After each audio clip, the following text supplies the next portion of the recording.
Dobar dan svima i dobrodošli na još jedan sajam Study in Italy. Moje ime je Aleksandra Đenović i danas ću imati veliko zadovoljstvo da budem vaš domaćin tokom ovog online događaja i našeg druženja. Study in Italy je sajam sa tradicijom dugom već nekoliko godina, kao kroz online format, tako i kroz događaj uživo u Beogradu i Sarajevu.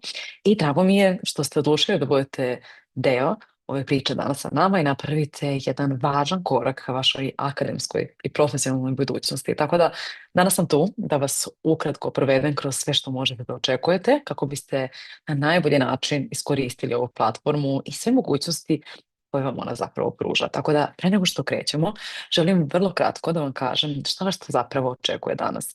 Tako da danas vas očekuje prezentacija čak 9 univerziteta iz Italije, da saznate više o studijskim programima, uslovima upisa, stipendija, ali da imate i direktne mogućnosti da pitate pitanja koje vas interesuju, da direktno pitate predstavnike univerziteta. Ovdje imamo chat box da možete da i pitate svoje pitanja, a svaka prezentacija traje oko 25 minuta, sasvim dovoljno da dobijete jasnu sliku, ali i da ostvarite prostor za interakciju. Svakako da na putu do naše sale za prezentaciju sigurno ste vidjeli i Expo salu gdje se nalaze naši digitalni štandovi univerziteta. Tamo možete istražiti programe, pogledate video materijale, preuzmete brošure i informišete se o školarinama i stipendijama. I ono što je posebno važno jeste da na štandovima imate opciju da zakažete direktnu konzultaciju sa univerzitetima 1 na 1. I ono što je najbitnije jeste da je se to veoma lako može odraditi jednim klikom na dugme Book a Meeting, da izaberete termin i dobijete mogućnost da razgovarate 1 na 1 sa predstavnicima univerziteta i to već danas. Svakako da sve više detalja o samoj platformi i mogućnostima koje vam one pružaju javit ću vam se uskoro i daću vam sve informacije, ali pošto bi već trebali da krenemo sa našom prvom prezentacijom, predstavnicom univerziteta u Bergamu, Sheila Mohić, uskoro će nam se ona pridružiti i čućete više o samom univerzitetu. Can I join? Can I speak?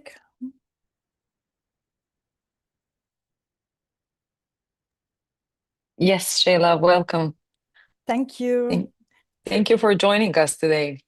Thank you for this opportunity. Good morning to everybody who's following. Can I, Alexandra, share my screen? Of course, they will be more than welcome. Okay.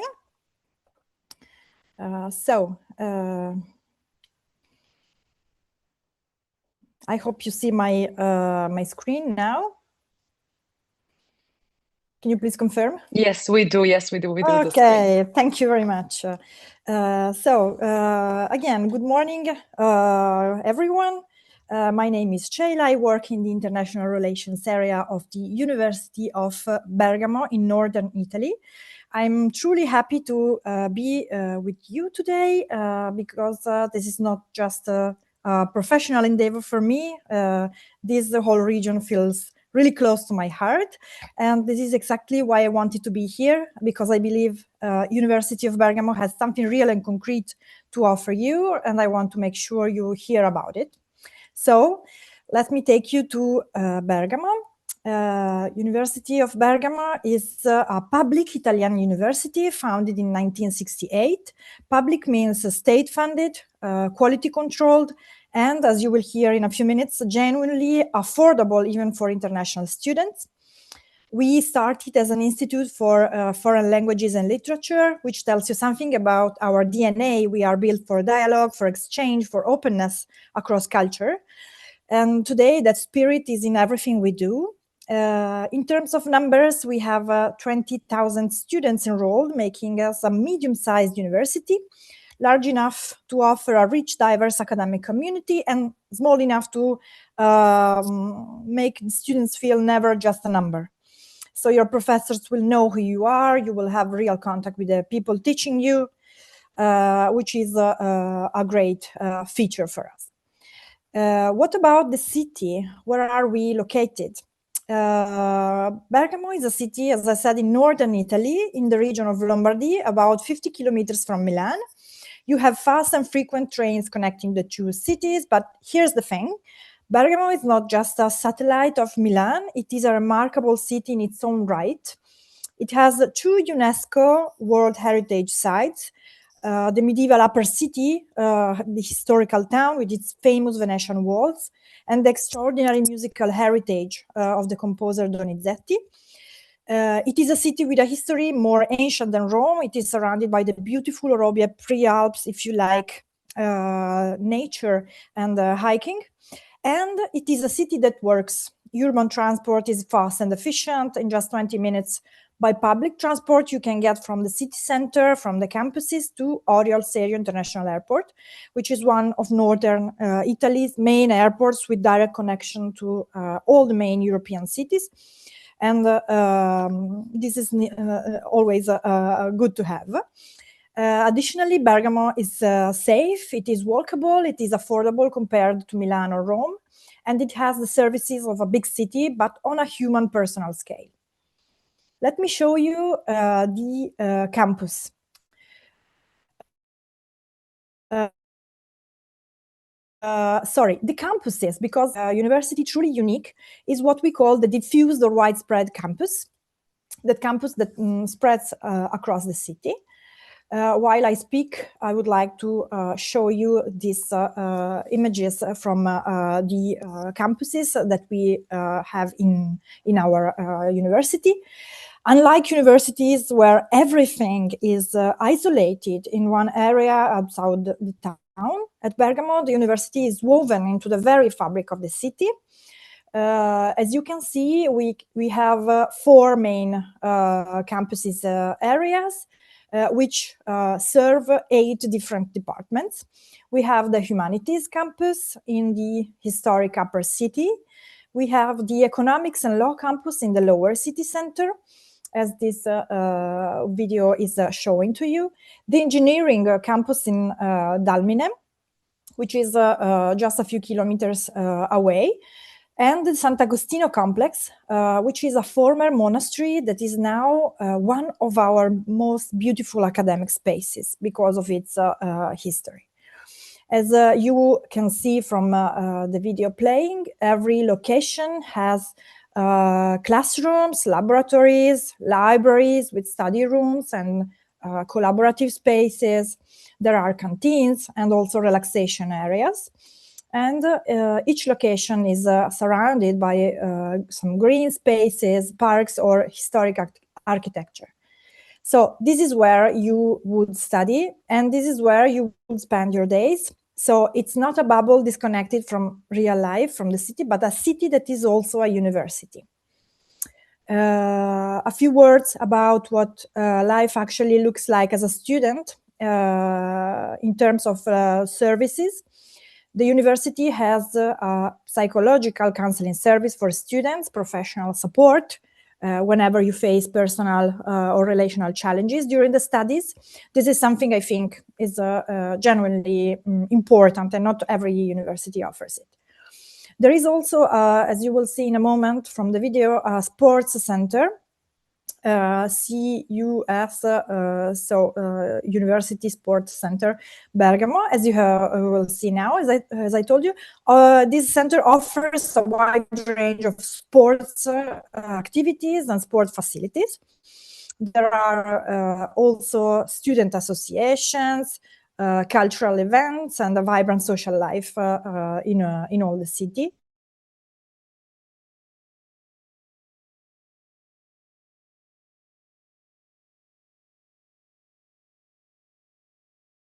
Engineering campus.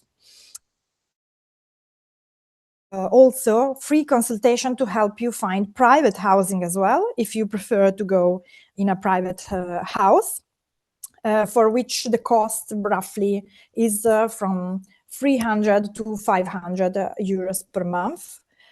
About transport, UniBG students get discounted rates for all urban and regional public transportation, including agreements with the regional train network. and the local bus service. So wherever you are, you will have the flexibility of movement and this high level of mobility. And very importantly for you, the university offers free Italian language and culture courses for foreign students enrolled at the university. So if you come for a master's in English, you can still learn Italian on the side, and this is for free. And it's not a requirement for your studies to be continued, but just an additional offer that is given, since, as I told before, we were born as a department of languages, so we offer this to our students as a service. Let me continue to our presentation. What about the numbers? We offer 19 bachelor programs, 32 master programs, 2 single cycle programs, including medicine, and 11 PhD programs. As I mentioned earlier, in numbers, we have nearly, as you can see, 20,000 students enrolled in all the campuses that I've just shown to you, and that you can see in our expo area in the virtual platform for a complete picture. As I said, this makes us a medium-sized university, which has and offers many advantages, as I have described and as you have seen before, with more than 500 academic staff supporting student life. Let me just give you an overview of what you can study at UniBG. Our departments cover 8 main areas, as you can see. We have engineering, a school of engineering. We have a department of foreign languages, literatures, and cultures. We have a department of law. We have a department of human and social sciences, the department of management, and the department of economics, which are separated from each other and not together because they are very strong and they are working autonomously, even if, of course, in conjunction. And then the Department of Philosophy and Communication. A crucial point for you as international students is that we offer over 240 courses taught in foreign language and 12 master's degree programs taught entirely in English. For a master's degree, you don't need, as I said, to speak Italian. You can complete your full degree program in English. And beyond the English taught programs, we have a very rich offer in Italian as well. So let me mention a few that I think will resonate with you.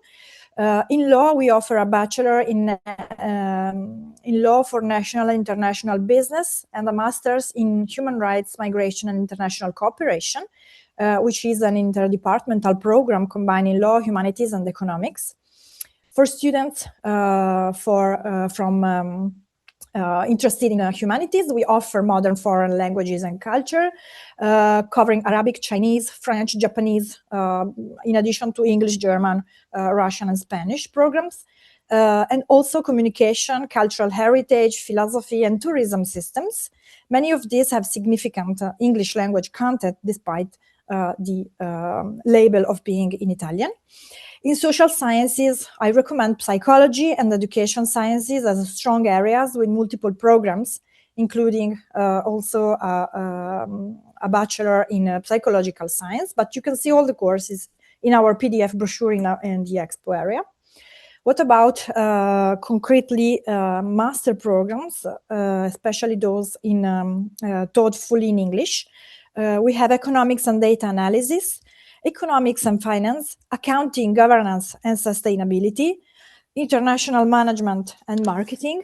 And in engineering, we have mechatronics and smart technology engineering, management engineering, and medical engineering.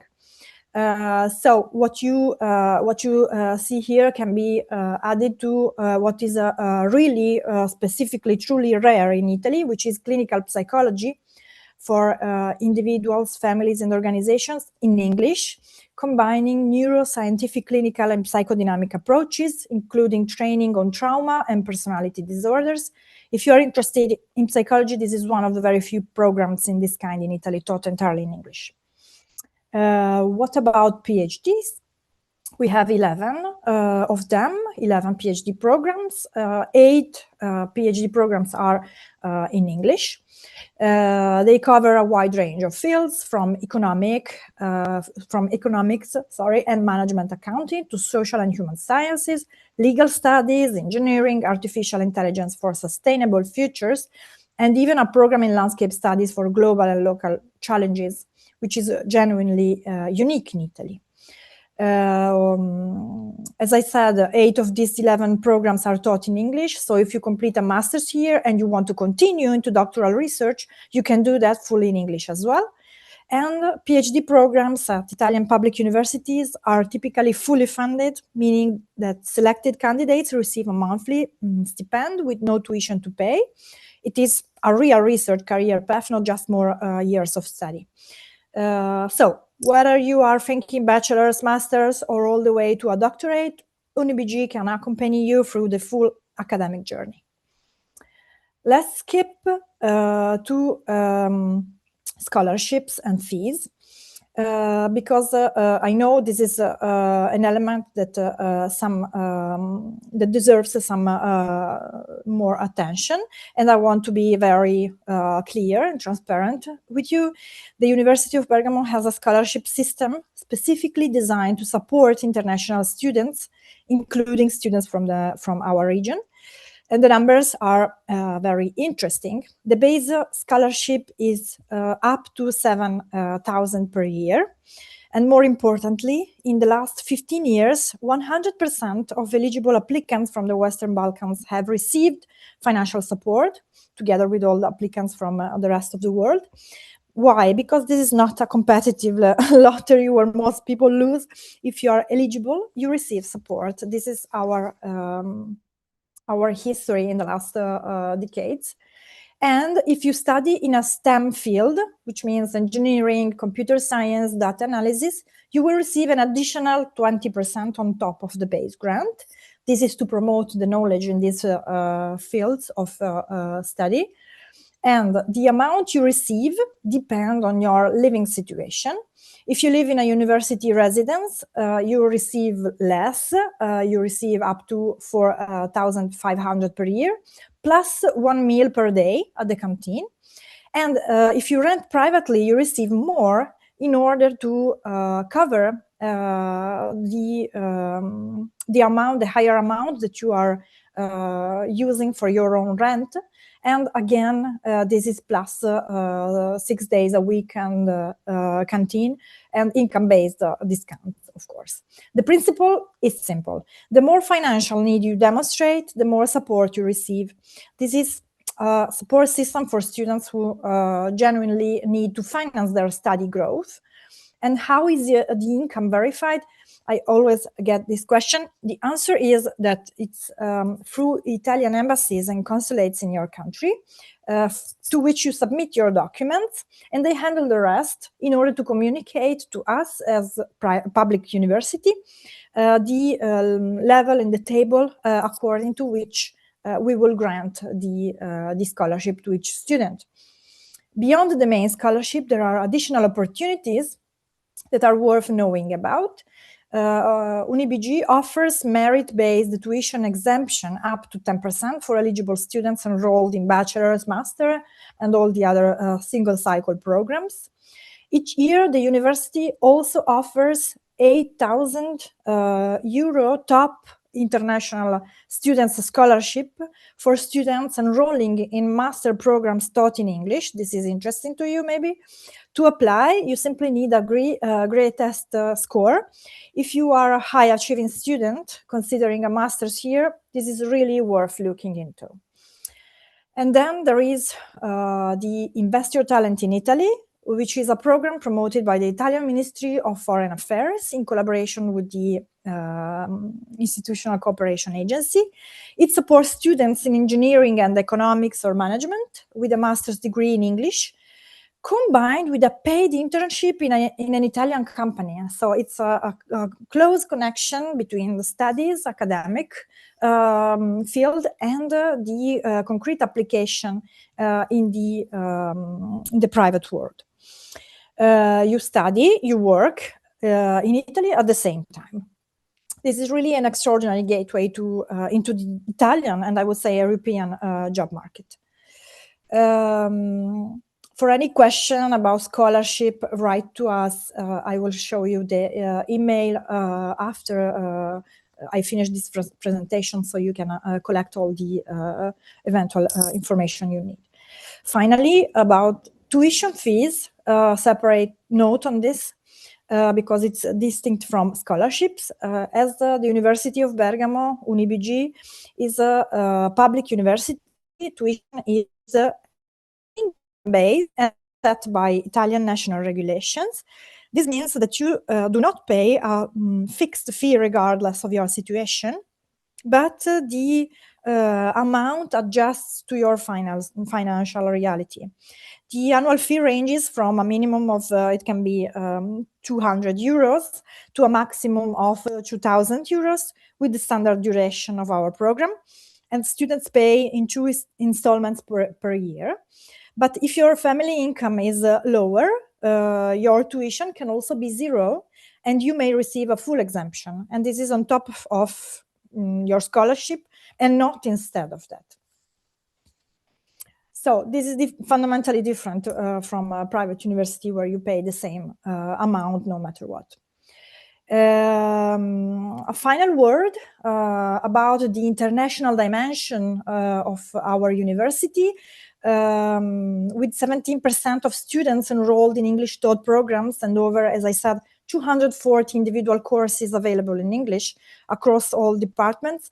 If your degree program is primarily in Italian, you will find nonetheless a rich offer of English language content throughout your studies. We host also 80 foreign visiting professors every year, so academics from universities around the world who bring their expertise directly into our classrooms.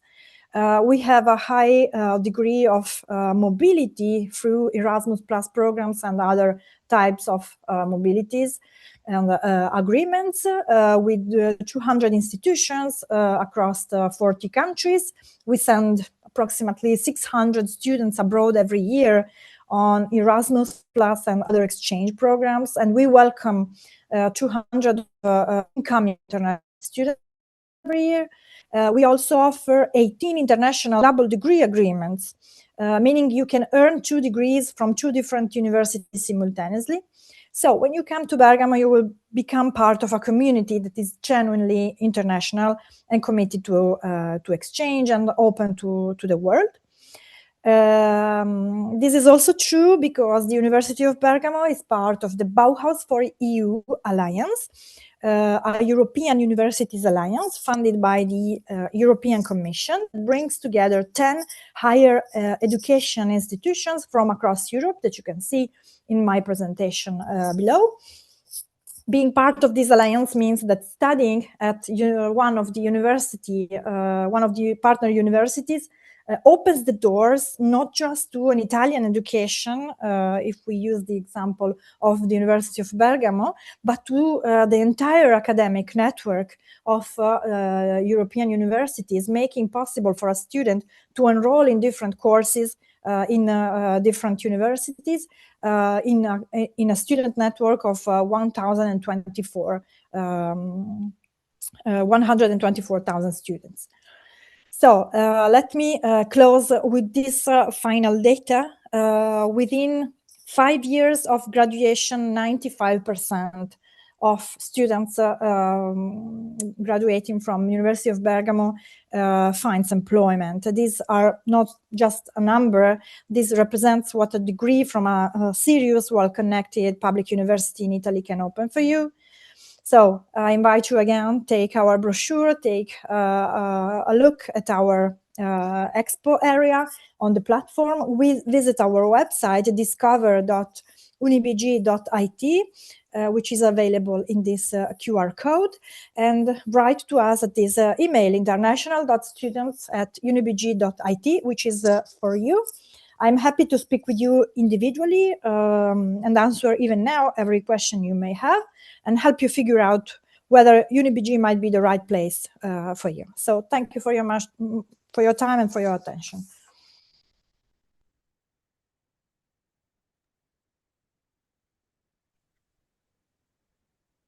Thank you, Shayla, so much for this excellent presentation.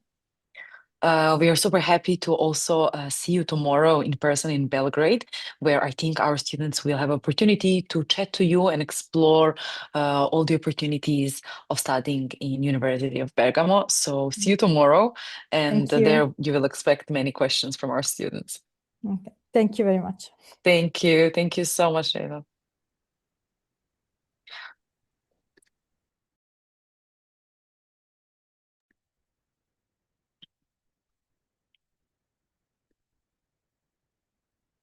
Ovo je bila Shayla iz University of Bergamo, a također nastavljamo sada sa našim programom i prije nego što krenemo na našu sljedeću prezentaciju, želim da napomenem da zapravo Study in Italy traje 3 dana, da je jučer održan događaj u Sarajevu, danas online sa vama, a sutra se družimo u Beogradu u Italijanskom institutu za kulturu od 12 do 17 časova, te ćete imati priliku da čujete više o stipendijama, vizama, samoj administraciji i o samom učenju italijanskog jezika. Pored toga imat ćemo priliku da upoznate 12 različitih univerziteta i njihovim predstavnicima, da razgovarate sa njima, ali svakako da se upoznate i sa studentima koji već studiraju u Italiji ili su već završili sa svojim studijama, da čujete o njihovim iskustvima.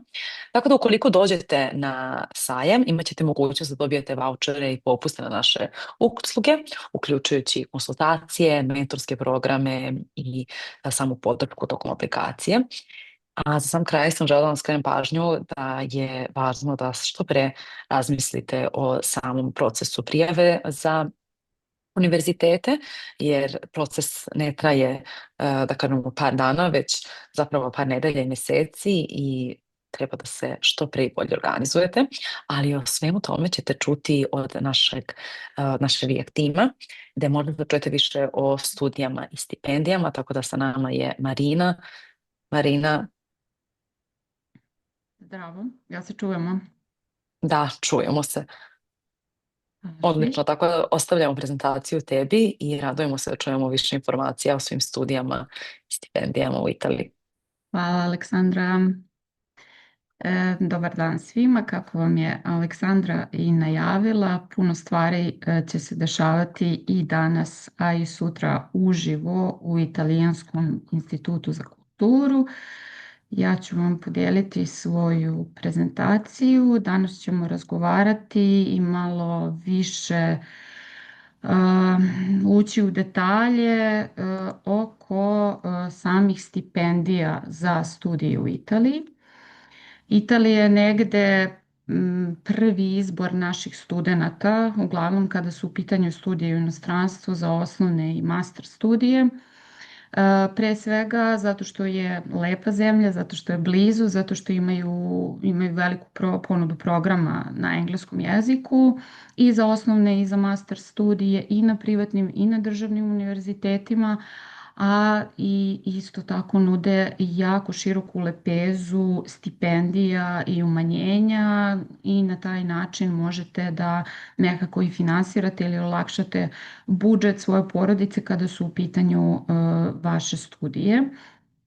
Tako da ćemo danas onako malo detaljnije ući u sve što vam Italija nudi kada su finansije u pitanju. I vi Academica i vi tim su upravo tu da i odgovore na sva ova pitanja koja negdje i postavljate sami sebi kada uopšte razmišljate o studijama u inostranstvu, dakle da počnem, šta da studiram, gdje da studiram, koliko sve to košta i kako to sve izgleda. Sad ovaj moment koliko sve to košta ću vam danas približiti kada su u pitanju studije u Italiji. Zašto sa VIA timom?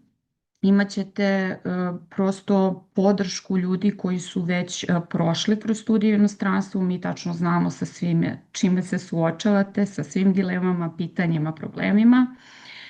Imamo već preko 10 godina iskustva u radu sa studentima kada su u pitanju studije u inostranstvu i naš mentorski proces. Vrlo smo stručni kada su u pitanju i stipendije i umanjenja, pogotovo italijanske regionalne stipendije, i svi naši studenti dobijaju besplatno instrukcije za apliciranje za ove stipendije svake godine. I na taj način prosto sebi smanjujete stres i sigurni ste da ste poslali aplikaciju kako treba i na vreme i za sam program, a i za stipendiju. Ovo je neki ukupan iznos do sada koliko su naši studenti za ovih 10 godina ostvarili stipendija, što stipendija, što umanjenja, što nekih drugih benefita i beneficija kada su u pitanju studije u inostranstvu, tako da jesmo vrlo stručni za ovu oblast.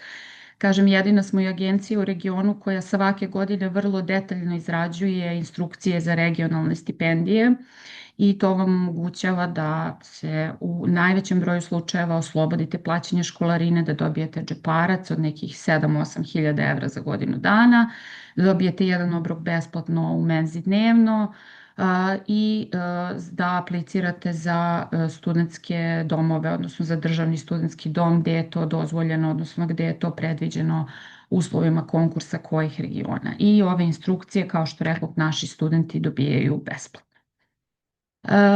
Vrlo ću vam kratko se osvrnuti na neke specifičnosti oko studije u Italiji, a koje su jako važne da znate kada su u pitanju stipendije. A kasnije ćemo onda u drugom delu detaljnije prolaziti stipendije za studiju u Italiji. One se dijele na dve kategorije, da li su need-based ili merit-based, a onda ću vam i detaljno objasniti šta to znači i na osnovu čega ih možete dobiti. Ovo su u suštini ukratko sve studije i svih nivoa koje postoje u Italiji, osnovne studije, odnosno laurea triennale, to su kao i naše osnovne ili bachelor studije na engleskom jeziku koje u Italiji traju 3 godine. Izuzetak su određeni američki univerziteti koji posluju na tlu Italije, gdje rade po američkom sistemu i samim tim su im osnovne studije 4 godine, ali na 95% univerziteta u Italiji, što privatnih i državnih, osnovne studije traju 3 godine, nakon čega dobijate diplomu osnovnih studija. Također tu su i diplome, odnosno osnovne studije jedinstvenog ciklusa, odnosno ciclo unico, koje su najčešće za oblasti studije farmacije, veterine, prava, arhitekture, medicine, hirurgije i stomatologije. I u suštini vrlo su negde slični studijama kao kod nas u Srbiji, gdje negde traju 5 ili 6 godina u zavisnosti od toga šta biste studirali, tako da vi integrisane su faktički studije, tako da vi kada završite vi dobijate titulu master. Znači da nakon toga prosto možete da odete na mastera i ne morate, možete da odete direktno na doktorske studije, možete direktno da odete na tržište rada. Kod master studija za Italiju postoje 2 kategorije, to su laurea magistrale i specijalističke, odnosno master studije prvog nivoa. I u suštini ovdje ću vam to i objasniti. Zašto je ovo važno? Važno je generalno zbog stipendija.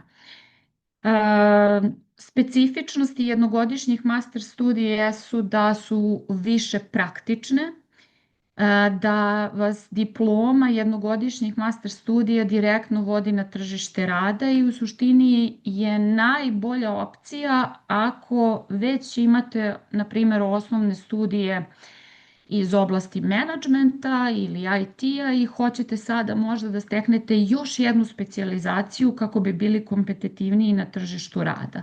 Na primjer, da možete sad, ne znam, da izaberete specijalizaciju iz oblasti financija ili luxury managementa ili IT-a ako ste iz oblasti ekonomije i menadžmenta na osnovnim studijama.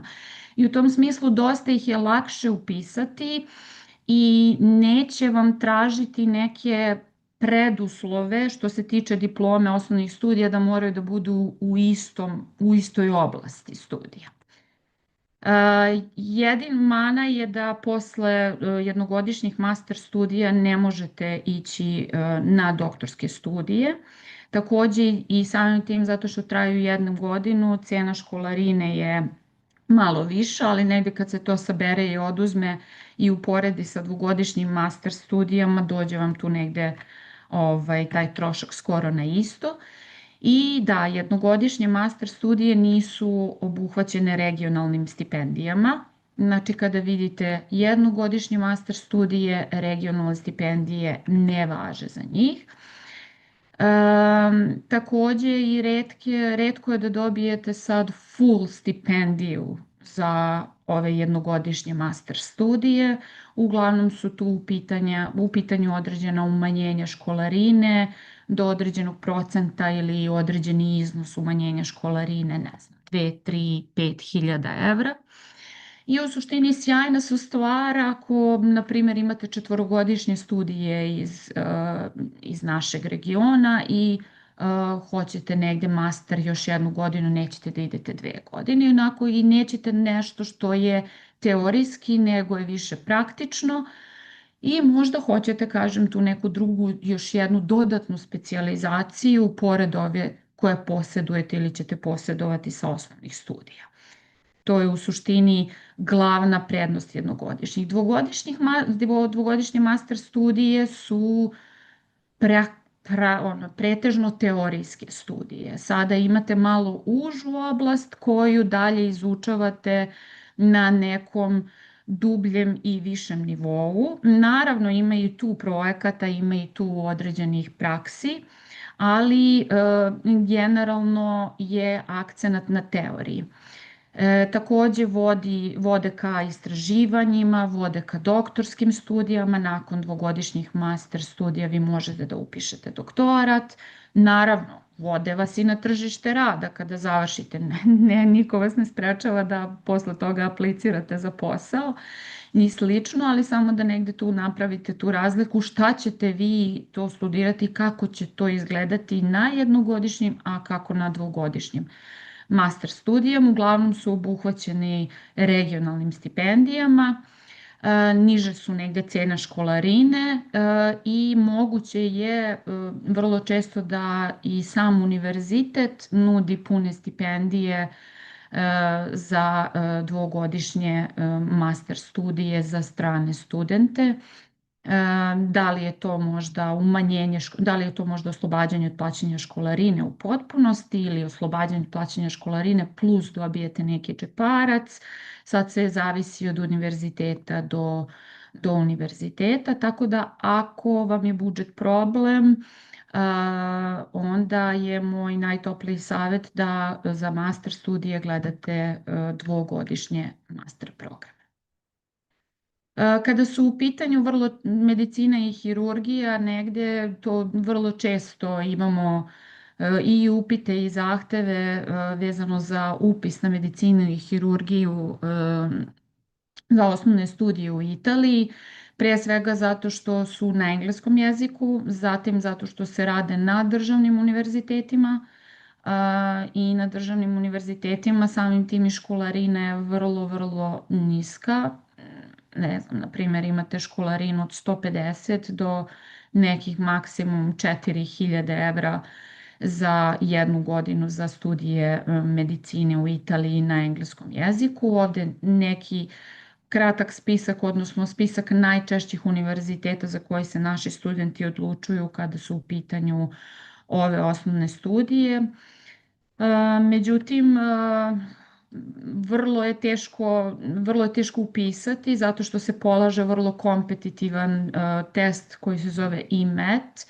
On sam po sebi nije toliko težak, ali je generalno jako velika konkurencija jer skoro ceo svet aplicira na ove studije. Ne zato što su na engleskom jeziku, zato što su povoljne, čak i Amerika i američki državljani se često odlučuju da apliciraju jer im je dosta povoljnije da završe medicinu i hirurgiju u Italiji, onda imaju posle samo neku razliku ispita nešto sitno što treba i da polože i da plate i da posle mogu da idu dalje. Prosto mnogo je to negde povoljnije. Tako da negde ta priprema za IMET test najbolje je da počne barem godinu dana pre samog polaganja. Jer kažem, nije test toliko težak koliko je konkurencija velika i da bukvalno jako malo poena, mislim bukvalno pola poena tu može da napravi veliku razliku na rang listi. Kada su u pitanju državni univerziteti. Kada su u pitanju privatni univerziteti, Katolika u Rimu ima svoj kampus, ima svoju bolnicu, takođe traju studije 6 godina, imate i obaveznu uključenu praksu u njihovoj bolnici i u suštini za njih je potpuno drugačija procedura, ne ide im MET test, nego oni imaju neki jedan svoj sopstveni prijemni ispit i dosta je lakše to upisati, ali je i cena školarine dosta veća nego na državnim univerzitetima u Italiji, odnosno 18.000 evra.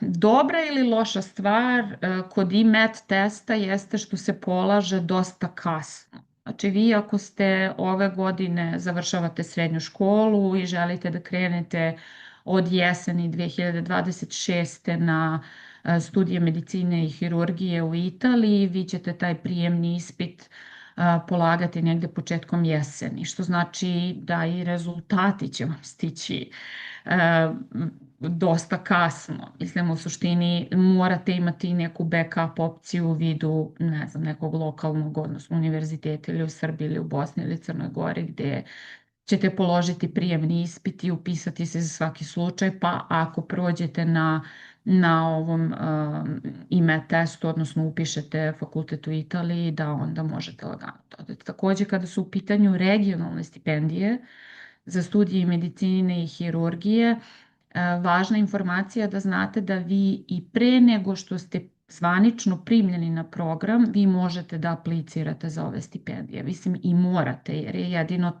tad rok, negde na leto, negde su rokovi za apliciranje za regionalne stipendije, tako da faktički i pre nego što budete polagali prijemni ispit, vi ćete skupljati dokumentaciju i poslati sve što je potrebno u aplikaciji za regionalnu stipendiju. Znači ne morate da budete primljeni zvanično da bi aplicirali za regionalnu stipendiju, možete i bez toga.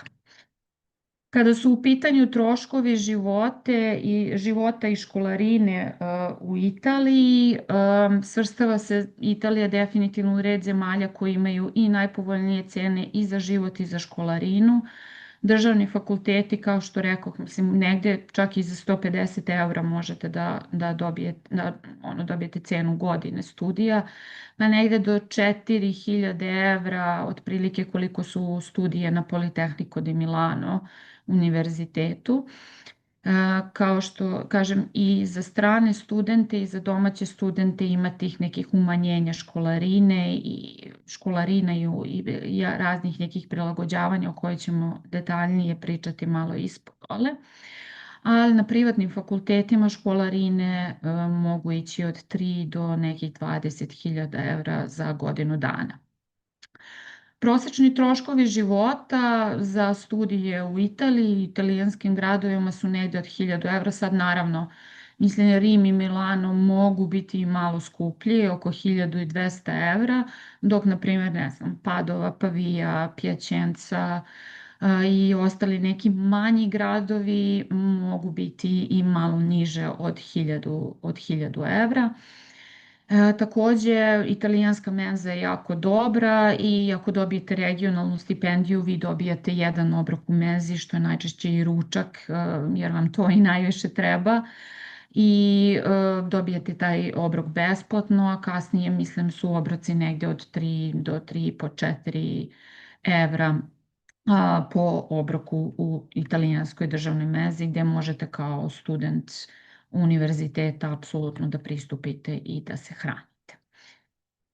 Ok, kada su u pitanju stipendije, konkretno za studije u Italiji, ko nam daje stipendije?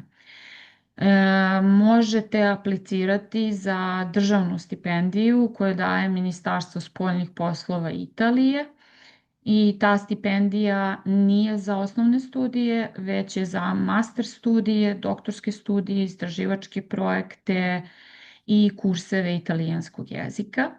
Znači, tu stipendiju daje država Italija, odnosno Ministarstvo spoljnih poslova. Postoje regioni koji daju regionalne stipendije, odnosno regionalne agencije koje daju regionalne stipendije i za privatne i za državne fakultete i te stipendije se dodeljuju na osnovu finansijskog stanja porodice, vas kao studenta, odnosno kandidata, i čak i preko ovih stipendija se aplicira i za državni dom, kao što sam rekla, i za menzu, ne za sve univerzitete, ali za veliku većinu državnih univerziteta preko ovih stipendija, odnosno regiona, aplicirate i za državni dom. Takođe, fakulteti, tu su znači, stipendije koje dodeljuju sami fakulteti, koji, kažem, mogu ići od punih stipendija do oslobađanja školarine ili delimičnog umanjenja školarine za studije svih nivoa, i osnovne, i master, i doktorske studije. I naravno umanjenja školarine ponovo koje daju svaki univerziteti, gde mogu studenti na osnovu finansijskog stanja porodice da se svrstaju u određene kategorije prema imovinskom stanju vaše porodice i da na osnovu toga vama bude školarina umanjena, odnosno da plaćate manje.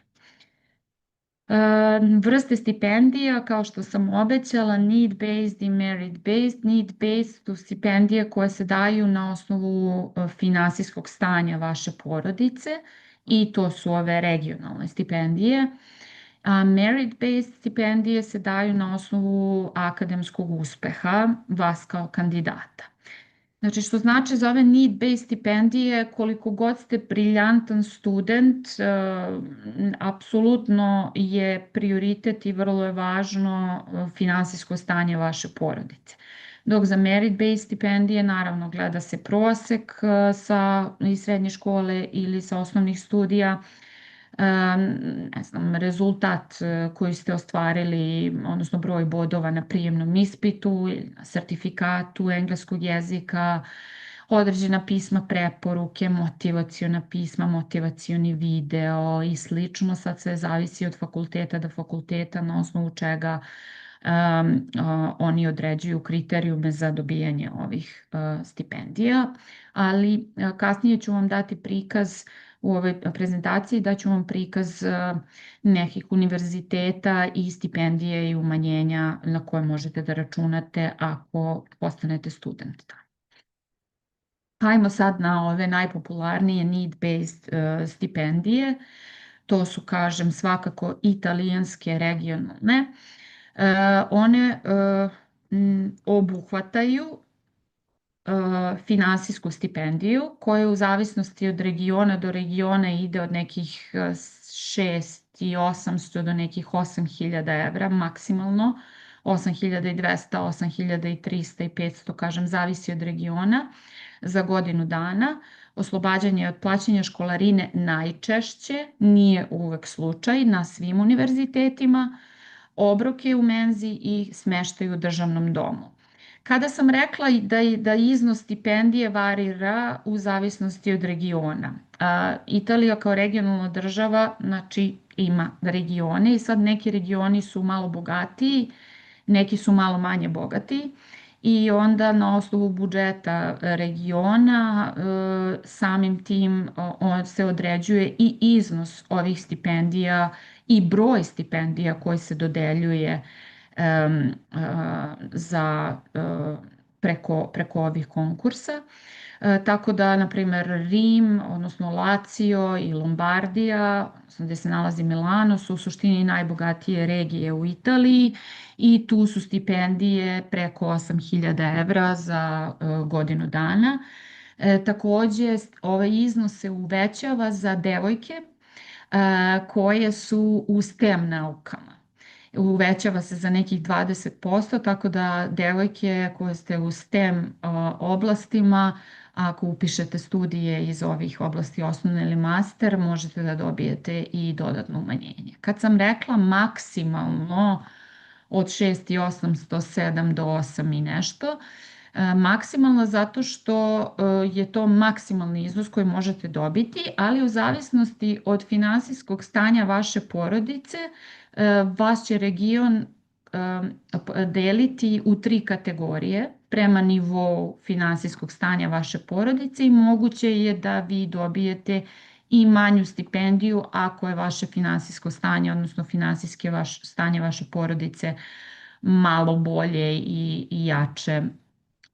Tako da možete dobiti i neki manji iznos, da je maksimalan iznos oko 8.500, a da vi zbog malo jače finansijske situacije vaše porodice dobijete oko 6.500 evra za godinu dana.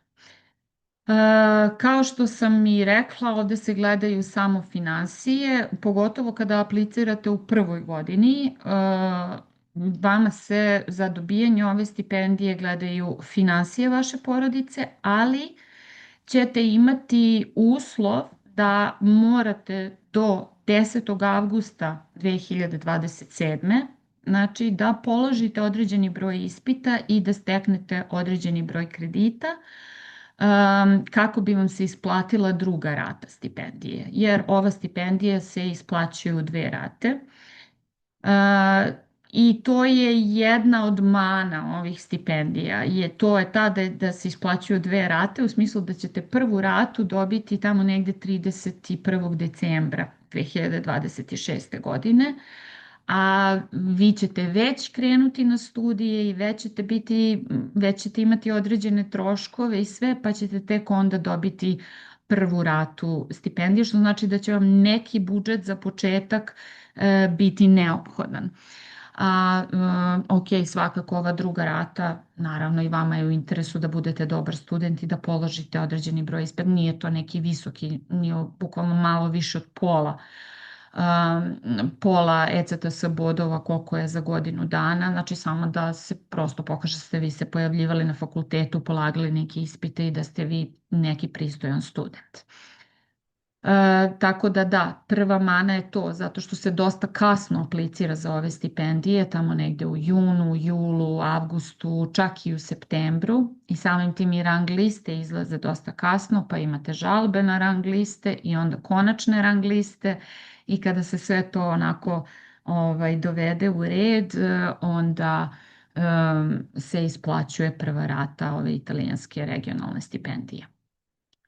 Druga mana jeste da je potrebno prikupiti, overiti i prevesti na italijanski jezik prilično obimnu finansijsku dokumentaciju.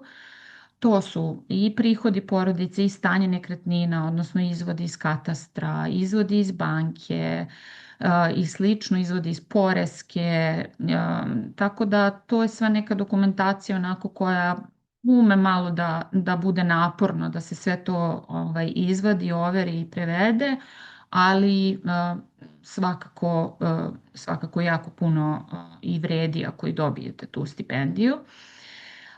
I kao što sam i malo pre napomenula oko specifičnosti italijanskog obrazovnog sistema, ove stipendije važe za osnovne studije, master, 2-godišnje studije, ne jednogodišnje, i za doktorske studije.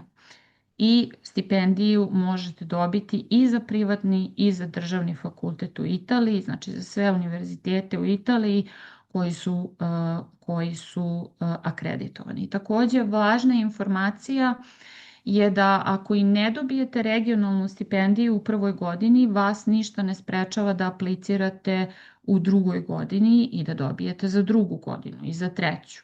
Takođe, ako dobijete stipendiju u prvoj godini i želite da je produžite, vi ćete morati ponovo da skupljate dokumentaciju ovu finansijsku i ponovo da aplicirate i za drugu godinu kako bi tu istu stipendiju i obnovili. Tako da negde je važno možda vama da znate da iako ne dobijete u prvoj godini, ne znači da je nikad nećete dobiti. Možda postoji velika šansa da je dobijete.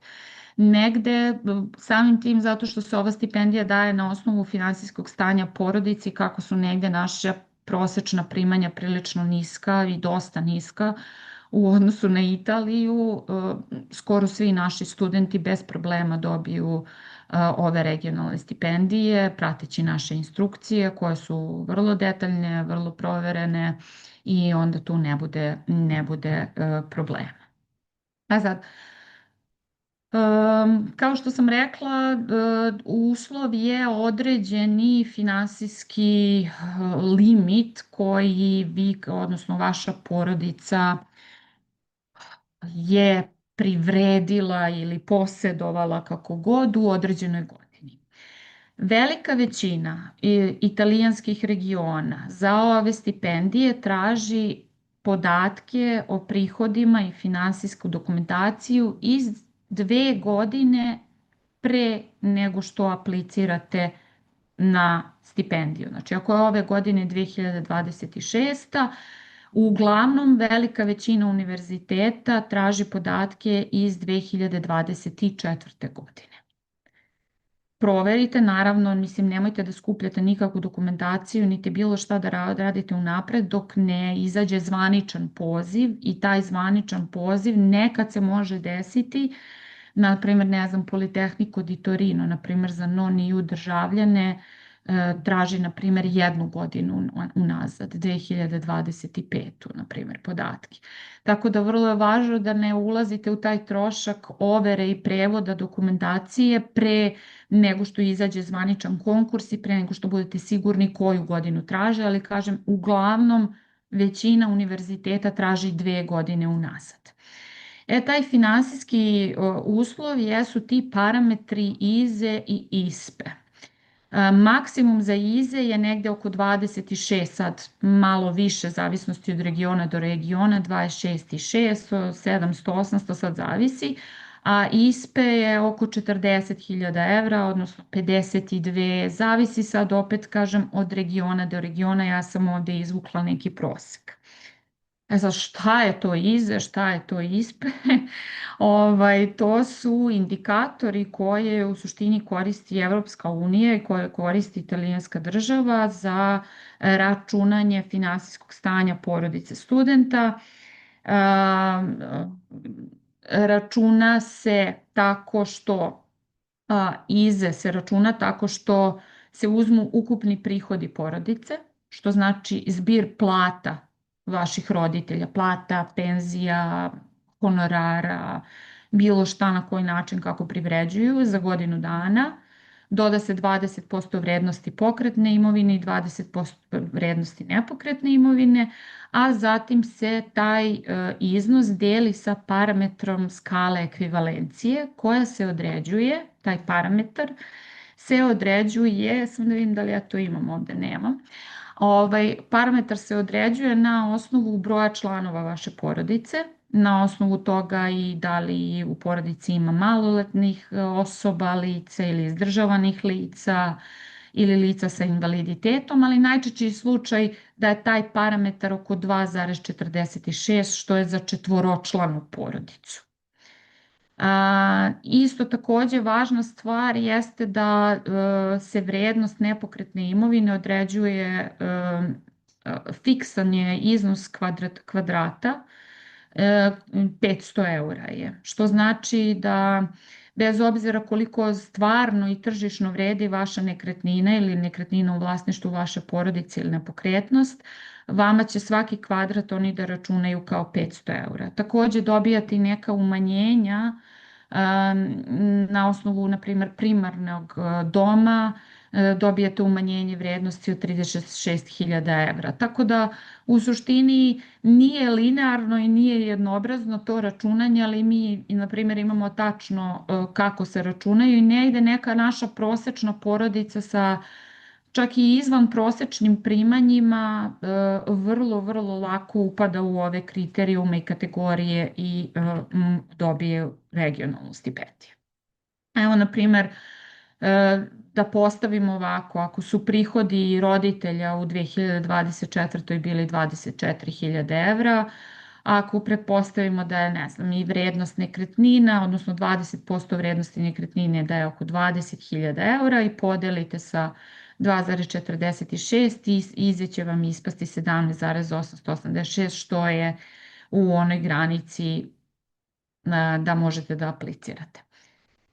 ISPE također postoji formula kako se to računa, ali neću vas gnjaviti sa tim i u suštini svi naši, i kad dođete kod nas na konsultacije sa via Academica mentorima, vi dobijate tačno PDF sa instrukcijama kako izračunati ISE, ISPE indikatore, da možete sami prosto da odredite i da vidite da li uopšte imate šanse za to ili ne.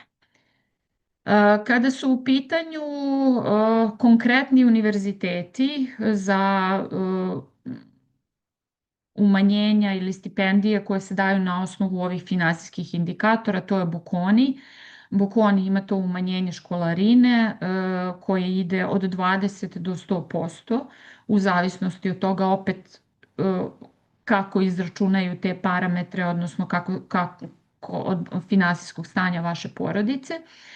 Vrlo je važno da ne propustite rok, da nema nekog jedinstvenog roka za apliciranje, kao što je, ne znam, ranije bilo pre nekoliko godina, nego zavisi od sesije kada ste primljeni. Znači, na primjer, ako ste primljeni sada u zimskoj sesiji na Bocconi, imate rok, ako se ne varam, do 9. aprila da pošaljete dokumentaciju preko My Application platforme i da aplicirate za Bocconi umanjenje školarine. Također, ako ste EU državljanin, Istituto Europeo di Design, odnosno IED za studije mode, luxury managementa, umetnosti, marketinga i sličnih oblasti, ako imate EU pasoš, možete da dobijete umanjenje školarine, odnosno školarina vam iznos se određuje prema finansijskom stanju vaše porodice. Ovdje sam vam dala i neke finansijske opsege i slično. Tako da, u suštini Bocconi ima to svoje umanjenje školarine koje daje na osnovu ove sve dokumentacije o kojoj smo malo prepričali za italijansku regionalnu stipendiju. Negde je nešto što ja uvek pričam svojim studentima, naročito roditeljima, je da se ne oslanjate 100% na regionalnu stipendiju, da negde morate odrediti, da se pomiriti sa tim da će vam za prvu godinu trebati neki budžet. I negde je možda najbolje u glavi ili u budžetu napraviti da ćete vi tu prvu godinu morati sami da isfinansirate i da napravite takvu konstrukciju. Ako dobijete regionalnu stipendiju za prvu godinu, to je sjajno, to je bonus. Ali da se ne oslanjate isključivo na tu stipendiju kada je u pitanju prva godina studija.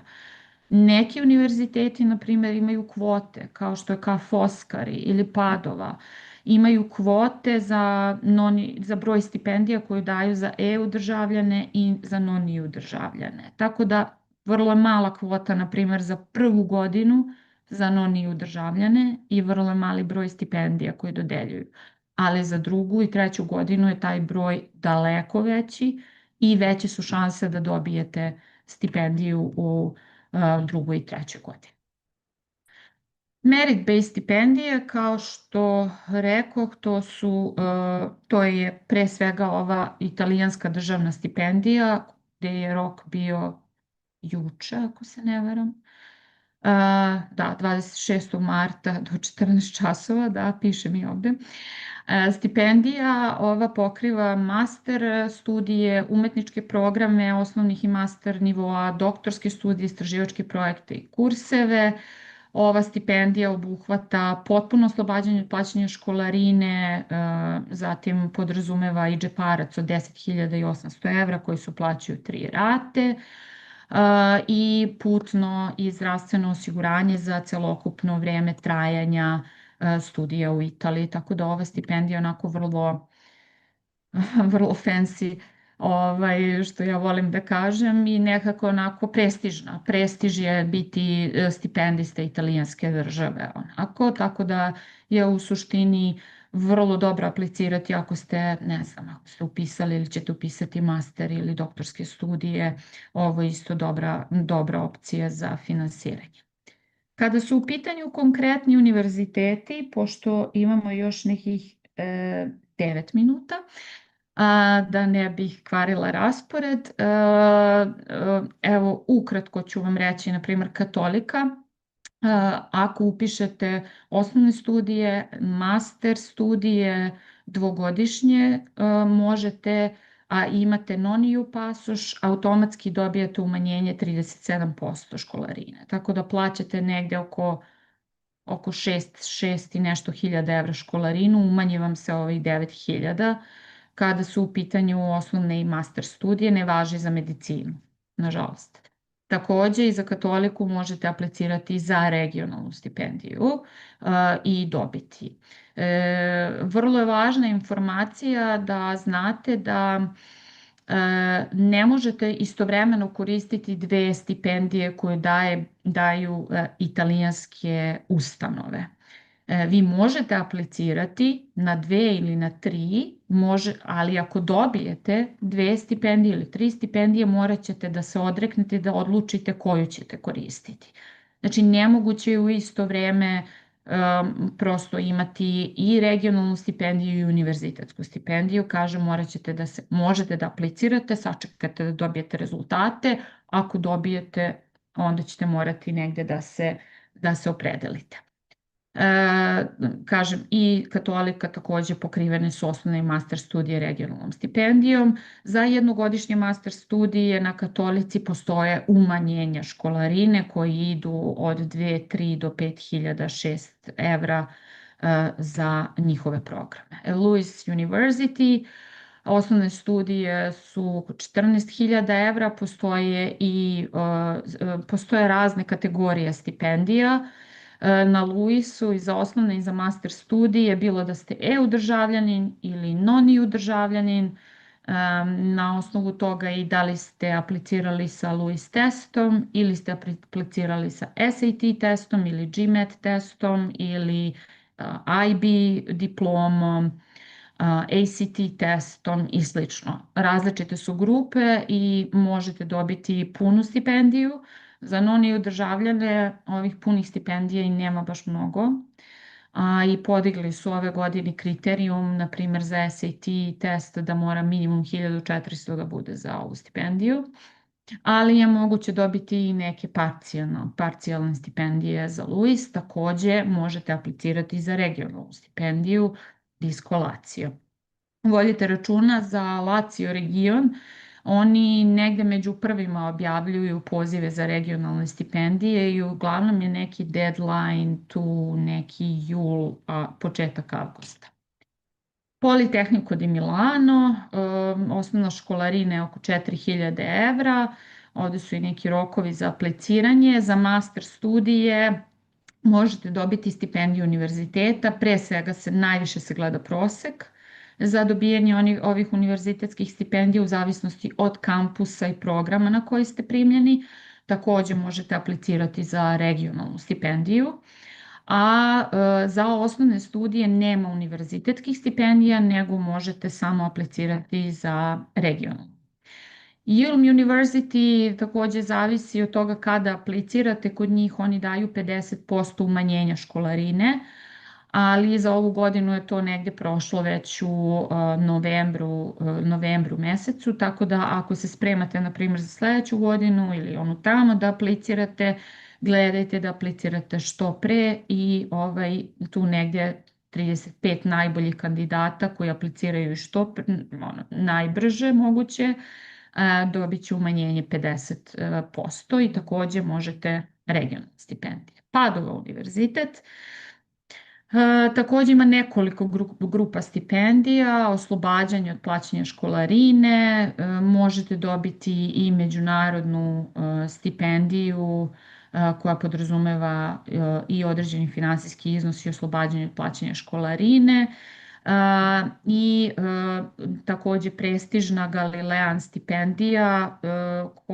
Galilean je specijalna škola u okviru Padova univerziteta za najdarovitiji, najtalentovanije master studente i istovremeno pratite i svoj master program, ali ste i članovi Galilean škole gdje imate određene napredna predavanja iz naprednih nekih nauka i oblasti, isto tako i oko istraživačkog rada i oko tih nekih stvari, tako da onako je neki kao dodatni program koji je vrlo prestižan i koji je svakako super da pohađate i super ako upadnete.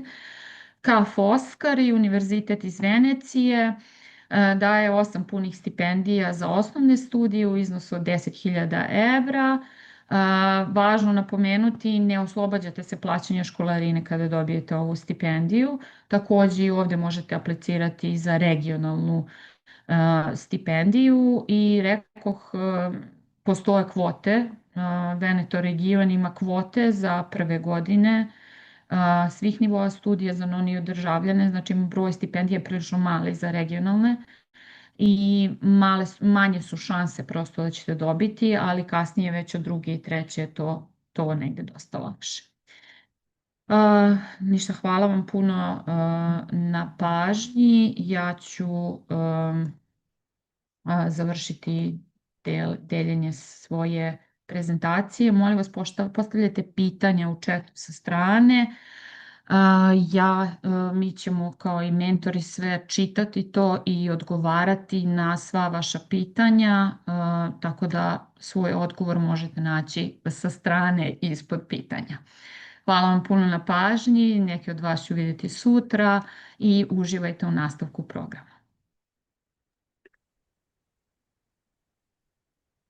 Marina, hvala puno na veoma informativnoj prezentaciji o školarinama i celom procesu i studijama u Italiji. Mislim da je zaista bilo informativno i veoma korisno za sve. Hvala još jednom.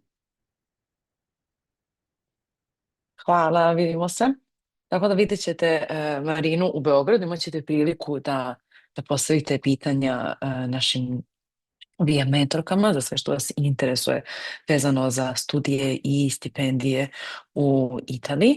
A sljedeći univerzitet jeste i sljedeća prezentacija jeste Univerzitet u Padovi sa Chiarom Cambiere koja će nam zapravo predstaviti sve programe i mogućnosti koje možete da dobijete sa Univerzitetom u Padovi. Tako da sačekat ćemo Chiaru da nam se pridruži. Chiara, welcome. Thank you so much for joining us today. Hello, thank you. Can you hear me well? Yeah, we can hear you and see you. That's perfect. Well, okay. perfect. Thank you. Thank you so much. I will leave you for your presentation. That's amazing. So thank you for the introduction and welcome to everybody. Thank you for connecting and well, I'm delighted to see so many of you here today. Well, I think I will start by sharing the screen. Okay, and here we go. Okay. So, first of all, my name is Chiara, and I work for the University of Padua. I'm part of the recruitment team. So today I'm going to introduce you to this wonderful university. As you can see from the logo, we are, we recently celebrated like a very important anniversary for our history, 800 years.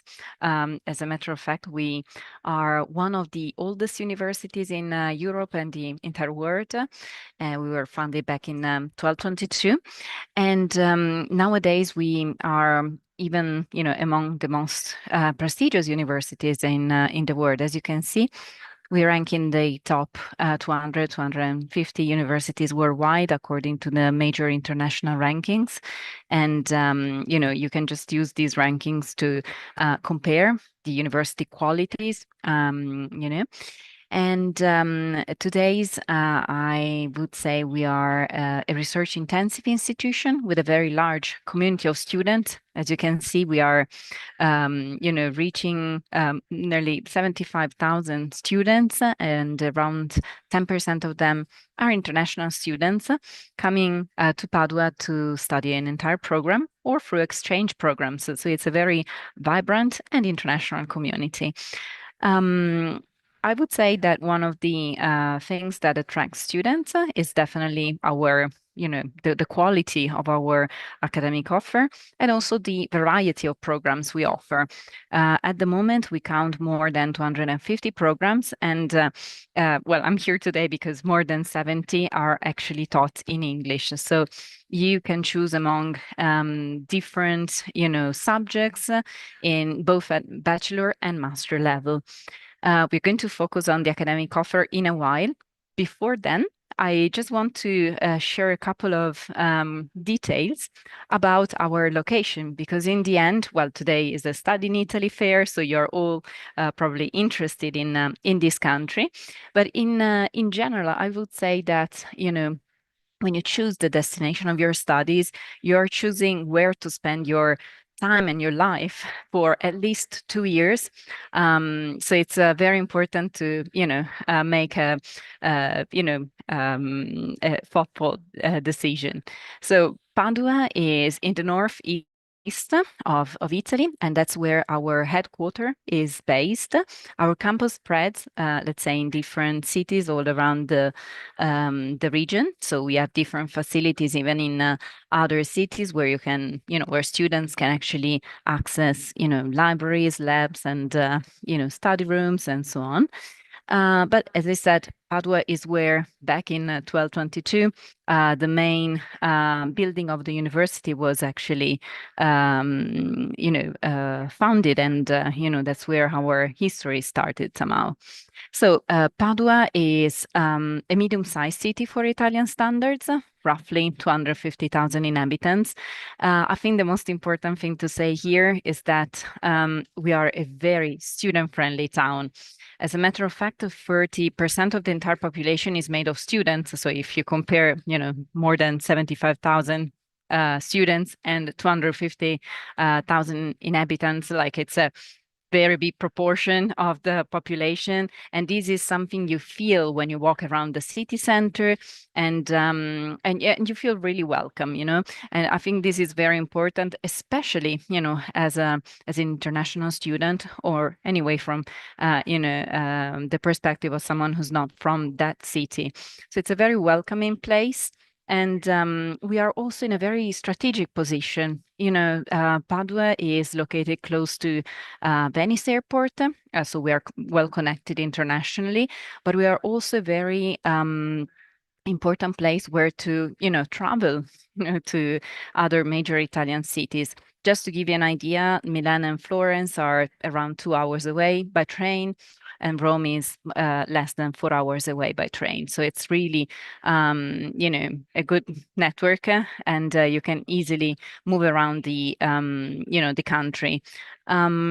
Just for those of you who've never visited Padua before, Padua is a lovely Italian city. So it's actually a place where you can, in fact, enjoy Italian lifestyle, and you are surrounded by Italian culture, meaning, architecture, art, literature, cinemas, and so on. And we in fact have 2 UNESCO sites in the city center, so it's really like a very good place where to live. I mean, the quality of life is really high.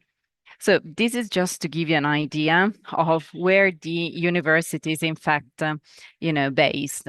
And, going back to the core of the presentation, as I was telling you, like, we offer many different programs in English. So today I'm going to focus on the English taught programs. But of course, if you're interested in Italian taught programs, you can definitely have a look online at the variety of programs we offer in Italian language.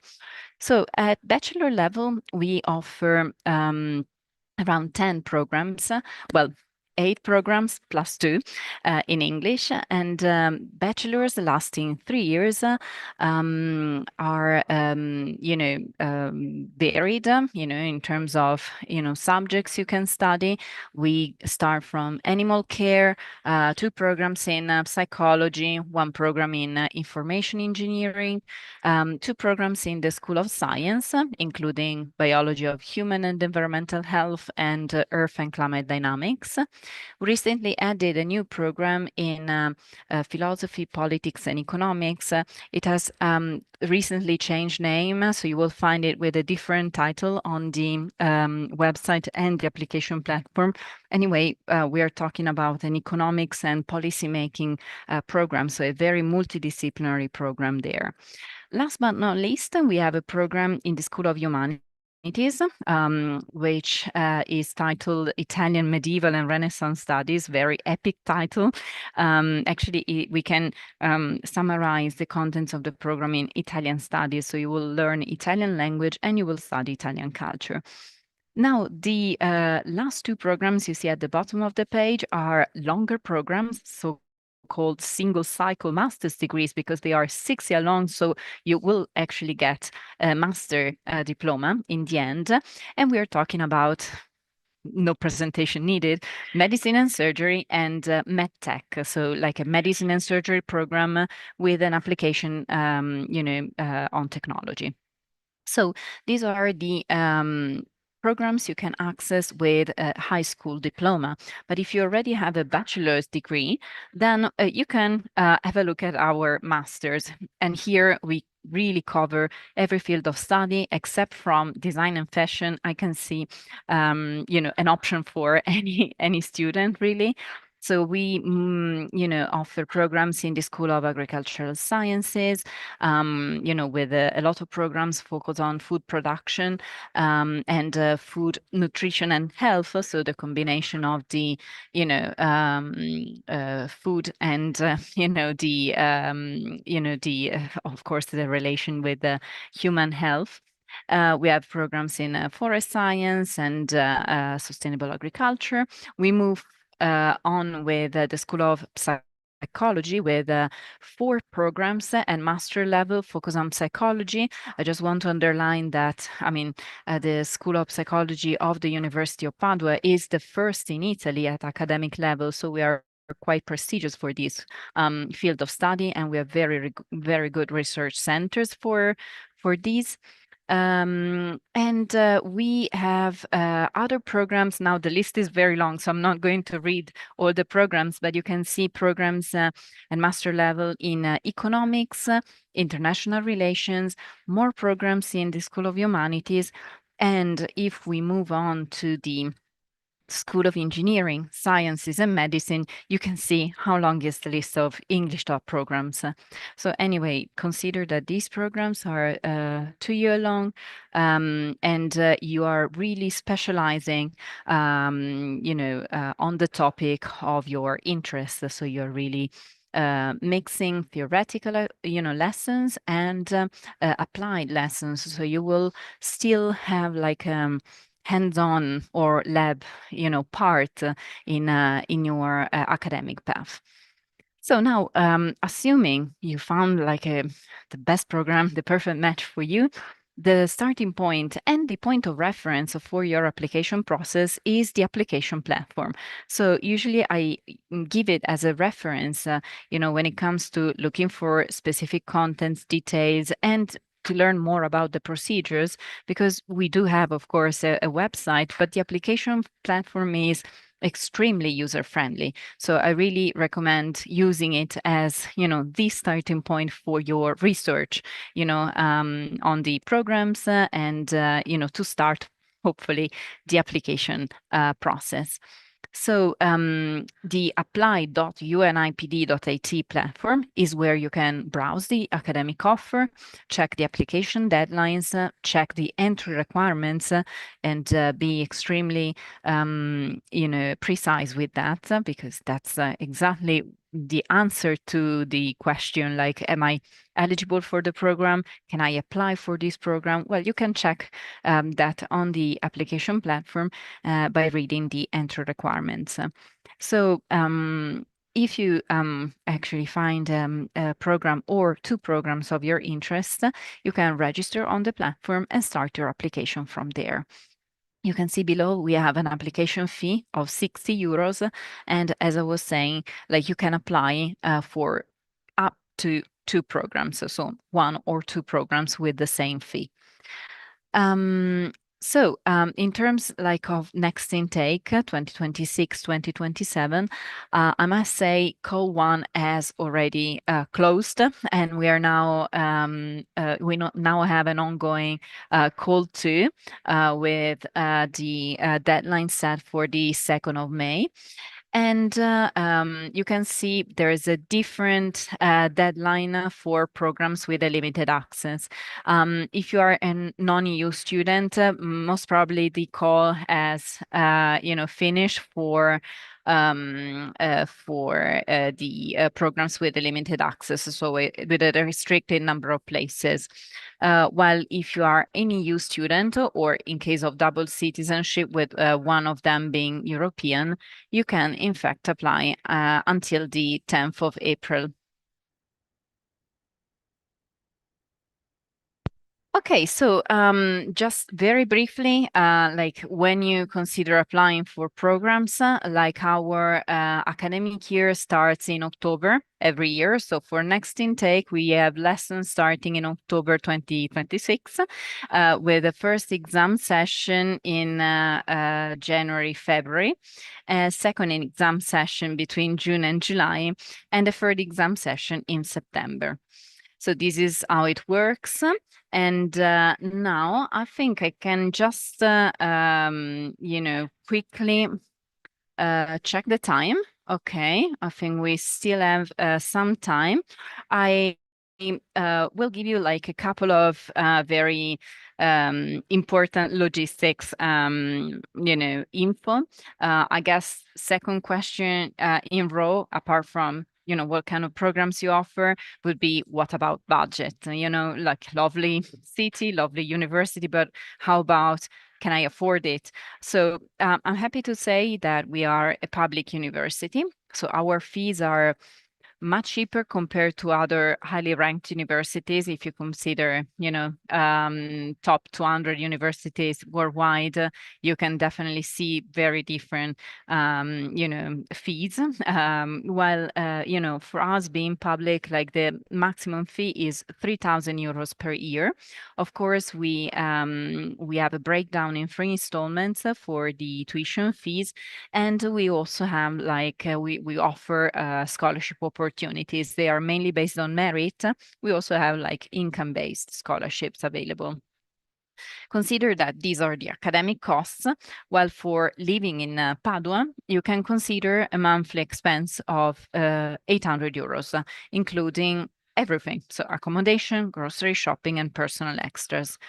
Of course, when it comes to this sort of logistics details, next, the most important, like another important question that I usually get asked is related to accommodation. So as you can see here, accommodation is mentioned as a general housing solution. The options in Padua are, I would say, mainly in the private market. So you share a flat with other students.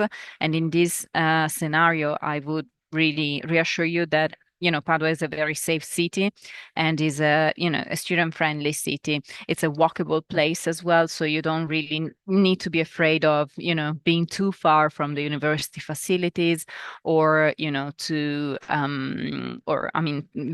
really need to avoid like specific neighborhoods, because it's really like a safe place.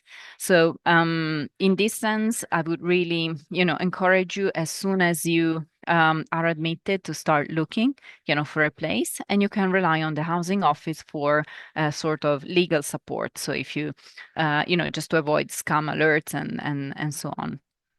So the other options you have are in dorms, so public dorms or private dorms. And they have like a different way of being assigned, meaning that public dorms, require you to go through a public competition that is usually in the summertime, while for private dorms, we have a list on the website and you can contact the different institutions directly. So now I think it's really it. I really want to leave leave some time to questions. Let's see if we have some. Otherwise, I can just share a couple of other tips. So let's check if we have questions already.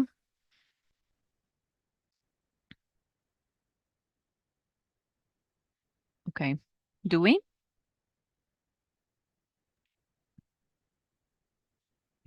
Actually, Chiara, for now, we are still not receiving any questions. So having Okay. some tips from you how to best maybe navigate in Padova, and how is the social life for the students when they're moving, and is there any advice that you would maybe like to give them?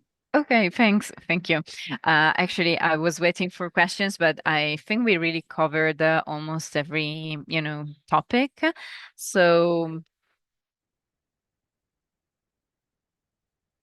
we can now continue with, the final slides. Okay.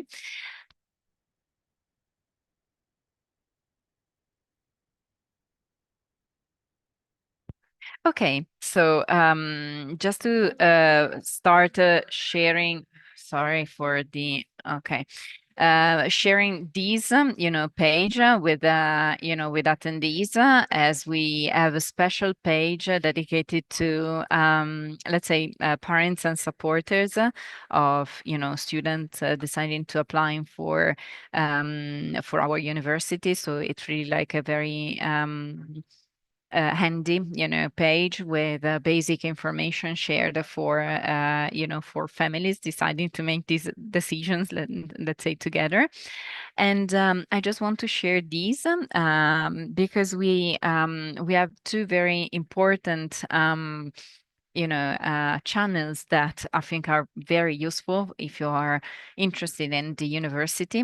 One is kind of more academic related. So if you found one of the English programs very interesting and you want to deepen your knowledge, let's say, into the contents and structure of the program, you can register to some online events, which are actually open days online with professors and students of the specific English program that you're interested in. So you can scan the code and you can register for these events. They're really useful if you have academic related questions. And you can, of course, chat with our students. And I think this is another very important source for all of you, because I'm a staff member, so I'm presenting like the procedure, let's say the boring part of the story. But of course, if you want to hear from students, what's their experience at the university, what is the, important tips they would share, with prospective students, you can definitely ask them directly. So you can use again these QR code to get to the specific platform we have on our website. And I think that's mainly it. I don't want to confuse you with too many details about, the application procedures or, the program. So I invite you to scan this code again to download our brochure. Of course, get in touch with the Academica if you have any questions. And I'm always available. So of course, use the online booth that we have at the online fair, and hopefully I will see you soon in Padova. Chiara, thank you so much for such a comprehensive and detailed presentation. I think it was really useful for the students that are interested to come and study in Italy, especially in Padova. But of course, we're also gonna see you tomorrow in Belgrade, right? Yes, of course. So I look forward to seeing students in Belgrade. If you can do join the fair, and I will be really happy to meet you. And for those who could not attend, in person, of course, do get in touch with us anyway. Thank you. Thank you so much, Chiara. I think it's going to be lovely to meet you tomorrow and have opportunity for our students to ask all the questions that they're Absolutely. interested in. Thank you Absolutely. so So much, thank you so Chiara. much, and I will see you tomorrow. Thank you. See you tomorrow. Thank you. Bye. Thank you. Bye bye. Thank you. Ovo je bila Chiara, predstavnica Univerziteta Padova. Tako da, ovo su bila cijela prezentacija njenog univerziteta. Imat ćete priliku svakako da se sa njom upoznate sutra u Beogradu, ukoliko imate mogućnost da se pridružite od 12 do 17 časova. Tako da, uskoro se javljamo ponovo u našem programu i uključujemo sljedeću prezentaciju. Vidite se kroz par minuta.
Dobrodošli nazad u program. Nastavljamo sa našom sledećom prezentacijom, a to je Temple University of Rome i njihovom predstavnicom Natalijom Bojanić, koja će nam reći više o studijskim programima, upisima i mogućnostima koji ovaj univerzitet nudi.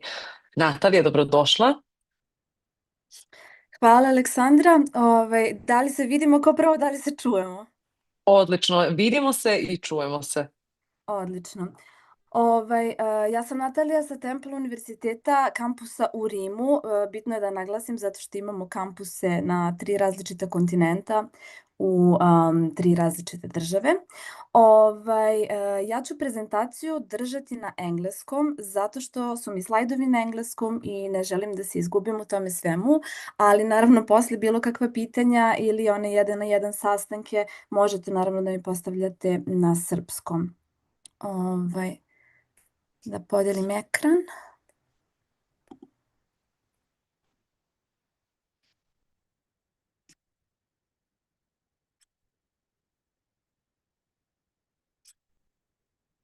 Da li sam podelila ekran koji treba? Izvinjavam se.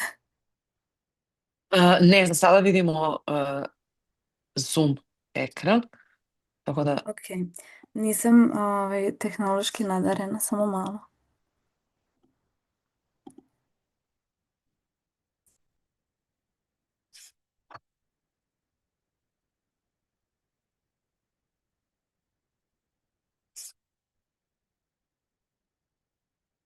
A sada?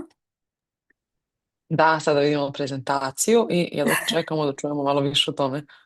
Ok, hvala vam na strpljenju. Hvala, Natalija. Okay, so as I said, I'll be doing the presentation in English because everything is in English here. But after the presentation or today or tomorrow in Belgrade, you can ask me any questions that you have also in Serbian. So this is going to be a bit different than what you have heard up until now.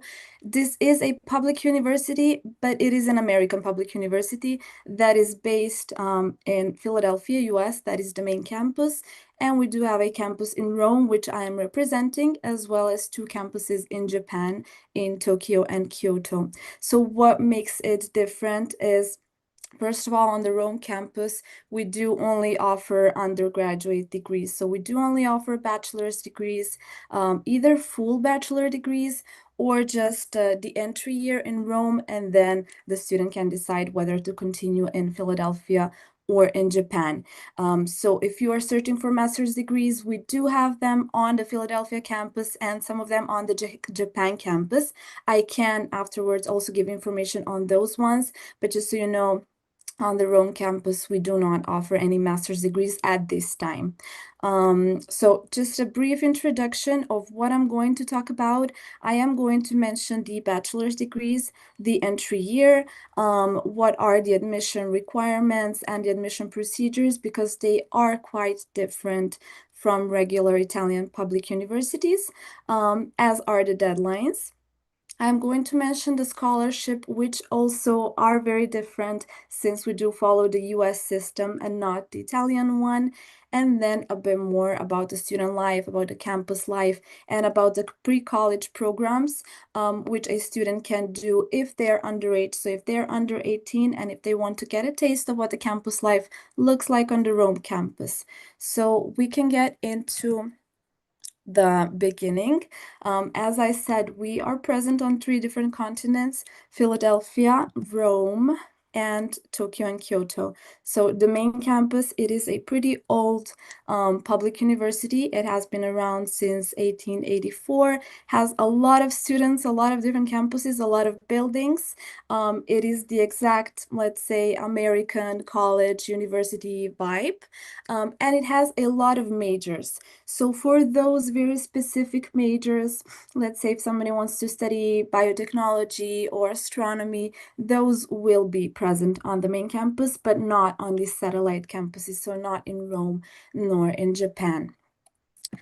The Rome campus has also been around for a long time. It is turning 60 years old this year, but it has always served as a study abroad campus. So this is actually the first year that we're starting to offer full bachelor degrees in Rome, and we are very excited about that. But that also means that the choice is kind of limited. So it is 18 majors.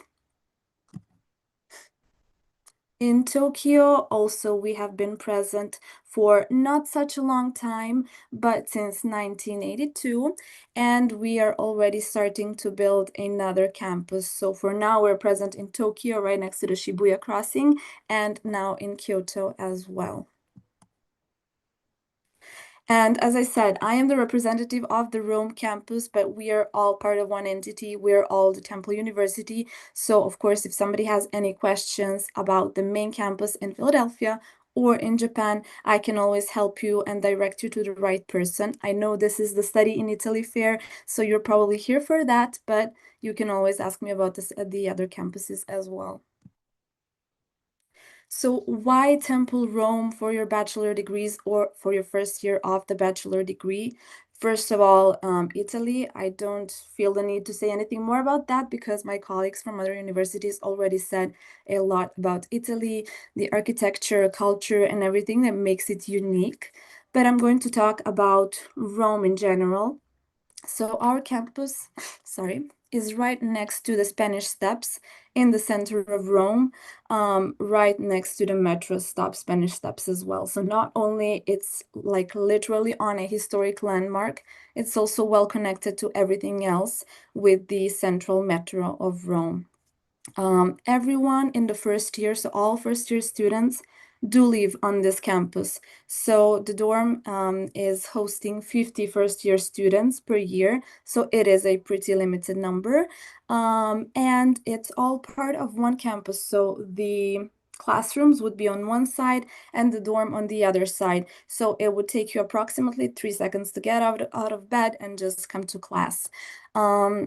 In this sense, also, we do have a tight-knit community, so it is a maximum of 300, 350 students each semester, because it is 50 entry-year students, but we do still serve as a study abroad campus. So we do have the students coming to us from different years that are studying in Temple, but not only Temple, students from other universities also transfer and do a year abroad, a semester abroad at Temple Rome. The classes, as opposed to a lot of universities, the classes are small. So do not imagine a big amphitheater with a lot of people and just one professor. This is a 13-to-1 student to faculty ratio, meaning that usually per class there's about 10 to 15 students and the professor. This also means more intimate relationships in the sense that you can ask your professor for any clarification during the lessons. You can email them and they respond right back. So they're more accessible than if they were to, handle a class of 50 to 100 students. So everyone is also pretty much on a first name basis in here. The focus is being a US curriculum. It is a focus on experiential learning, and the classes are held, of course, in the classrooms, but also outside of them, meaning that the professors do take students out to galleries, different historic landmarks and sites in Rome, and also out of Rome. We do host a lot of excursions. What I like to mention as part of the Mafia in Italy class, the students are taken to the south of Italy where Mafia was born and then abolished, and to talk to those people and organizations that made that happen. So it's a pretty immersive experience in the Italian culture. And talking about that, all the students have Italian lessons in the first year, and those are obligatory as well. Of course, the whole degree, everything is in English, being an American university. Everything will be in English, the lessons, the exams, the degree itself that you get after finishing, but you will have these Italian lessons in the first year, of course, along with other lessons about the Italian culture, arts, history, and so on. The housing for the entry-year students, as I said, is on campus, it's guaranteed. And then you might ask, what do they do after the first year? So you can go either to an affiliated dormitory that we have that is very near the main campus, or you can do independent housing. So find a flat with flatmates, and that is the option that a lot of students prefer, due to having a bit more, liberty to live their life around Rome and not live in a dorm all the time. But we do have the dorms if that is your preference. So the bachelor degrees, if you study in Rome and you don't ever step foot in Philadelphia or in the US in general, you still do get the US accredited degree. So you don't need to have to go to the US to get this degree. What we have right now as programs, as I said, the choice is a bit limited because we just started this year with the bachelor degrees, but the colleges that for now offer the majors on Rome campus are the School of Business, the College of Media and Communications, College of Liberal Arts, and then from next year, we are going to have the College of Science and Technology and the School of Tourism and Hospitality. Those are the majors, and obviously being a US system, a student can also choose a minor to kind of enhance their learning experience and kind of merge more different fields into one. The exact majors that we offer are these ones. So all of the majors in the Fox School of Business are BBAs, Bachelors of Business Administration, and we have them in Business Management, Entrepreneurship and Innovation Management, International Business with 2 different concentrations, and Marketing. Then in the College of Media Communications, we have Communications and Communication Studies, again with 2 different concentrations that you can choose. And we also have the College of Liberal Arts. So there we have cybersecurity and human behavior. We have economics, global studies, which is somewhat like international relations. And we have Italian and Italian studies. This is a good opportunity. I don't know how many students are interested in humanistics, in linguistics, but obviously there would be nothing better than studying Italian studies in the heart of Italy. So definitely do consider that. From next year, we will have also computer science, information science and technology, natural sciences with biology concentration, and some majors in tourism, hospitality, and event management. So 18 in total, starting from next year, some of them this year and the other ones next year. What you can do if you don't want to spend the full 4 years in Rome is start in Rome and then go and graduate and do the rest of the major in Philadelphia or in Tokyo. This is called the Temple Rome entry year, and this you can do for just some majors that are present on these campuses. So let me give you an example for that. What this means, Philadelphia track, is that you can start these majors if you can start in Rome if these majors are what you want to do. So you start in Rome and go to Philadelphia, that's called Philadelphia track. And if you start in Rome and go to Japan, that will be called Japan track. So these are the majors that are offered in this kind of combination if you want to do that. But keep in mind that if some majors are offered on all 3 campuses, you can go from one to another.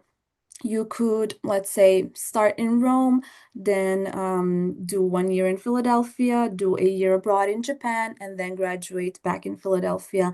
So it really depends on the major and if it's offered on the campus that you want to study at. This is the list of the ones that are, let's say, in the combination with Temple Rome. But if you want to study something else, we do offer a lot more majors on the Philadelphia campus, and you could still maybe do a study abroad, an exchange, a semester abroad, but not in the satellite campuses, not in Rome or Japan. So the admissions and scholarships, as I said, it's pretty different from general Italian public universities because it is a US university, and as such, we don't get the regional scholarship funding. So it would not be the application procedure that the public universities in Italy follow, but a different one, but it's still very straightforward. So let me explain. The Common App is a website through which you can apply for American universities. So it's very straightforward, it's very intuitive. You just make a profile on there, select the colleges and universities that you want to apply for, pay the application fee just when you have completed the application, select what you want. So if you want to study in Philadelphia, then the campus is Philadelphia. If you want to study in Rome, it's Rome. And if you want to study in Japan, it is Tokyo or Kyoto. The requirements are the official transcripts of your high school and a GPA of minimum 2.5. You can convert the GPA. There are some online converters that can help you convert your grades in the school system that we have here. To the American school system. If you want to have higher chances, let's say, to be admitted or to get higher merit scholarships, you can also submit SAT scores, but they are not obligatory, they're optional. And you can submit letter or multiple letters of recommendation from teachers or your counselors. The admission deadlines are these, but we do, as you can kind of see, have a bit of a more flexible system. So it is kind of rolling admissions, but it is not that much of rolling admissions because you do need to get a visa. So I do recommend that you follow the deadlines and not apply too late because yes, you can get accepted, but you do risk missing the application deadlines for the visa. So the early deadlines, the applications do open in August, and then you get your decision by the 1st of November. If you want to wait a bit of time, of course, you can respect the normal decision deadline, which is 1st of February the following year. But you can also apply late, as I said, if you do have European documents and you don't need a visa, you can also apply later. You can apply by the 1st of May. But that is just, if you really want to be under stressed and maybe get access to less scholarship opportunities. Yes, so the visa application deadlines, we do help you with that. We do look at the documents that you send us to see if they're correct, to ensure that you don't take them to the visa appointment and they turn you back because there's something missing. So we do check them. We help you find the consulate that is closest to your place. We help you to book the appointment, and we kind of give you support all throughout this process. This applies to all of the campuses. So if you're coming to study in Rome, it will be me and my colleague helping you with these procedures. And if you're going to study in Philadelphia and Japan, you will still be helped, but by the respective campuses coordinators. So the tuition fees, they are obviously, being a US university, they are US tuition fees, but we do, of course, have scholarships. And one thing that is kind of facilitating is that in the US, in-state students pay this amount and out-of-state students pay this other amount. In Rome, everyone is considered a in-state student and everyone pays the same tuition fee. And mind you, this is prior to the tuition reductions and scholarships. So everyone on Temple Rome campus is considered in-state students and pays this significantly lower tuition fee. You can get access to scholarships, different kinds of them.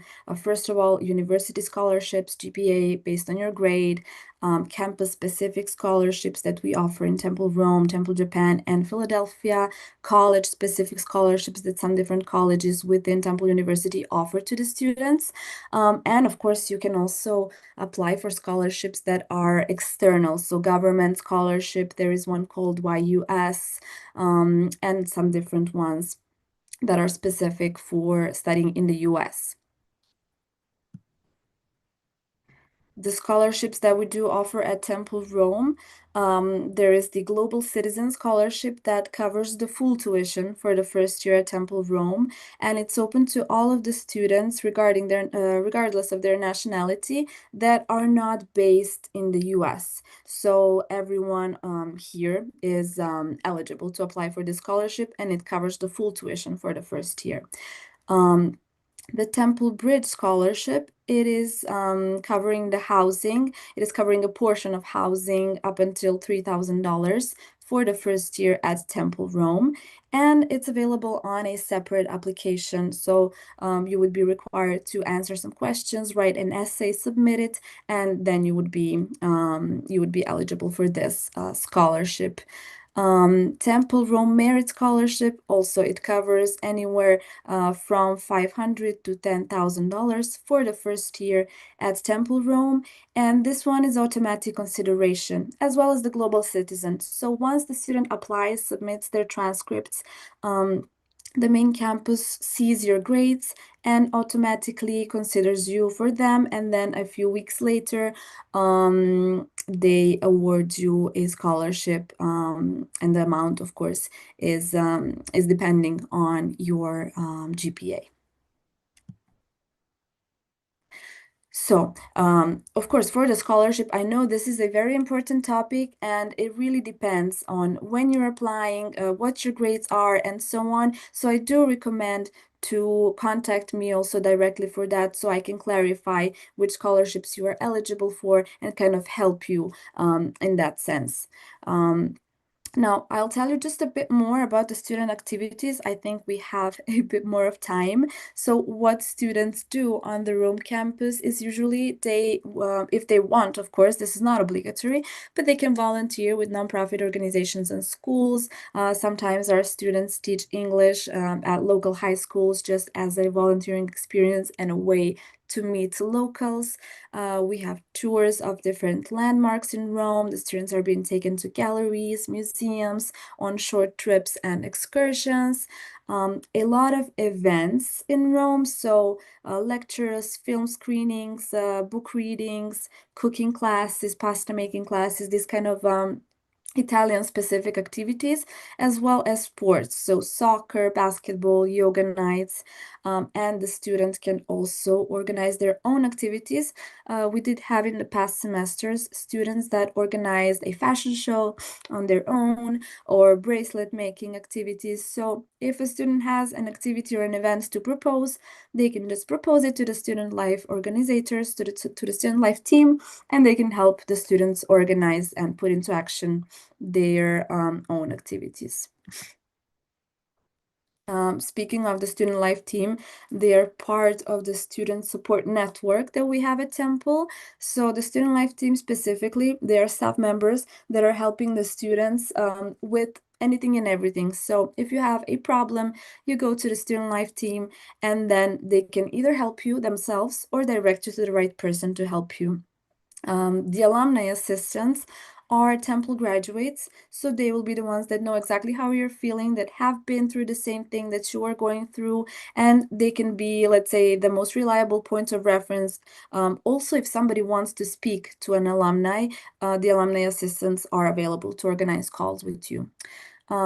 We do have the Center for Academic Support, so if a student is having troubles learning or studying or writing an essay, the academic support can help with that.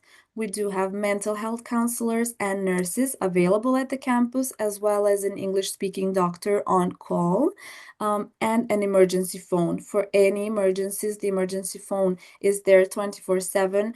So if a student is experiencing anything that is a medical emergency or just an emergency in general, they can call this phone line.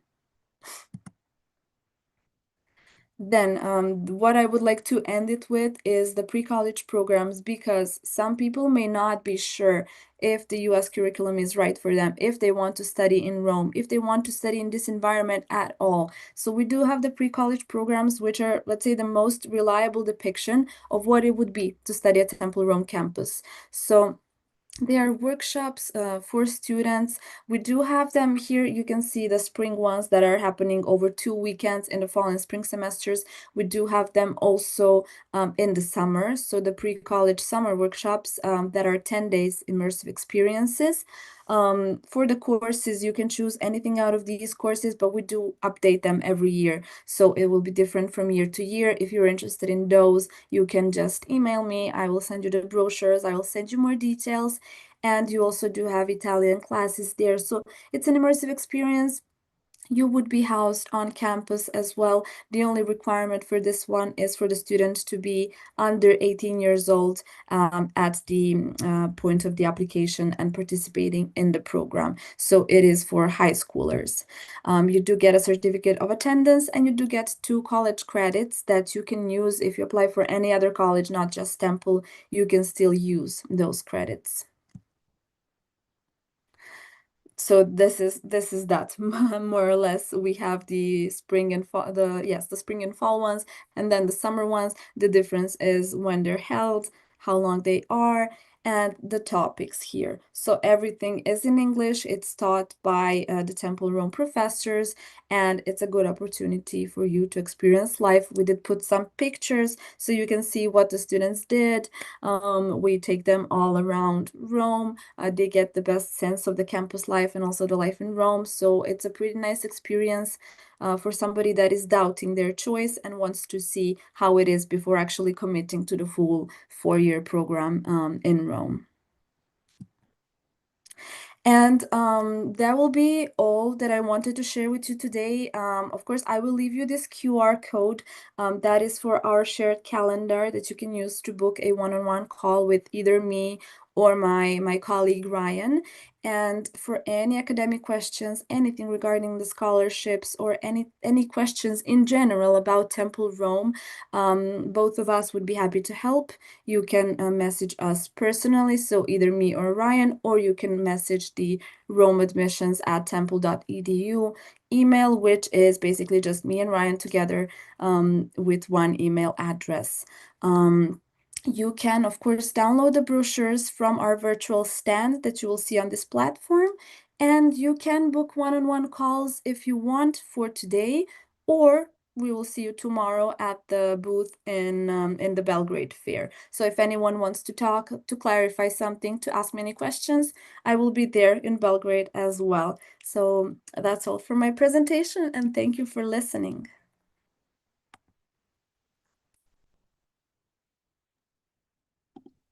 Bojana, thank you so much. Hvala zapravo za prezentaciju.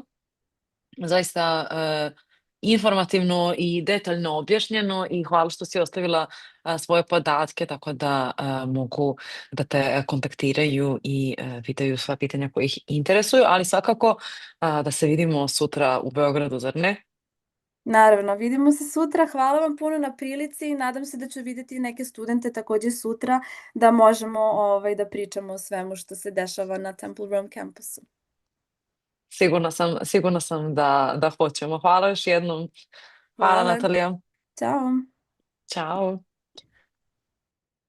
Ovo je bila Natalija sa Templu prezentacijom Univerziteta u Rimu, ali svakako da se uskoro vraćamo u program i nastavljamo sa našom sljedećom prezentacijom i univerziteta. Vidimo se kroz par minuta.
Vraćamo se nazad sa našom sljedećom prezentacijom Ilom univerziteta i predstavnikom Albertom Zanetti koji će nam reći malo više o samom univerzitetu.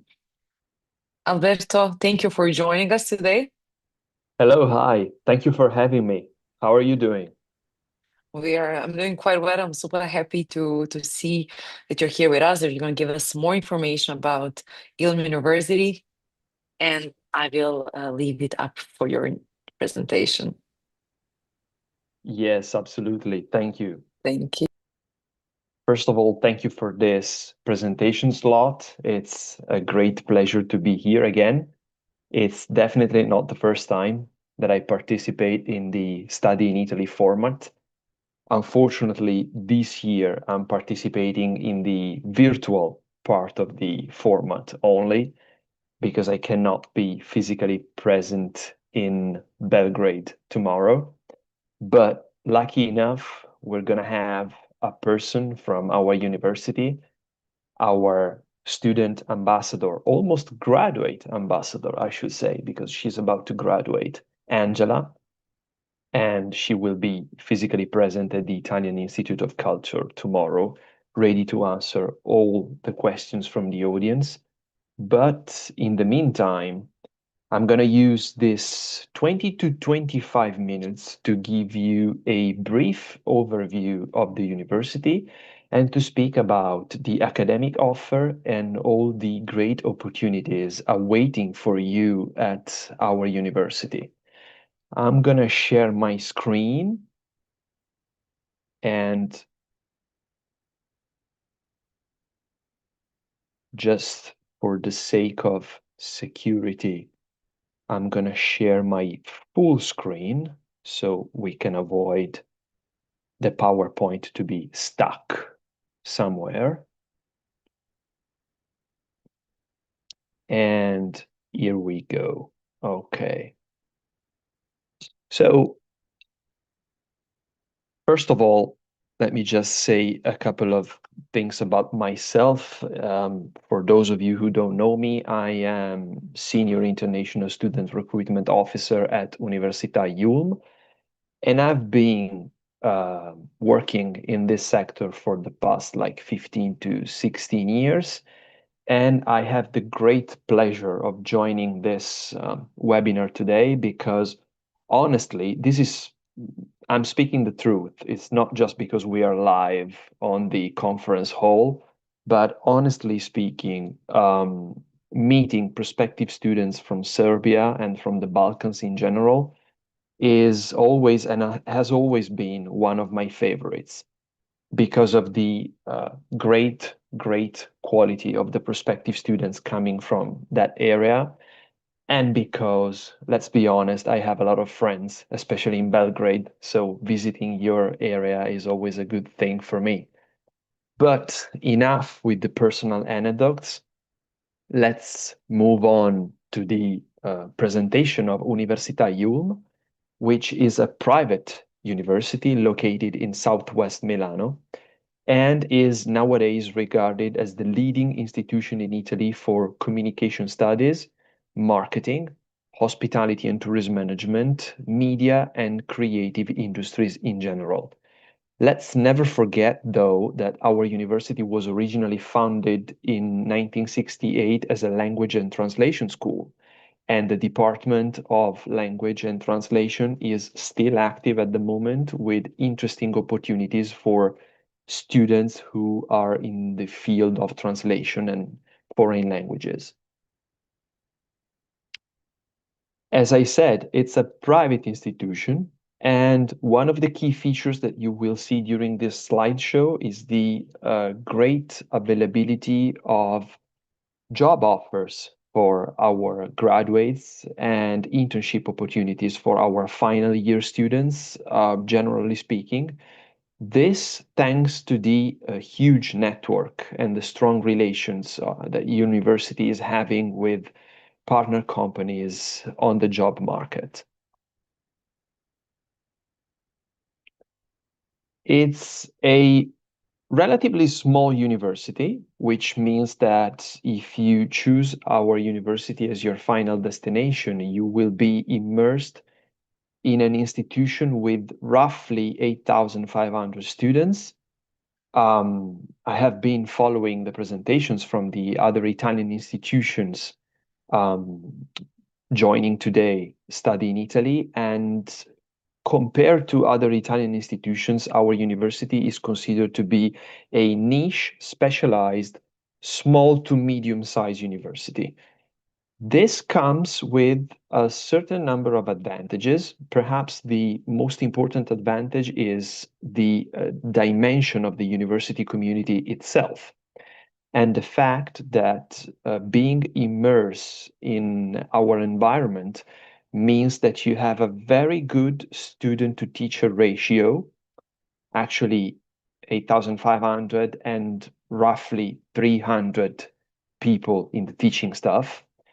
And especially laboratories and the specialized classes are run in smaller groups, which also means, in turn, that international students can be properly followed by the teaching staff, but also the university staff itself.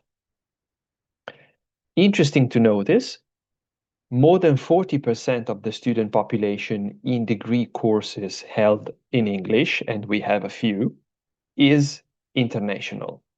If we single out the bachelor's degree in corporate communication and PR, 62% of the student population is actually made of international students.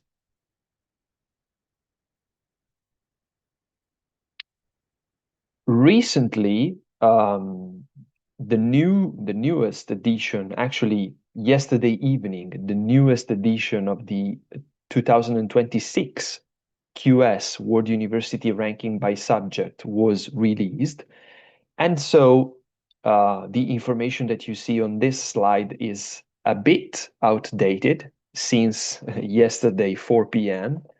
But just to give you an idea, our university has improved its position in the 2026 QS ranking by subjects in the field of hospitality and tourism management. We have now officially moved in the top 100 worldwide, which is a huge achievement, and is also able to highlight the great effort that this university is putting in becoming one of the best institutions, not only in Italy, but worldwide in the field of hospitality and tourism. We are also classified as healthy campus according to the International Federation of University Sports.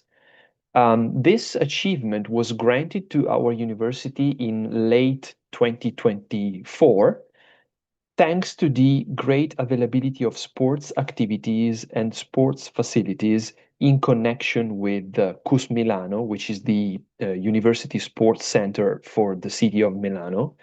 Thanks to the great availability of sports activities and facilities that we can offer to our student population.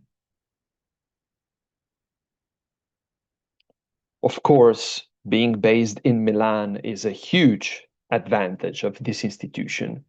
I bet that perhaps like more than 50% of the people watching this presentation have already visited Milan at least once in their lifetime.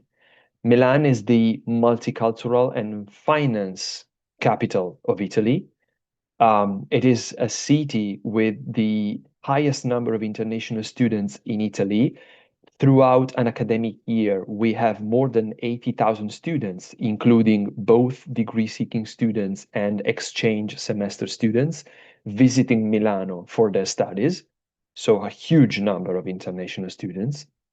We have events and shows going on throughout the year, Milano Fashion Week, Milano Design Week, and an excellent public transportation system, which enables you to live also outside of the city center and use the metro, for example, for commuting.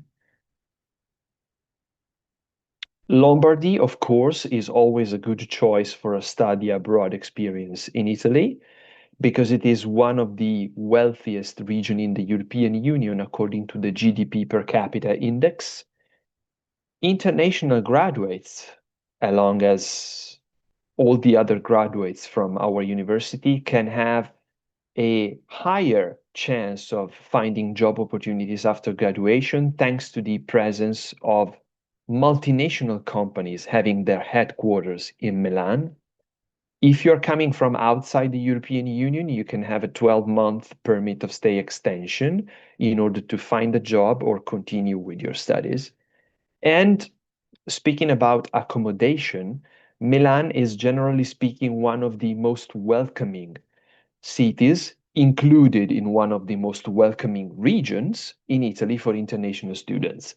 In particular, our hometown, our city, will become in the near future even more attractive for international students because we have just concluded the Winter Olympics and Paralympic Games in Milano, and part of the residences for the professional athletes will be converted into residences for international students, which is good to know.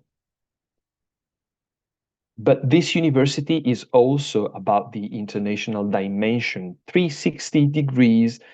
You can have an Erasmus experience if you become a student of this university. You can choose among a network of more than 150 partner universities. You can also have a chance to get in touch with our career and placement office, which has a dedicated unit for international students with a network of more than 1,400 partner companies, both in Italy and abroad, also organizing events during the academic year for students and graduates like career fairs, job fairs, and meet the partner companies with many workshops and opportunities to meet your future employers. Also interesting to know, international students can apply for a part-time job opportunity in one of the offices of the university, including the office where I work, the International Mobility and Recruitment Office. It's a paid job, 150 hours of service per semester. But, okay, let's be honest. I am a representative of the university, so all this information is very well displayed in this presentation, but at the end of the day, I could be biased because I represent the university in this presentation. So we decided to include this slide, which is actually taken from a survey carried out by the Italian Ministry of Education in 2025. The data is referred to 2024. This is a completely independent survey, and the Ministry of Education of Italy interviewed over the phone a pool of graduates from our university.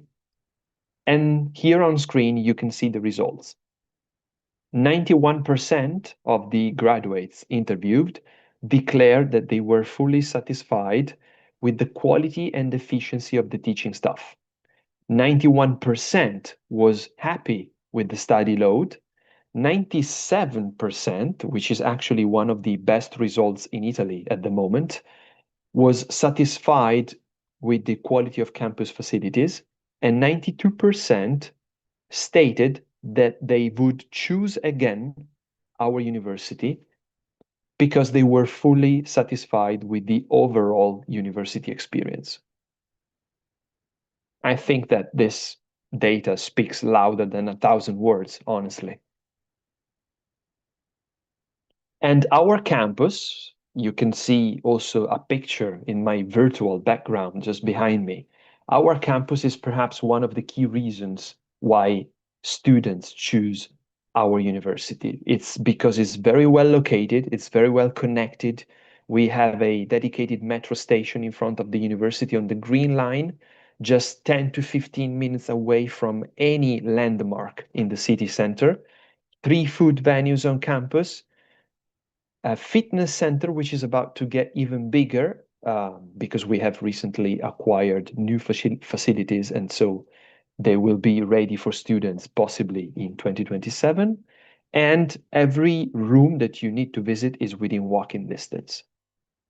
You can see now a bit of a carousel with pictures from the campus.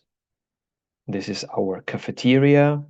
This is the park that we have right at the heart of the campus area, the fitness center, a classroom with students from a master's degree. As you can see, it's very cooperative. It's a very interactive way of teaching. And this is another aerial view from building number 6. As you can see, the campus area is a very nice, green, and safe zone. Very close to the city center of Milan, but still in a quiet area outside of the city center limits. But now, let's accelerate a little bit because we're going to talk about the academic offer and what our university is famous for. As I told you at the beginning of the slideshow, we are known for communication studies, marketing, media, conservation of cultural heritage, creative industries. And here on screen, you can see the full academic offer for the undergraduate programs, the bachelor's degrees. We have one program, Corporate Communication and Public Relations, which is completely taught in English. And at the moment, it is by far our flagship program. It is the most requested among international students. 62% of the population is made of international students, actually. Then if you speak Italian, if you're able to speak Italian at least B2 level, you can also choose among the 7 bachelor's degrees that we have taught in Italian. Moving on to the master's degrees, we have 4 programs completely taught in English: strategic communication, marketing, consumer behavior and communication, hospitality and tourism management, fashion communication, and luxury strategies. Again, if you already have knowledge of Italian as a second language, you can also choose among the 5 master's degrees that we have taught in Italian. Our institution is also famous, very popular in the Balkans too, for the executive education. We have a number of one-year master programs. Some of them are taught in English. For example, international tourism and hospitality, international marketing and sales communication, contemporary museology, and museum communication. In particular, international marketing and sales communication has a very long tradition of students from Serbia. Every year we enroll at least a couple, 2 to 3 students from Serbia. These programs are different from the 2-year master's degrees because they're specifically designed for people who already have a job or for people who are looking for the next step in their career. Ultimately, for people who are just about to take over a family business, for example, because they are shorter, they are more condensed. Usually it's a 6 months activity plus 6 months internship. And because they give you the possibility to build your own professional network while at the university. A little bit of technical information for prospective students interested in applying. I'm not going into details because the organizers of this live event via Academica, they are representing us on the territory and they are specialized in preparing the applications for admission to this university. But just for you to know, the admission process is completely online. It can be done online, including the admission test. So there is no need to come to Milan in order to sit the test. For the bachelor's degrees, we require a high school diploma with at least 12 years of schooling. We are accepting applications from national schools as well as international schools. For the master's degrees, we are accepting bachelor's degrees in a related field. This is perhaps the only rule that you have to remember about master's degrees in Italy in general. Cross majors are not allowed. If you're coming from a completely different background, your application is very likely to be refused because our university system usually requires to have a certain number of subjects in common between the bachelor's and the master's. Now, I have to be very honest with you. If you are watching this presentation live and if you are looking for options for September 2026, this next academic year, because you are still a bit indecisive and you still haven't decided where to go and what to do, unfortunately, our university has already concluded the application period for the 3-year bachelor's degrees because we are sold out.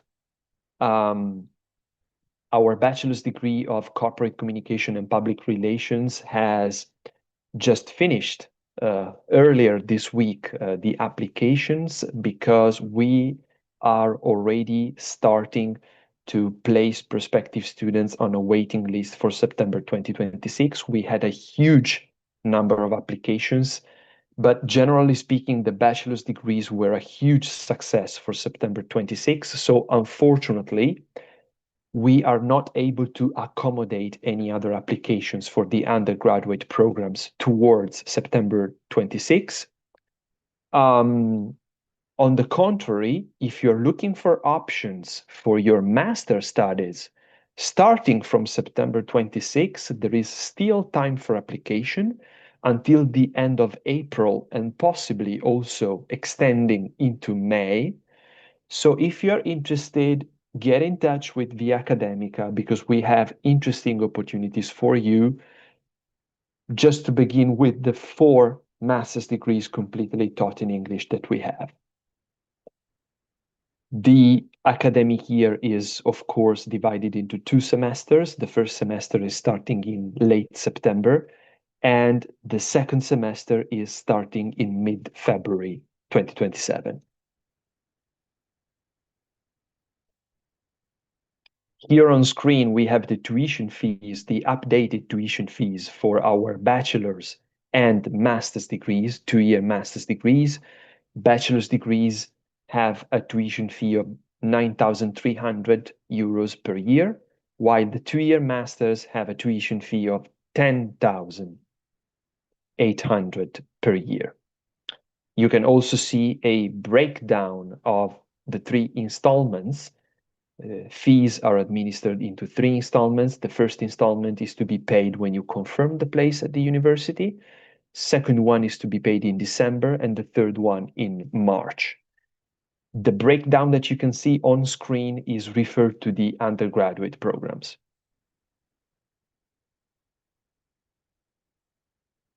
Good news is that we still have a number of financial support opportunities running out. So if you're thinking of applying for a 2-year master's degrees, this is the right time to submit your application because we are entering the final stretch. We have a small number of 50% tuition fee waiver based on merit with a bachelor's degree final grade of 80% minimum. And for a selected number of programs, including fashion communication and luxury strategies and hospitality and tourism management, we can also offer a full tuition fee waiver, 100% tuition fee waiver based on merit, if you're having a bachelor's degree final grade of 90% or above, so you should be in the top tier of your class of graduates. These waivers can be extended according to your university performance here at Università Ulm. And last but not least, international students can also apply for the DSU regional scholarship offered by the region of Lombardy, the region where we are based. In this case, though, the selection is made according to family financial criteria, as you may know from other presentations run by my fellow colleagues.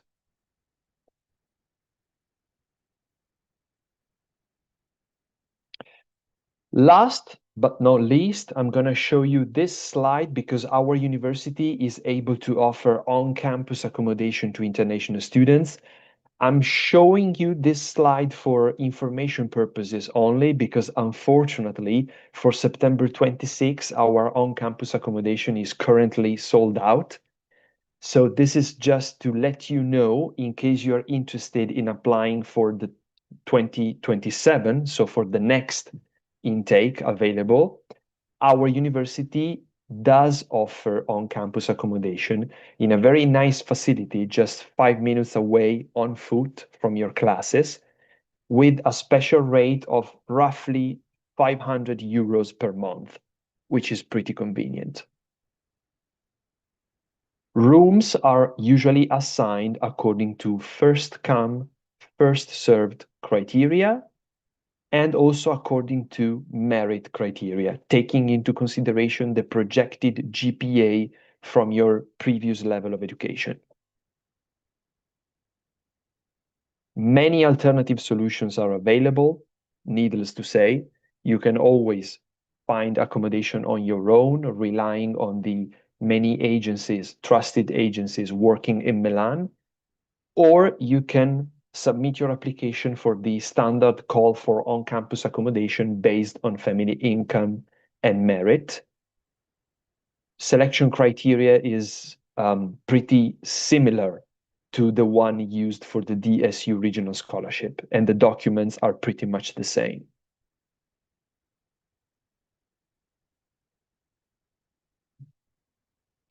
All right, I think we've reached the end of this presentation, the end of this slideshow. I just wanted to conclude this speech by just saying a couple of words about the difficulties that the prospective master's students are now facing, unfortunately, within Serbia. I just wanted to reassure everybody that our admission office and the university organization itself is perfectly aware, also thanks to the information given by our partners on the territory like Academica. We are perfectly aware of the situation and difficulties that some students may have in retrieving the transcript of records, because maybe some offices in public universities are not fully equipped to give you transcript of records. So we are trying to be very flexible, and we are trying to give prospective master students from Serbia a great degree of flexibility because we realize that the situation is a bit complicated. So you can count on our support across the board.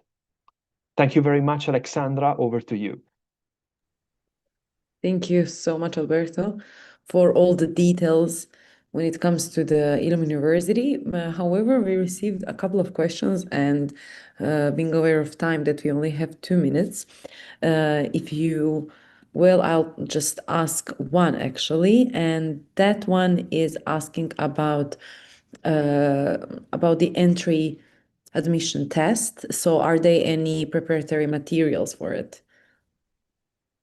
Well, of course, it depends on the specific admission test that a student is going to take. There is demo material that we can provide to prospective students, especially for the undergraduate programs.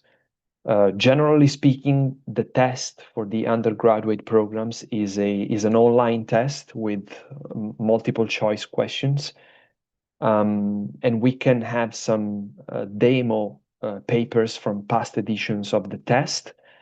For the master's degrees, unfortunately, this is not possible because the admission test for the master's degrees change every year. The admission test modalities change every year. So we're not able to provide specific preparatory material. We do have a bibliography, though, for prospective students for the master's degrees. So in case they are interested in applying, we can send them the bibliography for the test preparation. Perfect. Thank you so much Thank you, Alberto, for answering the questions. And unfortunately, as you said, you won't be in Belgrade, but your colleague, actually a student, will be there, and there will be opportunity to ask many other questions. So thank you so much for being here with us today. Absolutely. Thank you very much for having me. And yes, our lovely, beautiful student ambassador, Angela, will be with you today in Kneza Miloja. So enjoy. Thank you. Thank you so much, Alberto. Thank Have a you. great day. Thank you. Ovo je bila prezentacija univerziteta, a sada nastavljamo s našim programom. Sljedeća prezentacija na redu jeste Università Cattolica. Cattolica del Sacro Cuore i Ador kao prezentator njihove prezentacije. So Ador, if you're ready, Yep. can start with... Hello. Hi, definitely. Let me just grab the presentation real quick, and I will be starting with that right away. Sure. Nice to see you, and thank you one more time for being here with us and giving us all the insightful informations for our students. Oh, come on, it's a pleasure. I always love these presentations, and I always love that you always You have will me be in here. Belgrade? Definitely, definitely. So Well, apart from these, students are gonna see my face in person tomorrow as well. those are great news. Well, thank you so much. I will leave it for your presentation then. Thank you. Cool. Thank you so much, Alexandra. Thank you so much for having me once again, for having Università Cattolica. I've lost count, honestly, of how many presentations, how many times we've been doing this for the past 10 years or even more, as a matter of fact. So, well, I mean, it's pretty clear that I'm representing Università Cattolica today. My name is Ador. I'm part of the marketing and recruitment team of the very same university. I'm an international ambassador of Università Cattolica. I mean, I've studied here myself. I graduated some years ago now. It's been quite a while. Well, I'm a Via Academica ambassador as well. I went through Via Academica myself when I applied for Cattolica. So yeah, I can give you, my experience firsthand pretty much for everything here. Well, we're gonna go through the basics, I think. We have around 30 minutes. We're gonna start a bit, with the whole higher education system in Italy. We're gonna go through some minor differences that might be when compared to your education system here in Serbia. We're gonna have a look at some numbers, data, statistics from Università Cattolica. Obviously, we're gonna have a look at the study programs, the opportunities that you might find here, and well, pretty much why you would pick Cattolica out of the 40,000 universities you might encounter out there. So let's start right ahead. Obviously, when you think of studying abroad, and I know that a lot of students, thousands of students, like, pick this specific path of studying abroad. And obviously, it's no easy task. Like even finding, the right study program, the right university, the right country, the right destination, as a matter of fact, is quite complicated. We're basically surrounded by amazing options out there. And when you consider Italy out of all the countries, obviously you need to study beforehand. You need to understand how the education system works in Italy, first of all, because you cannot find all programs in all universities. There's this very clear distinction between the university sector and the AFAM sector. And this is the most important, the first and let's say first important step and distinction you need to consider. Like, let's start with the university sector, which is where you're going to find public universities, online universities, and obviously private universities such as Università Cattolica. Here, you will find, well, programs that I usually like to label at, let's say, a bit more traditional, maybe, by mistake, but that's how I prefer calling them. And for those who are interested in studying like economics, medicine, psychology, communication, humanities, political science, marketing, and programs such as these ones right here, these can all be found within the university sector. Well, I hope it's at Università Cattolica, but these programs can be found in other universities as well, apart from Cattolica. But then obviously there's another huge sector, which is called the AFAM sector. And well, this is where you're going to find rather creative programs like, this is where you're going to find design schools, fine art schools, you're going to find dance academies, you're going to find music conservatories here, you're going to find academies of drama. And it's a super clear distinction, as a matter of fact. Like you would never find this sort of creative study program at Università Cattolica, just like you're never going to be able to find an economics and management program or finance program in most AFAM institutions. And then the other very important roadmap, let's call it a roadmap, you need to keep in mind would be this one right here. Like most of you attending this presentation, most of you visiting us tomorrow are either attending your final high school year, your second to last high school year. Some of you might already be attending a university program. You might be, I don't know, attending your third or fourth year probably. But there are some distinctions maybe if we were to compare Serbia and Italy, as a matter of fact. Like obviously you're going to need the usual 12 years of pre-university education to be eligible for admission to an undergraduate program. Well, that undergraduate program could be a 3-year bachelor degree. And this is a major difference when we compare it to Serbia because you do have quite a lot of 4-year bachelors here. But if you were to go to Italy, like 90% of the bachelor degrees have a 3-year duration. It could be, again, like economics, psychology, communication, political science. Obviously, there are some exceptions here, like medicine, for instance, is a 6-year program. So you're gonna have to sit in for the whole thing. Law is another example which has a slightly longer duration. It's a 5-year program most of the times. These programs, like 5-year or 6-year programs, would grant you the opportunity to obtain both a bachelor and a master degree within the very same cycle of studies. Once you're done with your bachelor degree, you could move on to the graduate level. You could opt for a 2-year master degree. You could opt for a 1-year specializing master. If you opt for a 2-year master degree, then you could also proceed with the very final step, let's say, which is the PhD. The 2-year master degree gives you eligibility for a PhD at a later stage of your student life, hopefully in Italy and hopefully at Università Cattolica. Cattolica itself is huge, as a matter of fact. It's the largest private institution in Europe, founded more than 100 years ago. So we're kind of old. We're well established, quite of a relevant part of the education community, not only in Milan, but pretty much in all of our campuses. We're located in 6 different cities where we have 5 campuses, where we have 12 faculties as we speak, around 40,000 overall students. But consider the fact that out of these 40,000 students, almost 5,000 of them are international students, which is more than 10%, which is quite a high number, as a matter of fact, which gives you right away the idea of how important, how relevant, how big the international community is at Università Cattolica. We do work with around 600 partner universities. Well, keep this number in mind. This is going to come in handy at the very end of this presentation. It's not a random number, but it's quite important for your future as well. And well, in terms of academic programs, because I mean, you're coming here to study, you're coming here to attend a study program, we do offer more than 250 programs taught in English and obviously in Italian as well. Speaking of numbers, obviously, I mean, when you find yourself in such a huge, vibrant community, it's great because you can find people for pretty much everywhere. We do have students from 160 countries worldwide, but the dimension and the size of the university is not. It's not like the important factor or the driving factor that's going to lead you to Cattolica.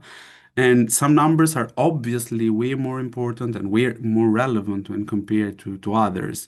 And well, I'm talking about the academic quality, the academic excellence, how well ranked 17 subject areas of ours are.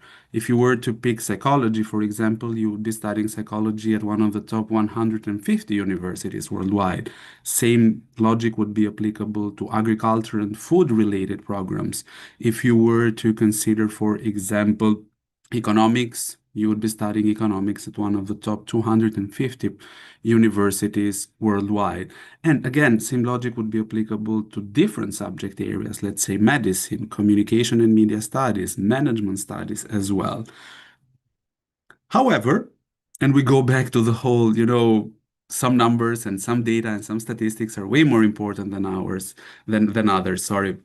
And, obviously you're surrounded by options, and there are a lot of universities which have excellent programs in whichever subject area you might think of. Obviously, there are some universities out there who offer super amazing programs in psychology, in economics, in medicine, in communication.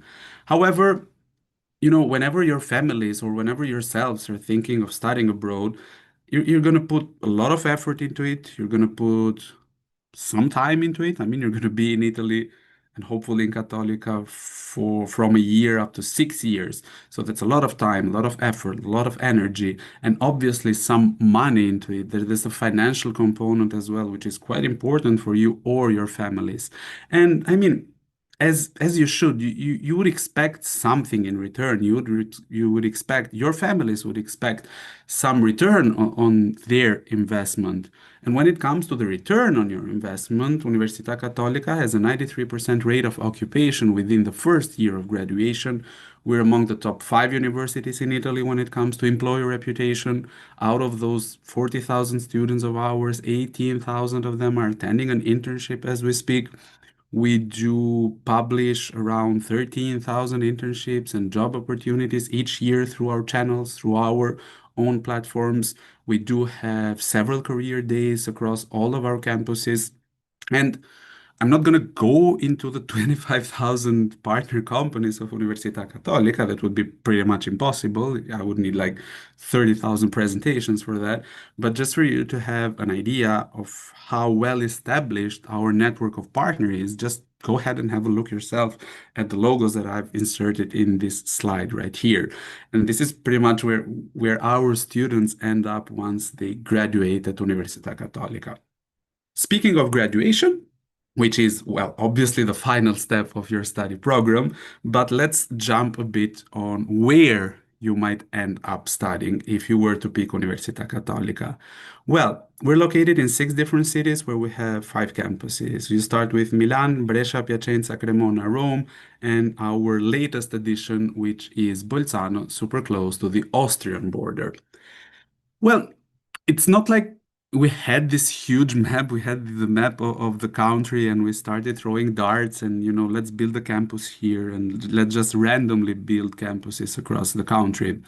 And Cattolica has this amazing thing, which is the connection with the territory, with the city, with the location, with the place where each campus is basically operating.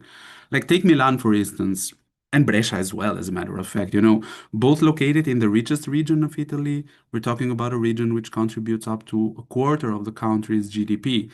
And it's like the most industrialized area you could imagine. So it kind of makes sense, to have programs in business, in economics, in finance, in management, in marketing, STEM-related programs as well across our campuses in Milan and Brescia as well. Then, same logic would be applicable to Piacenza and Cremona as well. Obviously, we're talking about the Italian food valley. Like you have around 23,000 small medium enterprises operating in the food sector within Piacenza and Cremona, number 3 and 4 on the map right here. So again, it kind of makes sense to offer food-related programs, starting maybe from a bachelor degree in food production management, moving then on to a master degree in viticulture and enology, for example, in agriculture and food economics. Food processing as well could be an option. And well, last but certainly not least, and certainly not in terms of relevance and importance, we have a hospital in Rome, we have another hospital in Bolzano. So again, following the very same logic, it kind of makes sense to offer medicine and surgery or medical related programs in Rome or Bolzano, like a master degree, for example, in healthcare management in Rome. There's no other better place apart from Rome, super close to the Ospedale Gemelli that we have right there. As for the actual study programs, Well, it's way easier for me to state what we do not offer rather than go through everything and all the programs. That would be like an endless, super boring list of programs. We do not offer engineering, we do not offer architecture, we do not offer design related programs. Apart from that, well, you can find agriculture and business, you can find banking, marketing and communication, humanities, business and management, which is what I've studied myself some years ago. We have political science, medicine, and STEM related programs as well. Starting obviously from the undergraduate level. Well, at an undergraduate level, most of our programs are taught in Milan. We do have a few exceptions here and there, like business and finance in Brescia, for example, food production management, as we said, in Piacenza, in the Italian Food Valley, and, well, medicine and surgery, where the hospitals are, so either in Rome or Bolzano. At the graduate level, since we offer around, I think, 50 plus English taught graduate programs, I would rather go into, the distinction between a master degree, so a 2-year program, and a specializing master, so a 1-year program, rather than go through the full list of programs. So once you complete your bachelor degree, you could opt for either one or the other.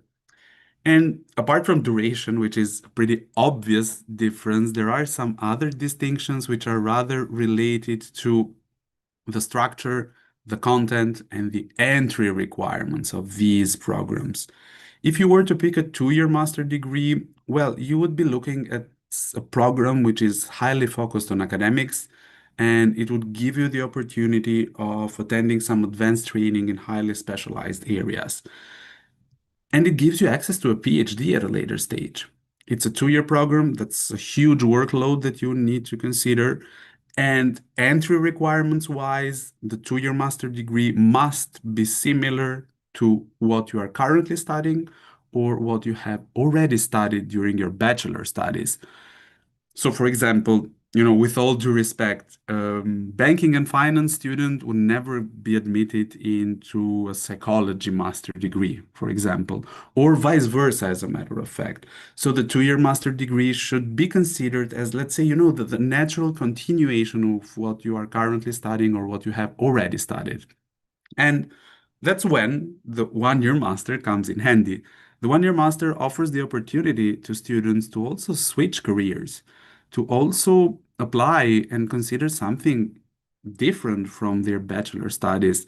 Like if I were to go, for example, through our programs, like let's say we have a 1-year master in strategic management for global business, for example. And I mean, it's clearly a business and management program, obviously, but we have students coming from a humanities background, a law background, something not even related to business and management, as a matter of fact. All these 1-year masters offer, well, a first semester of traditional lessons, let's say, you being in the classroom, attending lessons and meeting your teachers and having discussions with them. But then a second semester, which is rather practical, would have either an internship or a field project. The 1-year master, however, does not give you access to a PhD at a later stage.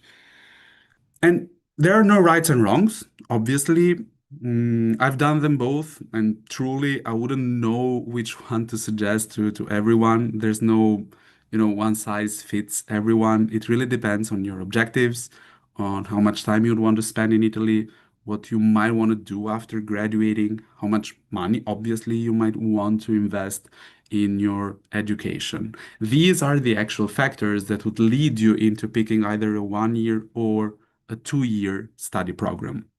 And obviously, being an Italian university after all, we do offer a bunch of Italian taught programs as well, starting from the undergraduate, moving then on to the graduate level. So pretty much whichever program you see in English is also offered in Italian in one of our campuses. And as I said, studying abroad, going abroad is no easy task. It's quite of a challenge, and I've gone through that myself. I mean, I had tons of fun. I enjoyed my time. It was amazing, but obviously, it's not the easiest of tasks, let's say. And not all students are always ready to jump in for the whole thing, for the full-time program. Some students are rather willing to maybe, test the water beforehand, opt for a rather an exchange program beforehand. So they try to figure out how a specific university works, how living and studying abroad might actually be like before being fully committed to jump in for the full-time program. So if you are a university student, an exchange program could also be an option. We do have around 300 English taught courses when it comes to exchange students, and we do welcome more than 400 international students each year. After going through all these numbers and information with regards to programs and masters and bachelors and the fancy location of the campuses and the partners that the Università Cattolica has, we're going to dive a bit into, well, this is like the boring part of the presentation and, the whole student journey, but let the Academica deal with the entry requirements and the application procedure. They know everything. They've been doing this for, God, I don't know how many years now. But entry requirements wise, you need a B2 in English if you're studying in English. You need a B2 in Italian if you opt for an Italian taught program. Well, you need the 12 years of pre-university education for an undergraduate. You need a minimum of 15 years of global schooling for a graduate program. And as I said, some programs have some extra entry requirements, obviously. If you were to go for, let's say, economics and management, well, apart from your GPA and a strong motivation and having a B2 in English, you're going to need excellent grades in mathematics. If you were to go for a 2-year master degree in banking and finance, for example, well, you definitely need a background in banking and finance. Same logic would be applicable to pretty much all 2-year master degrees.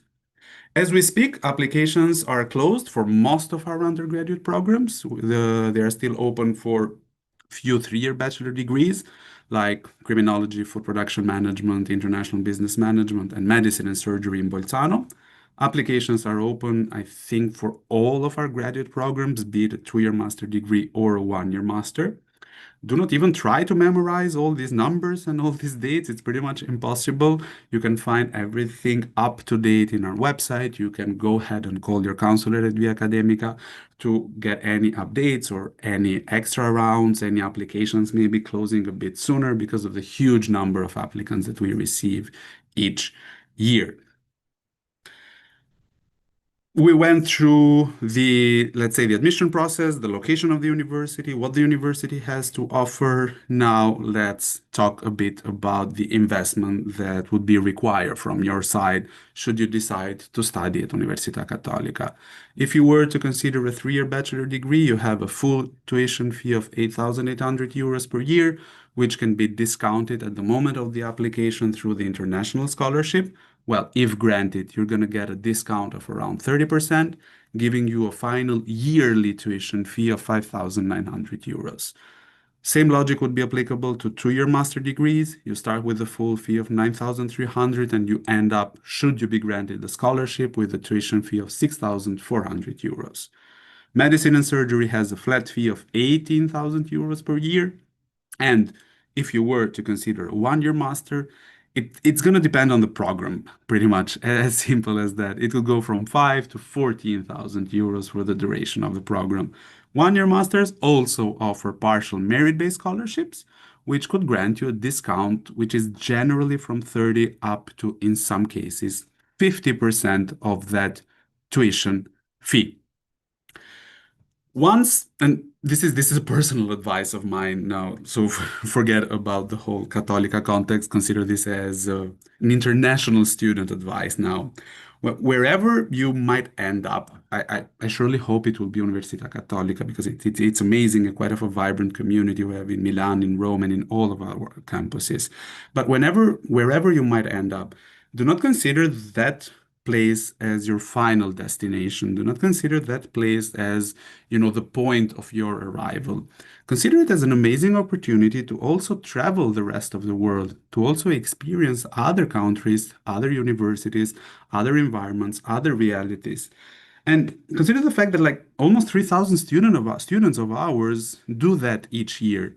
Like you could start at Cattolica, you could pretty much enroll, I don't know, let's say in a management program.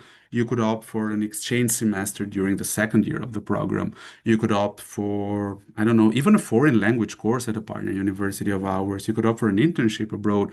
You could go ahead and write your final thesis in a partner university of ours. You could also opt for a double degree option. And you know, the name pretty much gives it away itself. And you might be starting, let's say, the program in management in Milan. You would attend the first year of that program, then you could attend the second year in a partner university of ours.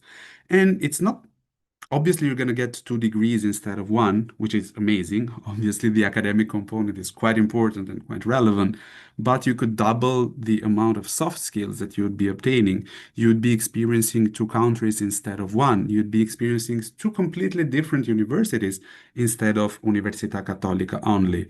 And we do have a few double degree options as well, starting from the undergraduate and moving up to the graduate level.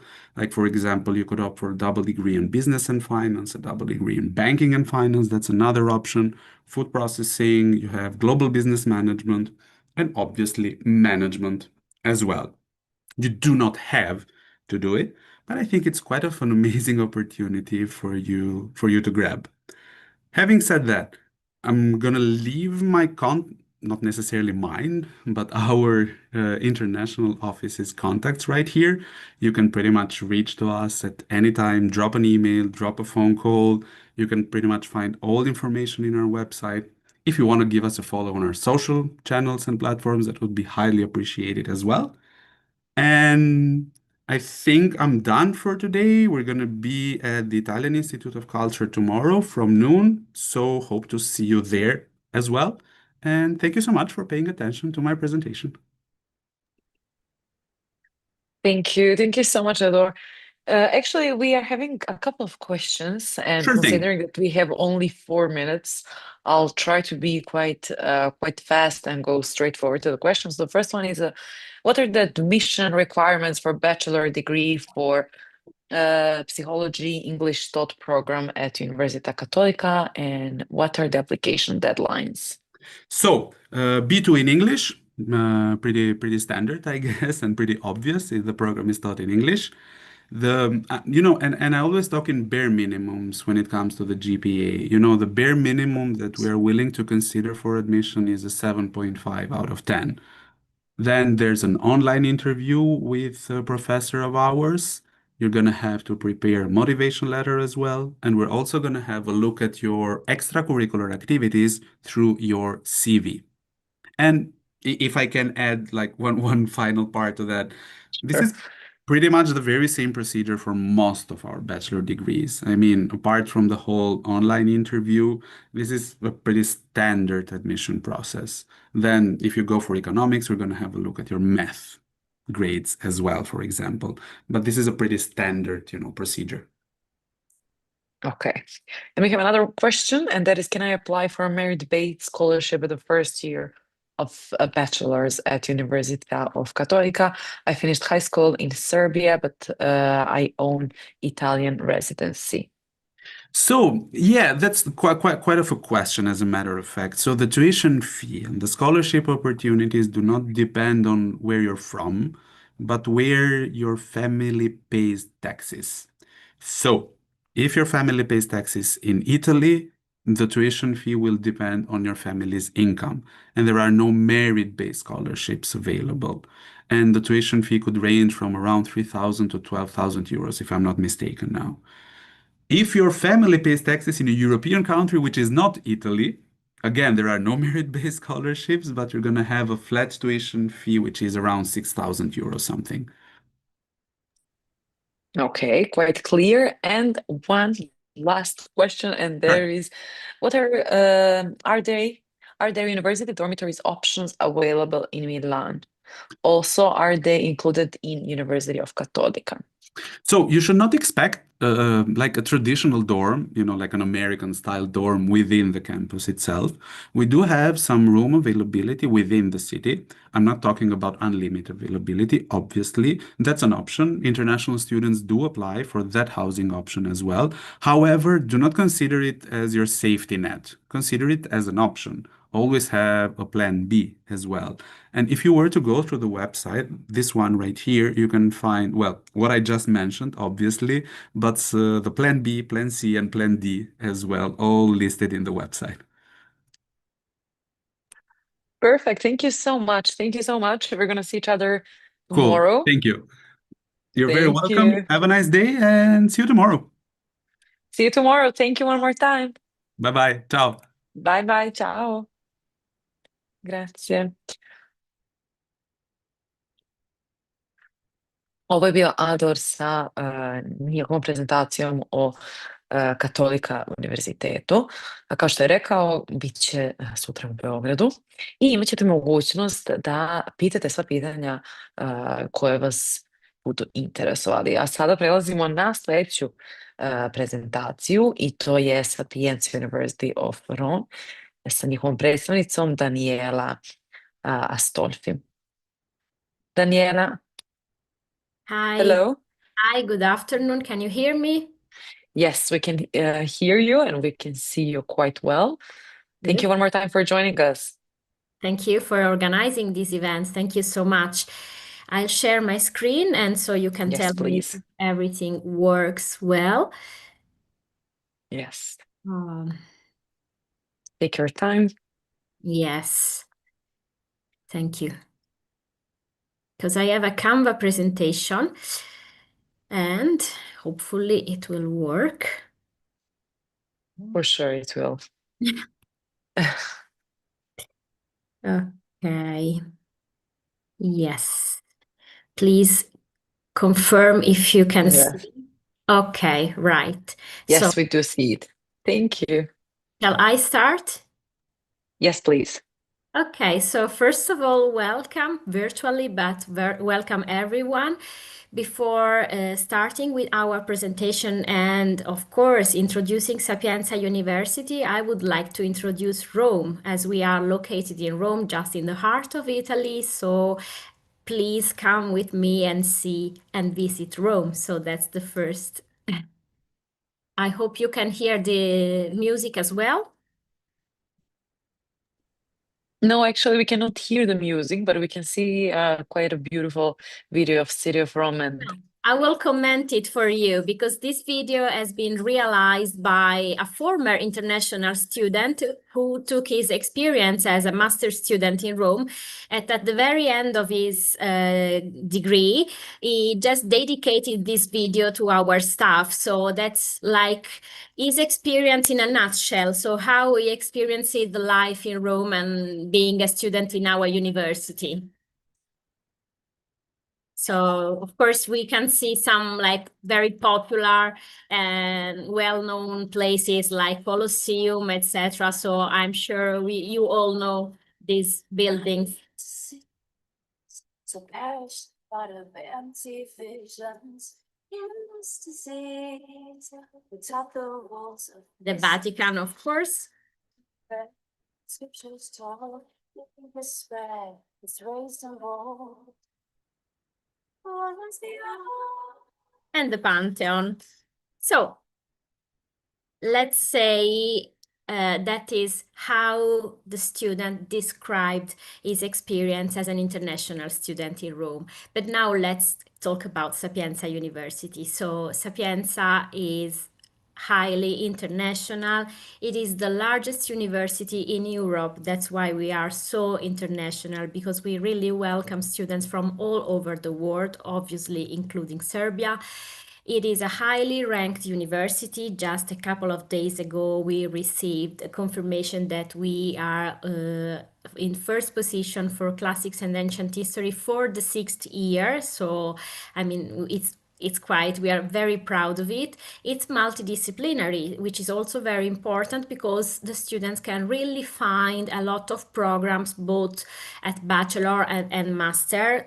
More than 60 of them are taught in English, but of course we do have many more in Italian as well. And above all, it is a public university, which means that the education, both for local and international students, is partially paid by our government. entitlement, which gives us funding on the basis of the number of students. That's why it's a quite affordable university, because it's the largest in Italy, and therefore the number of funding that we receive to support students' education is impressive in comparison to other public universities. And then I'll talk more about the tuition fees, and we can go into depth about this. So just to give you some information, this is the overall number of students that we have. So you can see it's quite a large community, very international, as I told you before, but also in terms of staff, both academic and non-academic, we are quite high in numbers. Sapienza has got 11 faculties and, of course, many different departments, libraries, museums, and university hospitals, because we do have the program, the medicine program, both Italian taught and English taught. So that is also very interesting, because I know medicine is quite popular among international students. As I told you, it's a big university, which means that we do have a main campus that we used to call the city within the city, because the main campus is really very big, and it is located just near the Termini station. That is the main railway station in Rome. So if you have ever been to Rome, for sure you have been very close to our campus. But being so big, we do have other different buildings, all located in the city, and some of them also out of the city.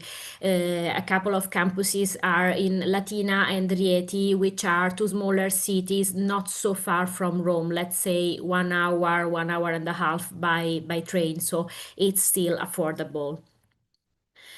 And as I told you at the beginning, Sapienza is international in terms of agreements, in terms of possibilities. So what we experience, especially with international students, is that they come, they stay in Rome, but then they take advantage of the several opportunities that we have to go abroad, because of course we joined the Erasmus program, and there is the full recognition of the activity that the student does abroad. But Sapienza is also part of a consortium of European universities called CIVIS, which implies that, of course, beside the traditional Erasmus mobility, there is also the possibility to join smaller programs, summer schools. So it's really easy to find an international experience once staying in Sapienza, because we do have many agreements, both in Europe and also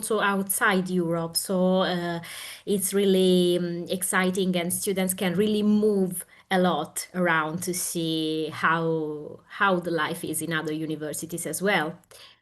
And as I told you as well, we are highly ranked. So just a couple of days ago, there was this information about QS World Ranking for the 6th year. We are first worldwide in classics and ancient history, which makes us very proud, because obviously having this important result in such discipline, being in Rome, means a lot. But we are also very well positioned in many other disciplines, as you can see from the list. So coming at Sapienza as an international student means also coming in a highly ranked environment, full of research, full of interesting options and interesting projects to join as well.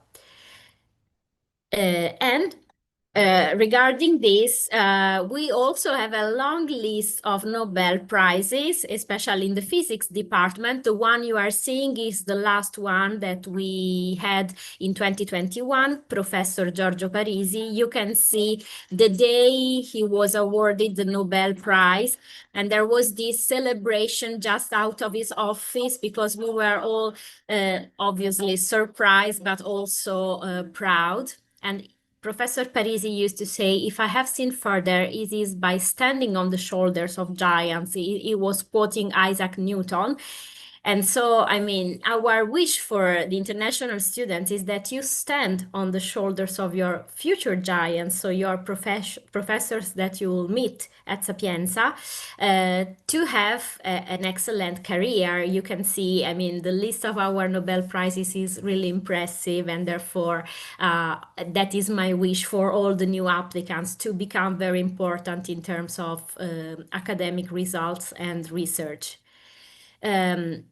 But of course, as it was for the international opportunities, we do have many job opportunities, and in fact also our employability rankings are quite high, which means that of course students can have, especially at master level, the opportunity to take an internship both in Italy or abroad as well, because we do have many different agreements with companies, and also students coming with a visa can work part-time up to 20 hours per week, which is also very helpful when it comes to living cost. And I will tell you something about this as well, because I know in a city like Rome, which is full of tourism, the cost of living is quite challenging. So no worries, I'm gonna give you some information about this as well. When it comes to tuition fees, that I think is most important for you to know. As I told you at the beginning, Sapienza is a public funded university, which means that the student pays one quota of the education because the rest is paid by the government directly. So, practically speaking, student coming from Serbia will pay 300 euros per year for the education, because the student only pays one part of the education, which means only 300, which is really, really affordable. And the rest of education is fully funded by the government, which I think is very, the message behind is very beautiful, because we want to guarantee the right of education, of university education, to any student, regardless let's say, the social condition or anything. So that's something that it's really important to know, because of course the cost of living in Rome is not that affordable, but knowing that the university has such a low rate means that the students and the families can really rely on good tuition fees. Ideally speaking, when it comes to cost of living in Rome, I would consider roughly 800 euros per month to live, because normally students share flats with other students, because there is no opportunity to get students accommodation through dorms, because our university is really, really big, so we cannot build dormitories. And therefore all students, also also the local one, including me, as I was a former student at Sapienza many years ago, all students just share flats with other students, and normally the cost of a room is around 450 euros if you just want to live very close to the university campus, plus all other expenses like food, free time, etc. So I would count on 800 euros per month. Of course, we do have also the opportunity to apply. There are many scholarships that are not directly offered by the university, but there are regional scholarships, which means that the students can apply through a different process. So there is the process for application, which I'm gonna mention in a few minutes. And as a different process, the students can apply for the scholarship. In case they get the scholarship, the situation changes completely, because the student gets money plus accommodation, which means that the full experience is funded. So that's of course the most ideal situation, but needless to say that all students apply for the scholarship, because it is quite obvious. So as I was telling you before, there are these regional scholarships. Normally, the call for selection for the scholarship application is open at the beginning of summer, whereas the application for our programs is currently open. So I'm gonna show you some brochures for you to get to know more information about this. So just to give you a short overview of all the programs that we offer, always when I make presentations, I just say what we do not offer. So Sapienza hasn't got veterinarian and agrarian studies, but besides that, all the other programs are offered either in Italian or in English.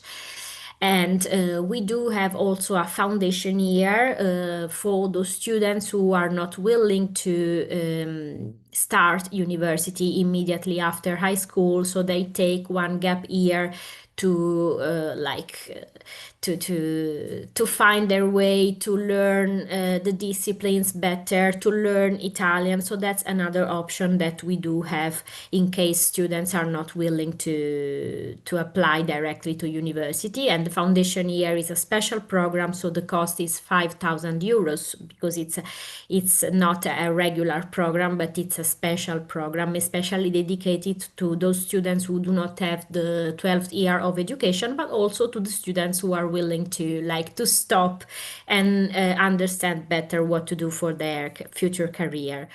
This is the overview of the programs that we have. Of course, we do have many PhDs as well, but I think it's too early to talk about PhDs. Most of them are in Italian. Some of them, especially at master level, are taught in English. So now I will quickly show the programs, and then of course feel free to ask if you want me to go back and forth between the academic offer. But anyway, in case you want to get to know all our programs, you just can scan this QR code and you will be redirected to our course catalog. So far, it contains the old documents related to the current year, but you will find the course description, you will find information related to each program, what to expect, what you will become, etc. So that is also quite interesting to explore. Anyway, this is the list of our bachelor programs completely taught in English. For all the bachelor programs in Italy, in the public universities in general, you will need to take one mandatory entry test.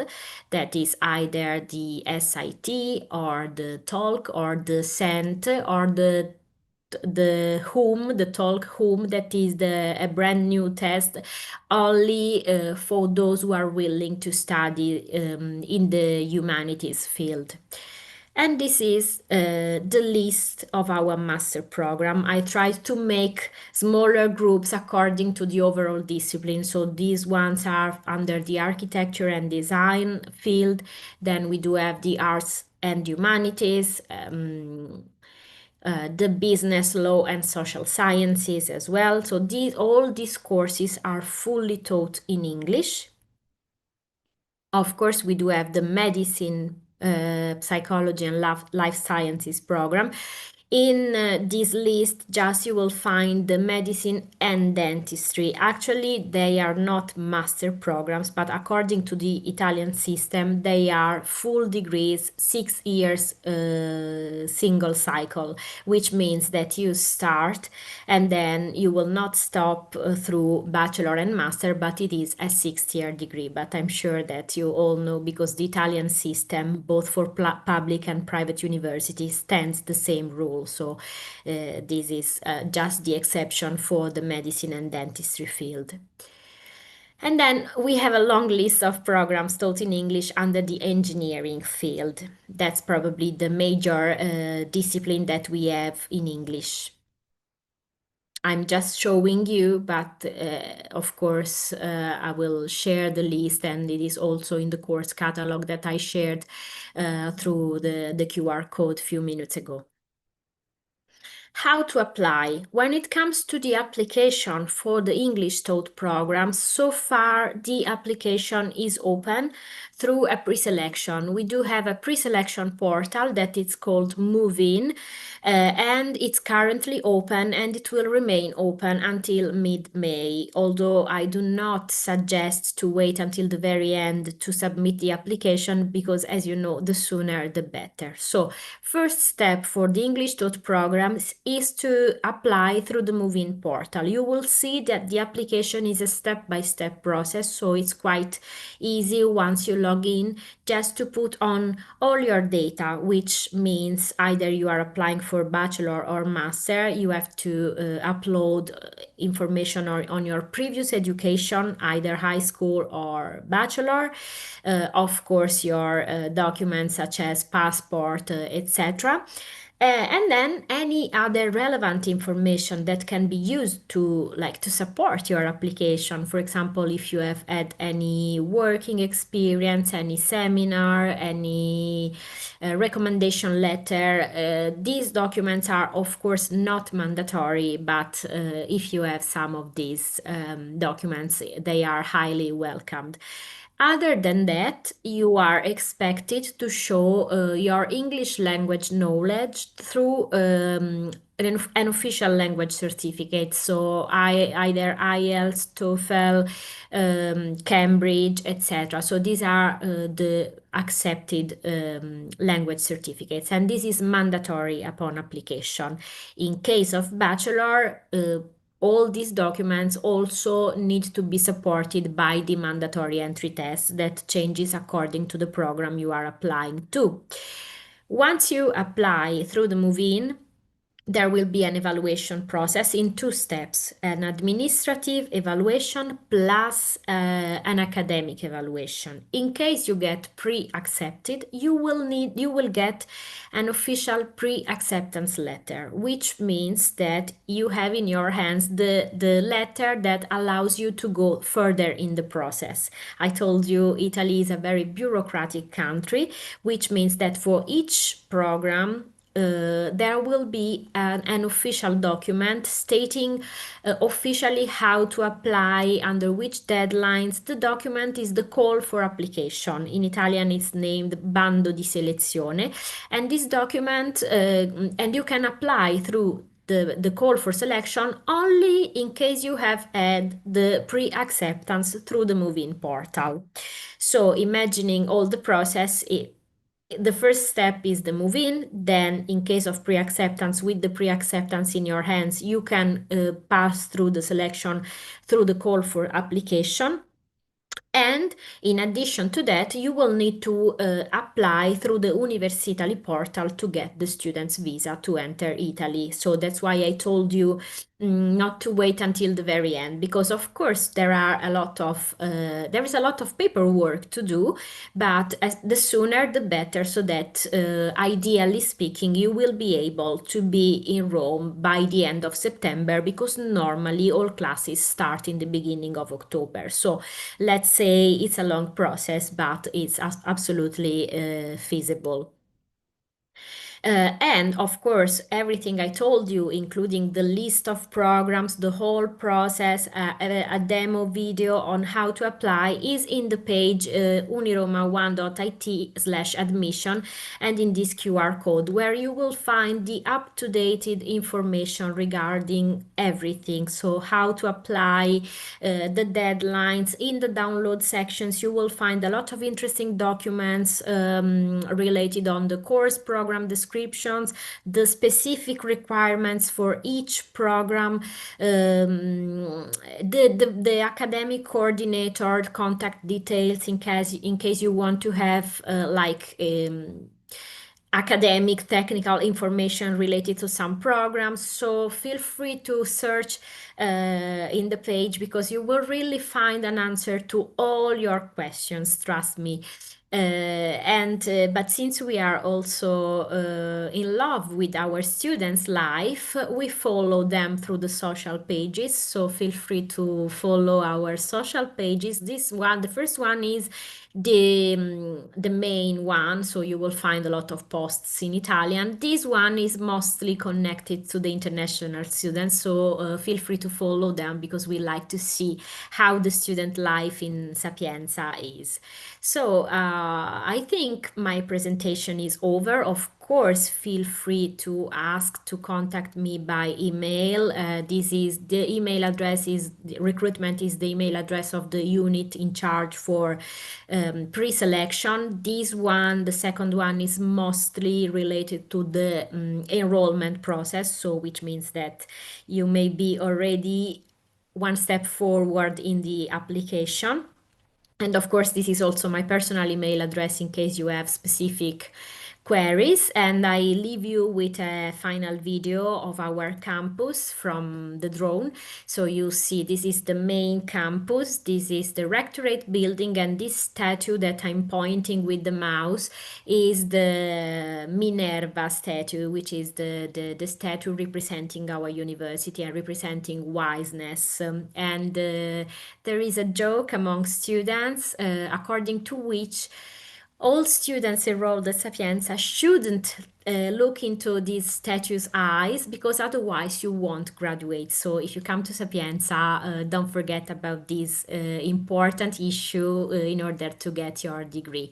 So thank you very much for your attention. And of course, I'm here to, I'm available in case of questions. Thank you.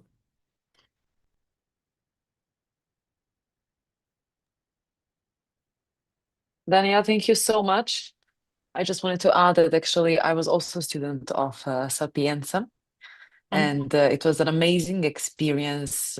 It was quite international with professors that are really successful and always open to help you with all the answers and questions that you have. So I have to agree that it's quite nice to be a student of Sapienza. That's great. And also you are the proof that despite the high bureaucracy, you can still achieve the results. So I'm glad to know that, and I'm glad to know that you had a great experience. I'm really happy about that. No, definitely it was a great experience, as you said. All the bureaucracy with the help of the Academica, it's something that you can, of course, get over without any problems, not even feel the burden of it when you have a team behind you that is helping you and Absolutely. supporting you with it. Absolutely. Well, thank you very much then. And Thank you. will I see you tomorrow? Exactly. We will see each other tomorrow, and we are really excited. And thank you one more time for joining us also in person in Belgrade. I think our students will have opportunity to ask all the questions about Sapienza because you offer a lot of different courses. So I think there will be a lot of questions for you tomorrow, Daniela. Great, I'm ready. Thank you so much. Thank you so much. See you tomorrow. Have a great day. Bye, bye, bye. Ciao. Bye, ciao. So this was ovo je bila Daniela sa svojom prezentacijom iz Sapienza univerziteta u Rimu. Sada ćemo imati kratku pauzu i uskoro nastavljamo sa našim programom. A sljedeći na redu jeste Bocconi Universitet. Tako da vidimo se kroz par minuta.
Dobrodošli nazad u našu sljedeću prezentaciju koja zapravo jeste Bocconi University sa predstavnicom Amandom Rebeli.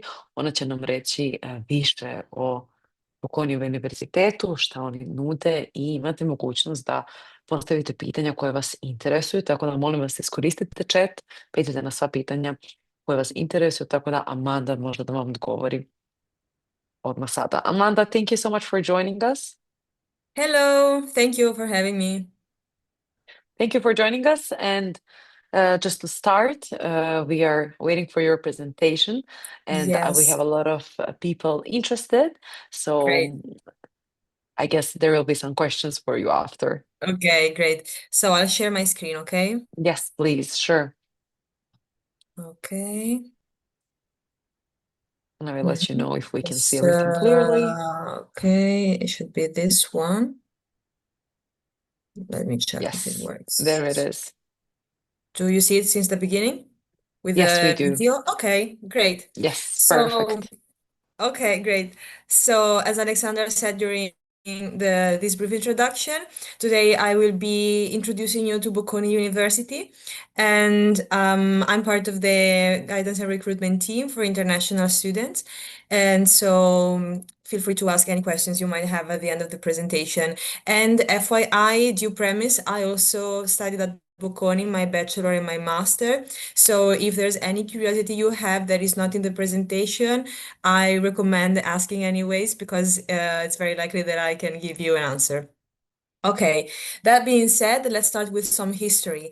Bocconi's founder was Ferdinando Bocconi, who was an entrepreneur. He also founded La Rinascente, the mall that you can find next to Duomo. It's like a luxury mall. And he named the university Luigi Bocconi after his late son, who died in the Battle of Adwa in Africa.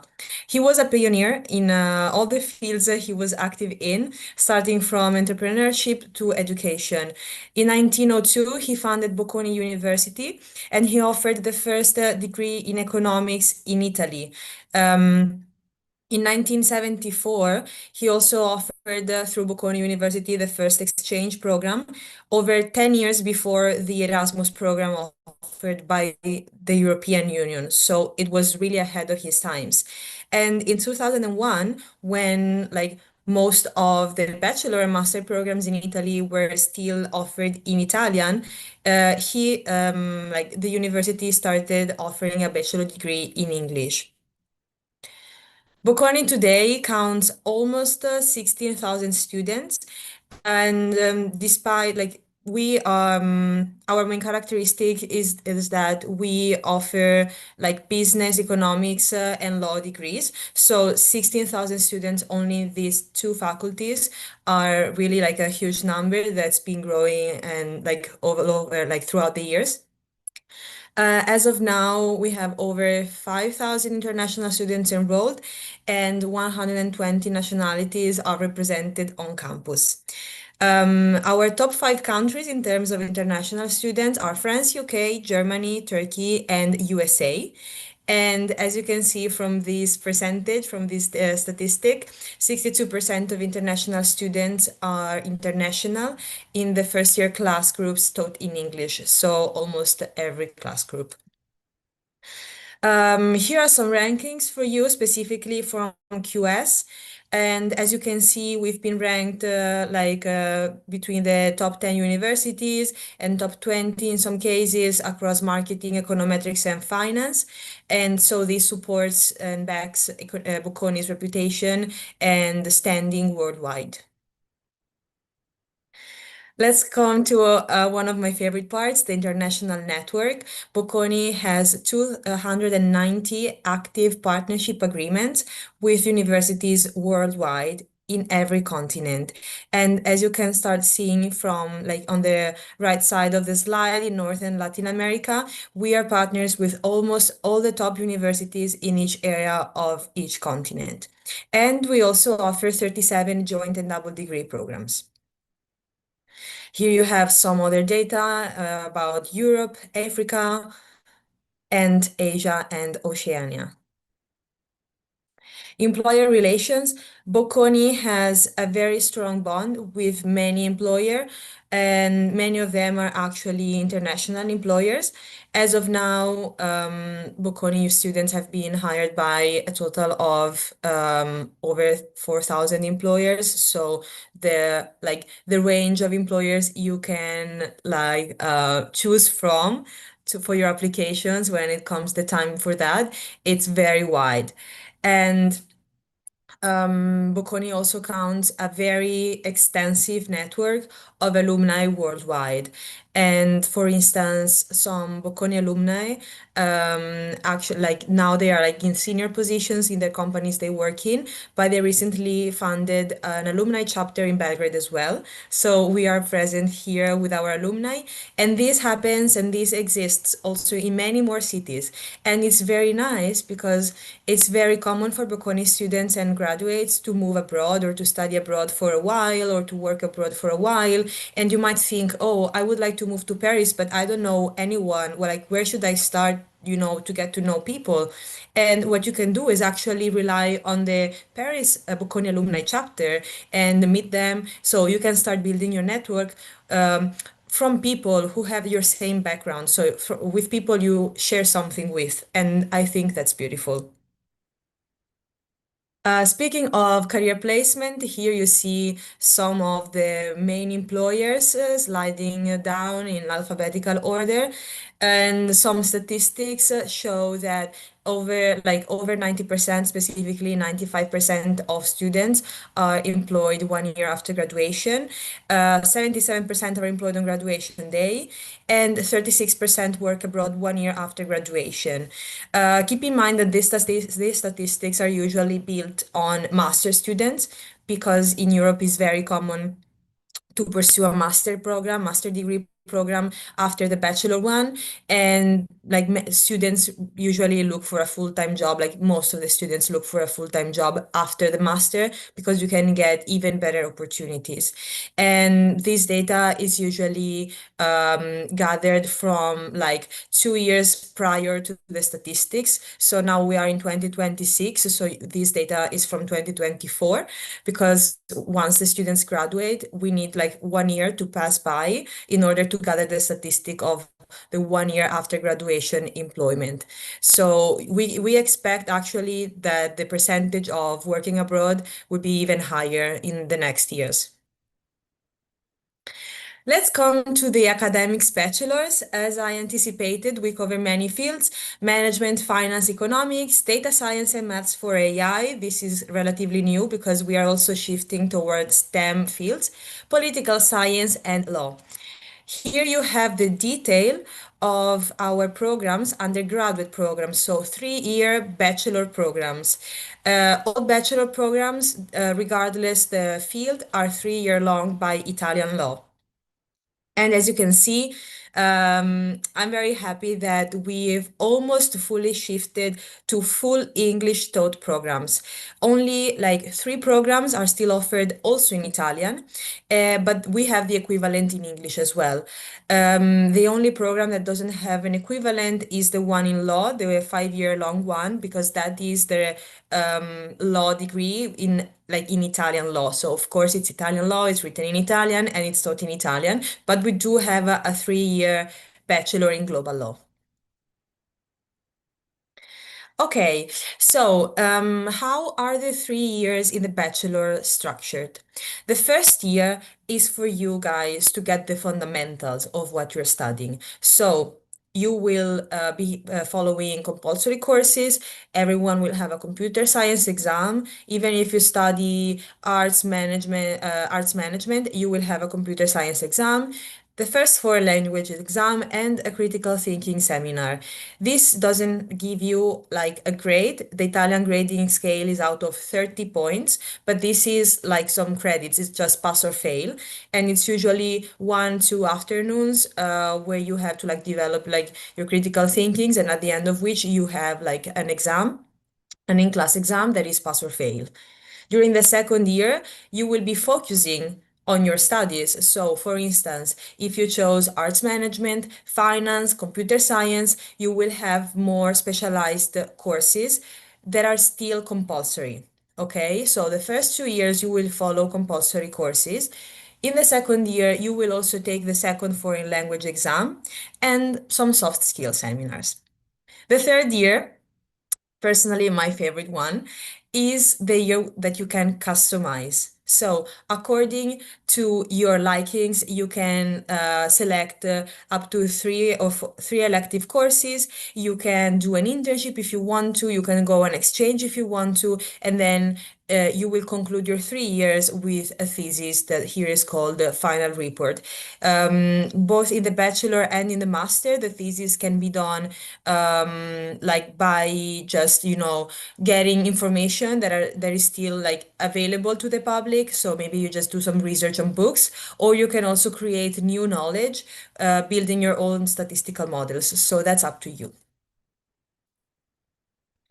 Coming to the academics master, this is the list of our master programs divided by area. So again, we are very present with management and finance, where we also have 2 programs that are ranked by the Financial Times, being International Management Global Experience and Finance Global Experience.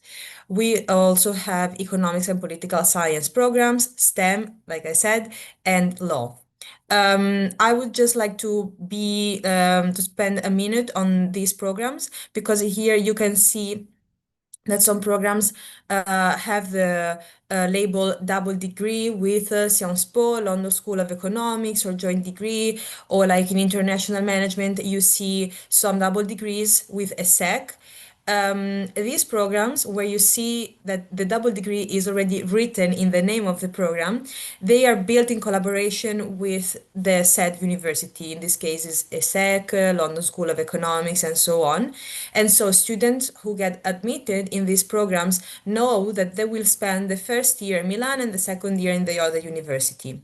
Okay, in a sex case, you could be spending a year in France or in China, depending on the master. But keep in mind that every program actually has some double degree opportunities and exchange opportunities, even if it's not explicitly written. The main difference is that in those cases, it's up to you, students, to decide whether you want to spend some time abroad. While if you get admitted in a program that was built as a double degree, then you have to do it. Okay. And always, according to the Italian law, the Master of Science programs are 2-year long.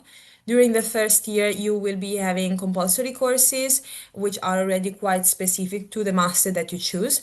And in the second year, you will take language exams, your electives, you will pick a major or a free track, depending on the master you are enrolled in. Some masters only have majors, others have majors and free tracks, so that's up to you. Again, like I said, you can also choose to study abroad for either a semester or a whole year. And each master has different agreements, like with different universities, because Bocconi tries to get agreements with the universities that are really good in a field, so that that agreement is made available for the master that covers the same field. So, for instance, for students who are into economics, there's the possibility to do a 1-year exchange program with Yale, because Yale has a very good economics department. And this applies to all the partner universities. Speaking of transversal activities, you will be having 2 foreign languages exams, 1 compulsory internship. This is compulsory to everyone enrolled in a Master of Science program at Bocconi. You can do your internship curricular internship starting from the end of first academic year lessons. So that means mid-May. But keep in mind that usually you will be having exams until the end of June. So usually students start doing a summer internship or off cycles after the first year. And again, this can be done in Italy or abroad. So if you want to come back to Belgrade, or if you want to go to another continent, that's totally fine. And you will also have to choose 1 enhancing experience activity. That's again concluded by an exam, which is pass or fail. and it can be about anything you might be interested in. You will be provided with a list of enhancing experience activities, and you just enroll in one of them. Okay, so how can you apply for bachelor programs? As of now, we only require two things from high school students to apply for bachelor programs. 45% of your application will be supported by your second to last and third to last year of high school grades. So, first of all, you need at least 12 years of schooling in order to apply for a bachelor degree. So, let's suppose that you have 12 years. We need year 10 and year 11 grades, no year 12. We will never ask you for the last year's grades, always second to last and third to last, but never last. And the remaining 55% of your application will be supported by a test that could be the online Bocconi test, the SAT, or the ACT. In case you're very interested in the Bachelor in Global Law and you only want to apply for that one, you can also take the online Bocconi test for law or the LSAT. But if you choose, for instance, finance and law in your application, then you need a regular test because you're still applying for something that's business. Okay, the selection process. I will start from the bottom. So all the programs, we have like 3 dedicated windows for high school students to apply for the bachelor programs, and you can do that from a dedicated platform. The only difference is the word Bachelor in Business and double degree program HEC Bocconi, which have a dedicated slide afterwards. And the global law, like I said, 5 years, it's in Italian. So unless there's some Italian between you, but I don't think so, I would just skip this because it's very specific for Italian students who want to become lawyers in Italy. In case you decide to apply and you need to take a test, we do offer the online Bocconi test. So it's a 50 multiple choice questions test in 75 minutes. Here you can see how points are assigned and the passing grade. However, personally, don't take the passing grade as a guarantee to be admitted at Bocconi because competition is very hard and very high. So aim for the maximum, and I would say depending on the program you're interested in, the average competitive score is around 35, but if you get 35, you should aim for even more if you apply for like management or finance that are the most popular programs. So really try to get the highest grade possible. You have 4 attempts to take the Bocconi test for each academic year, and you don't lose previous scores. So let's suppose that you take the Bocconi test the first time and you get 45. You want to take it the second time because you really want to get 50, but the second time you get 20. Don't go desperate because you still have your first score, which is 45. You just have another score as well. So the previous scores do not get cancelled. You can keep them, and when you have like a more than one result from the Bocconi test, you can just pick the one you want to apply. The registration fee to take the test is 60 euros, which is very cheap compared to other tests. And as it's online, you can take it from your bedroom or any place that can be silent and where you can be by your own for 75 minutes. On the right side, you also see how the test is composed for both the regular online Bocconi test and the law Bocconi test. You see that there's less math in the law Bocconi test because law is more qualitative than quantitative, but you are still required to take some quantitative questions as well, being math, numerical reasoning, and some logics. When to apply? So as of now, today is March 27. So today the spring session opens and it will close on April 13th. You would get results by mid-May. So by mid-May, you should know whether you're in or not. In case you are not attending the last year of high school, so your second to last, the third to last year now, I would also suggest applying as soon as you can, because of course, the sooner you apply, the higher the number of available spots, as you can also see at the bottom of the slide. How to apply? We do have a dedicated platform for that called Apply to Be. You need to select your category, and you can select up to 4 programs plus 2 program choices from law school and the double degree HEC. Follow the checklist, pay. The application fee is 100 euros. So 60 euros is for the Bocconi test, and 100 euros is to send your application. And if you're admitted, you will be asked to provide an English certificate, unless you are studying in like fully in English in your high school. In that case, your transcripts will show it, and that will be enough.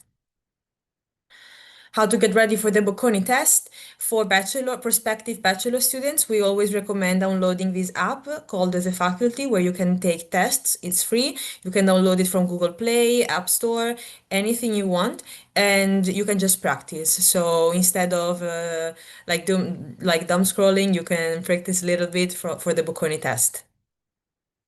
The World Bachelor in Business is our, let's say, most particular and also one of the most prestigious programs. It's 4-year long.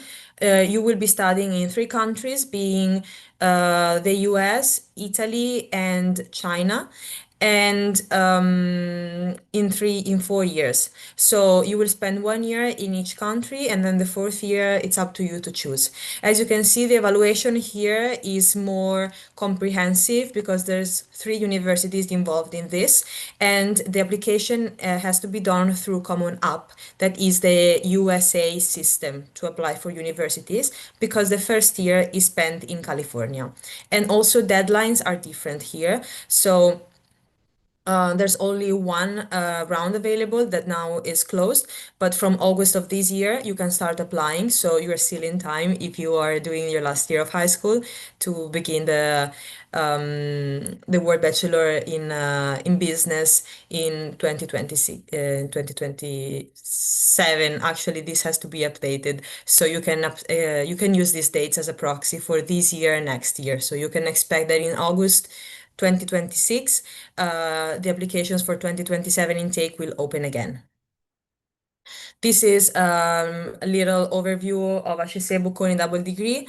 Again, the evaluation here is more comprehensive, is more holistic approach, and there's 3 rounds to apply. Again, this follows the regular application timeline. So from today, you can start applying to the HEC Bocconi double degree. Coming to the graduate programs admission process, in 2 days, so on Sunday, the 4th round will open for international students. And as I said, for the bachelor programs, the sooner you apply, the better, but there's still some spots available in the last round. And if admitted, great for you, you will have 2 weeks to enroll. Otherwise, in this case, you won't have another round, but in general, if you're not admitted, you can reapply once per academic year. So there is 4 rounds, but hypothetically, you only apply in 2 if you get rejected the first time. For the Master of Science in Finance, Global Experience, and International Management Global Experience, you can only apply in the first round, so from October to November, and in the 3rd round in March. Again, these are the dates for this academic year intake, 2026, but usually the dates are the same also for next year's. The Bocconi test, again, is available for prospective master students as well. It lasts 75 minutes, and you can take it maximum 3 times per academic year. This is one difference, but still, the structure is the same. It's like a standardized test, like the GMAT or the GRE. So verbal reasoning, data insight, quantitative reasoning, and you can see the scoring for each right, missing, and wrong answer. And again, the fee is always 60 euros to take it. How to apply? It's basically the same as for bachelor programs. So from the Apply to Be portal, you need to apply your transcripts of records and your test result and the dossier motivation. So in the case of master programs, we do follow a holistic approach. The dossier is like the equivalent of your CV, and motivation is the equivalent of a motivational letter. But instead of uploading a PDF, you will type it on the application platform. You can select up to 5 programs plus the Master of Arts in Global Law, and the application fee is always 100 euros. Fees, funding, and housing. As of now, over a third of Bocconi students get financial help. So if you wish to apply for that, there is ways to do it, don't worry. These are the fees for the next academic year. So 17,000 for undergraduate courses and 18,550 for graduate courses. The merit-based scholarships are only available for master programs, and they are awarded with through your application for the master, so you don't have to apply for that. While the need-based scholarships are usually cover 100% of the tuition fee, like the merit-based scholarships, but for those ones you need to apply, and they're both available for undergraduate and graduate courses. Housing, we do have 7 dorms on campus, which are the white shapes that you see on the map. From next year, they will be 8 because we will get some rooms from the Olympic Village that was built close to Bocconi, let's say in the southern side of the map. And you always get single rooms. The layout of accommodation can be a little different, so it could be like a private room with a shared bathroom with one person, 4-people apartment, but you will always have your individual space. Again, we have around 2,000 rooms that can host around the 3,000 students, and these are the services provided in the housing. So as you can see, they are very safe, and it's also a very nice way to bond with other students. Campus life. These are just some data, some insights about Milan. Milan is a very dynamic city, is the Italian fashion and financial capital, and it counts 8 unis. Many companies' headquarters are in Milan, or many companies also have offices in Milan. So it's actually very easy to, kick off a career in Italy, but it's also very easy to kick off it abroad if you want. The campus counts more than 130 associations. A sports center, that is the one that you can see on where you see the parquet, the swimming pool, and the basketball field. We do have some media center from Bocconi TV, Radio Bocconi, that are managed by students. They are still student associations. And there's plenty of cultural events you can participate in throughout the whole academic year. The next activities, we always host open days for both high school and university students. You can find the pre-scheduled ones on our website. However, if you want to, if you happen to be in Milan on different days, feel free to let me know, because we can also schedule private tours for you, because we always try to accommodate as many people as possible depending on when they are in Milan. We also offer summer schools for high school students. This year, for high school students, the summer school will take place from July 6 to 17, 2 weeks in Milan, a different lab every week, to be chosen among several. And for bachelor master students, the summer school will be 3 weeks long, from June 29th until, again, July 17. And it can be worth 6 credit points in your university. Here are some contacts you can reach out to us too. So if you need any information about undergraduate programs, the undergraduate.services email is the one you need to contact. Otherwise, graduate services for Master of Science programs. And Meet Bocconi is like the informal account that we have. The less institutional one is like more informal, more like easygoing to show you things of the campus. So it's also very nice to follow that. Thank you for participating, and I would leave some time for the Q&A. Amanda, thank you so much for your presentation. I Thank think it's super you. useful for our students. So due to the time, we will have to wait for the Q&A tomorrow in Belgrade to do it in person. And I think, as I said already, many of our students are quite interested. So for sure, you'll have a lot of questions to answer Okay. tomorrow. I look forward to it. Thank you so much for joining us here today. Thank you. Bye, and see you tomorrow at the fair. Bye, see you tomorrow. Ovo je bila Amanda i njena prezentacija Bocconi Univerziteta. A sada prelazimo na našu posljednju prezentaciju danas, a to je ka Foscari Universitet sa njihovom predstavnicom Rakele, koja će nam reći više o samom univerzitetu. Rakele, welcome. Hello. Thank you for joining us here today. We're super happy Thank to you. see you.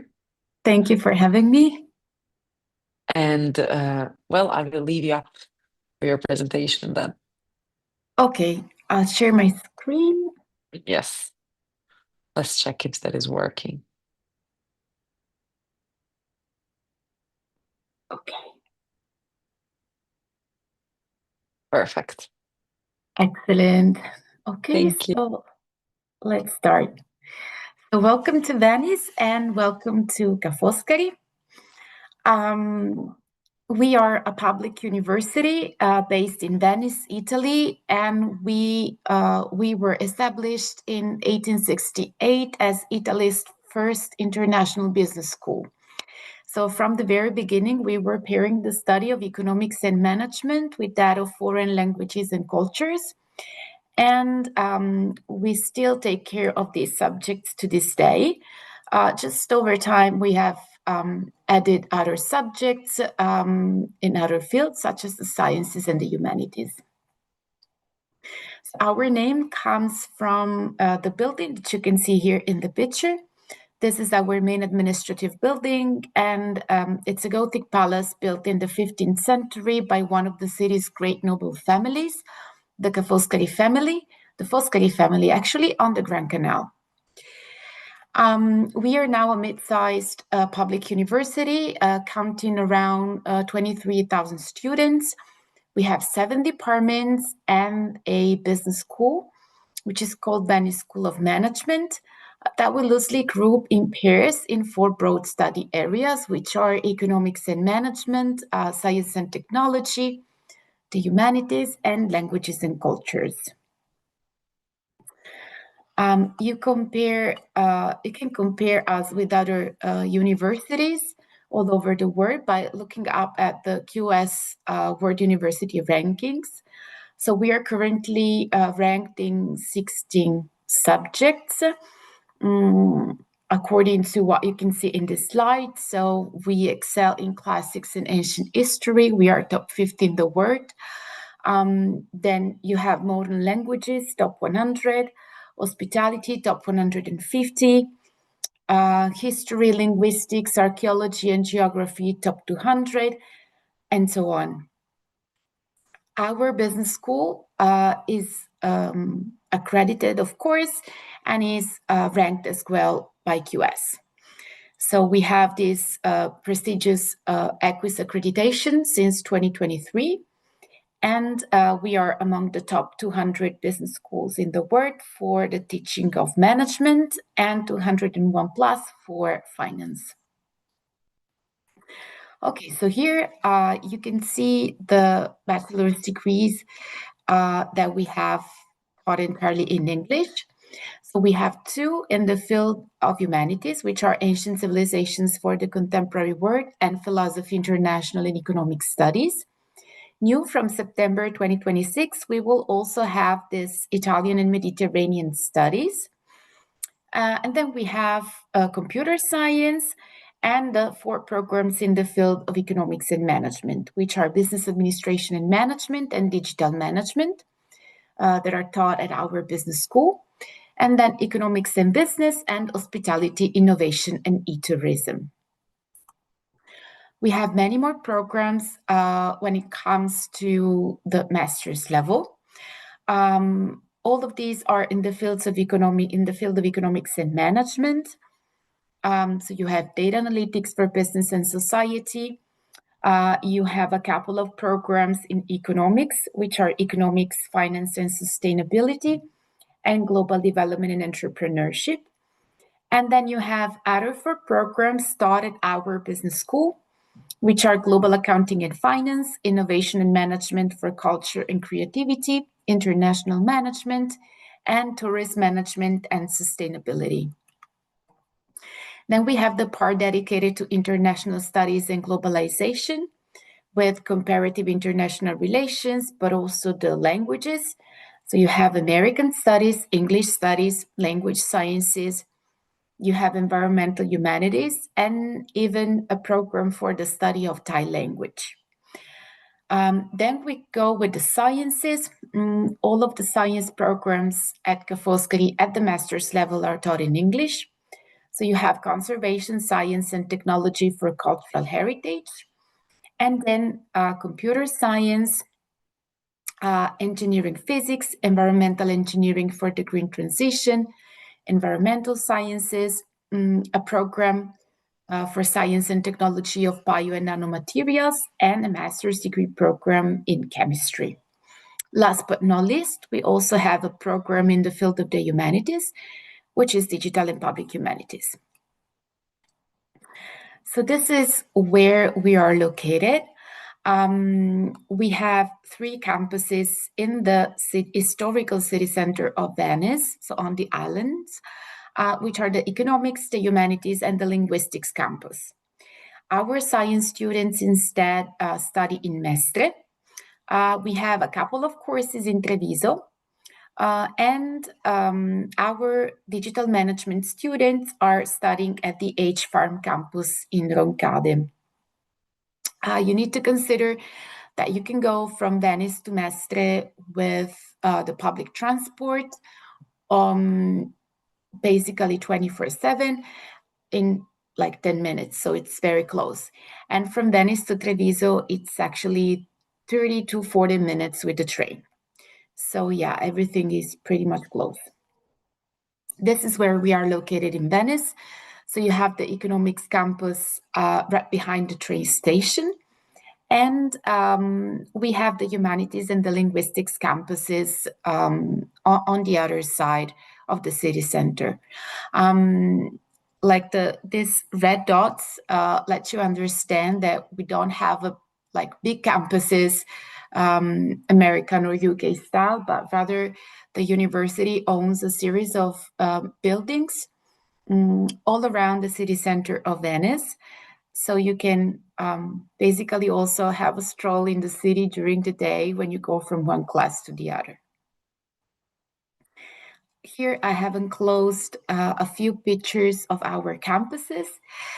So this is the Economics campus, where we also have our business school. These are the libraries of the Humanities campus. This is the Linguistics campus instead with the garden. This is the Scientific campus in Mestre, very brand new with the library and everything.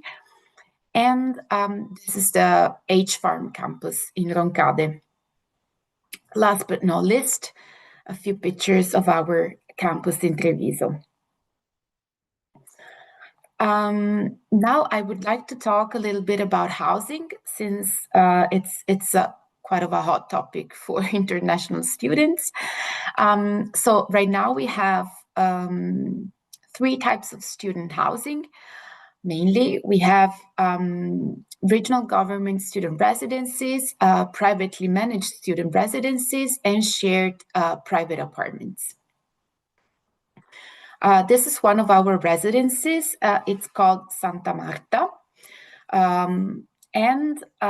This is the one which is quite new, actually, that we have on the economics campus. We have recently opened one also on the scientific campus in Mestre. And on our website, on our official website, you have the list of all of the residents where we usually accommodate students. For each of them, you have the list of the contacts. So you have an email or a phone number that you can use to call the residents and to check if they have available spots for you. You also have all the conditions. So for example, you can check if in that specific residence they only have single room or only double rooms, and you can check the prices as well. An alternative is to find accommodation in a private apartment. For that, we have a specific housing office. They offer professional assistance with finding the right accommodation. And they use this platform, which is called Student. You can apply some filters, so you can basically tell them whether you wish to, let's say, have a single room or a double room, how much you are willing to spend for that room. And then you apply the filters and you get the results at the bottom of the page. So the housing office is also supporting in the sign of a fair and clear rental agreement once you have chosen your preferred accommodation. And for non-EU students, they also provide you with a letter attesting the rental agreement for use in the visa request process. If they are able to render the service successfully, there is a 170 euro fee. I believe it is worth it.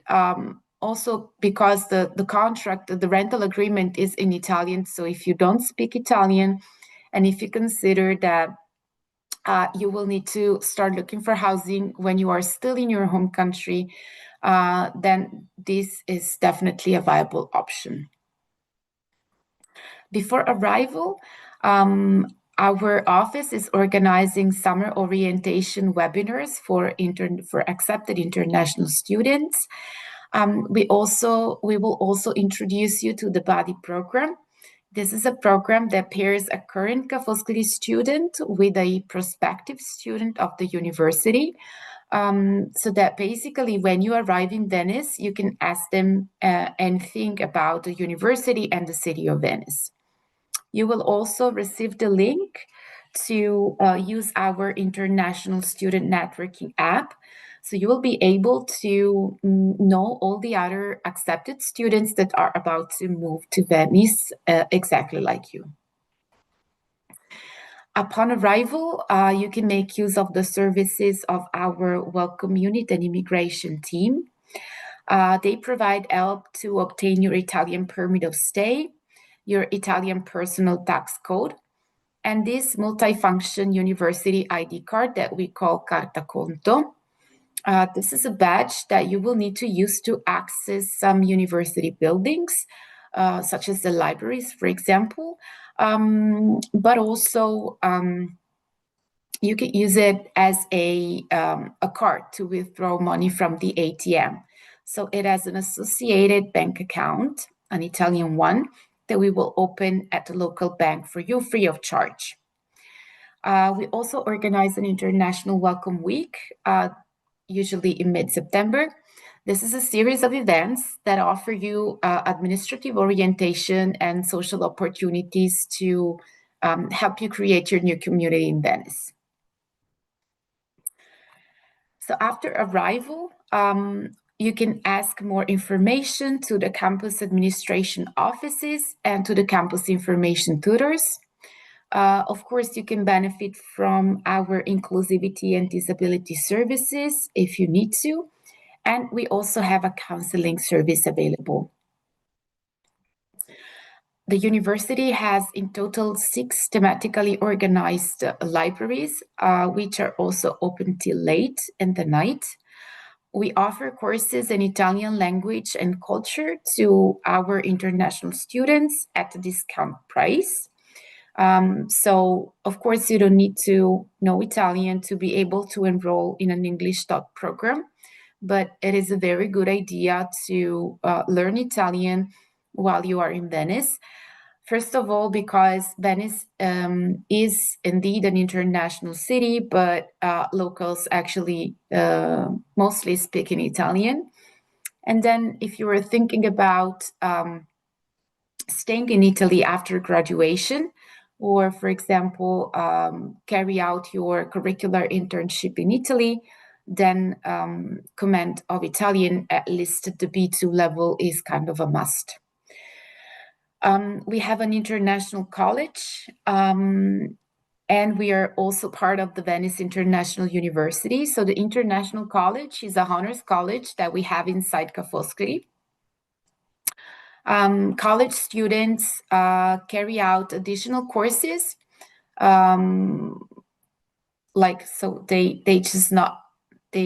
don't just attend the regular bachelor's or master's degree courses, but they have additional ones that they can choose at the beginning of the year and that are meant just for them, offered by the college.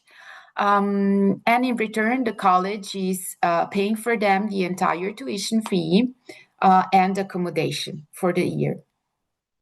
So if you are high achievers and would like to do more than just attending your regular classes, then you might think about an international college. The Venice International University instead is a consortium of international universities, which is based in Venice, and we are part of it. And so you can attend some classes there offered by internationally renewed professors coming from abroad, and you can incorporate them in your own study plan. We also have international summer schools, and of course, we offer a ton of mobility programs. We have more than 500 agreements for mobility programs for our students. That means that you can basically spend a semester or a year at one of our partner universities outside Italy. And we also offer a number of joint and double degree programs. These are programs that are set up with international partners, and to typically carry out half of the program with us and the other half with the partner university. And then at the end, in case of a joint degree, you obtain one single diploma issued by both universities. And in case of double degrees, you get one diploma from Ca' Foscari and one from our partner university. I said before that there is a curricular internship. That means the internship is mandatory for both bachelor's and master's degree students. To help you find the right place for you, we have a dedicated career service, which has a big database of more than 10,000 agreements for internships and work placement programs. So when the time comes for you to do your internship, you just need to look up at the database. Non-EU students, as you perhaps already know, can work for up to 20 hours per week regularly without needing to request any additional permit of stay in the country. And then you have 1 year to seek employment in Italy after graduation. So when you graduate, even if you don't have a job, you can stay in Italy for up to 1 year with the purpose of seeking one. So for those of you who have never been in Venice, or perhaps also for those of you who have been in Venice but just as tourists, I would like to go through to a few assumptions that we usually hear from prospective students. And these are that the city is only for tourists, that it is somehow always flooded with this phenomenon that is called high tide, or acqua alta in Italian, and that it is more a museum than a city, which is best to do, things that tourists do. But the truth is that Venice is a student city. You actually have 4 higher education institutions in Venice. You have Foscari, there's UAF, which is a university where they teach architecture, design, urban planning, fashion, visual arts. Then you have a conservatory and an Academy of Fine Arts. The lifestyle is extremely sustainable, and we will see why in the next slide. Flooding is now limited and rare thanks to these mobile flood barriers, which are called MOSE, which get activated when there is a risk of high tide. So the phenomenon is now very, very limited in time. And of course, Venice is plenty of culture and events always and everywhere throughout the year. We said that the lifestyle is very sustainable in Venice, and this is because all space is social. You don't have cars or streets, but you have canals, and you go around on foot or by boat. You have big access during the summer and international events such as, for example, the Biennale of Arts, the Biennale of Architecture, the Venice Film Festival, and local festivals such as, for example, the Festival of the Redeemer that takes place each year in mid-July in front of St. Mark's Square. We are we have a nice position in Europe. You have 2 airports serving Venice, the Marco Polo Airport, which is very close to the city, and the Treviso Airport. From these 2 airports, you can basically go all over the world, and you have many, many local flights to reach many European destinations. Plus, you need to consider that in Italy, you have a very good railway network. So you can basically travel all around Italy at decent prices using the train. Now, let's go to the practical part of the presentation. Fees, financial aid, and cost of living. As I said at the beginning, we are a public university. Students, candidates from the Balkans, unless they have a European passport, fall in this other countries category. So they normally pay 1,300 euros per year for all programs, with the exceptions of the 3 indicated under the chart, which are digital management, hospitality innovation, e-tourism, and ancient civilizations for the contemporary world, which happen to be more expensive. For the fall 2026 intake, we also offer 28 scholarships to as many new international students. We have 8 scholarships for bachelor students and 20 for master's degree students. More information can be found at this webpage, www.univa.it/scholarships. And please remember that to be eligible to apply for one of these scholarships, you must have already sent us your undergraduate or graduate application before March 4. For their living expenses, our students usually spend around 900 euros per month, all included, which means rent, food, utilities, and so on. Please remember that what you might spend depends on where and how you choose to live. So it is very important to start looking for accommodation quite early, already at the end of May, beginning of June. This is essential.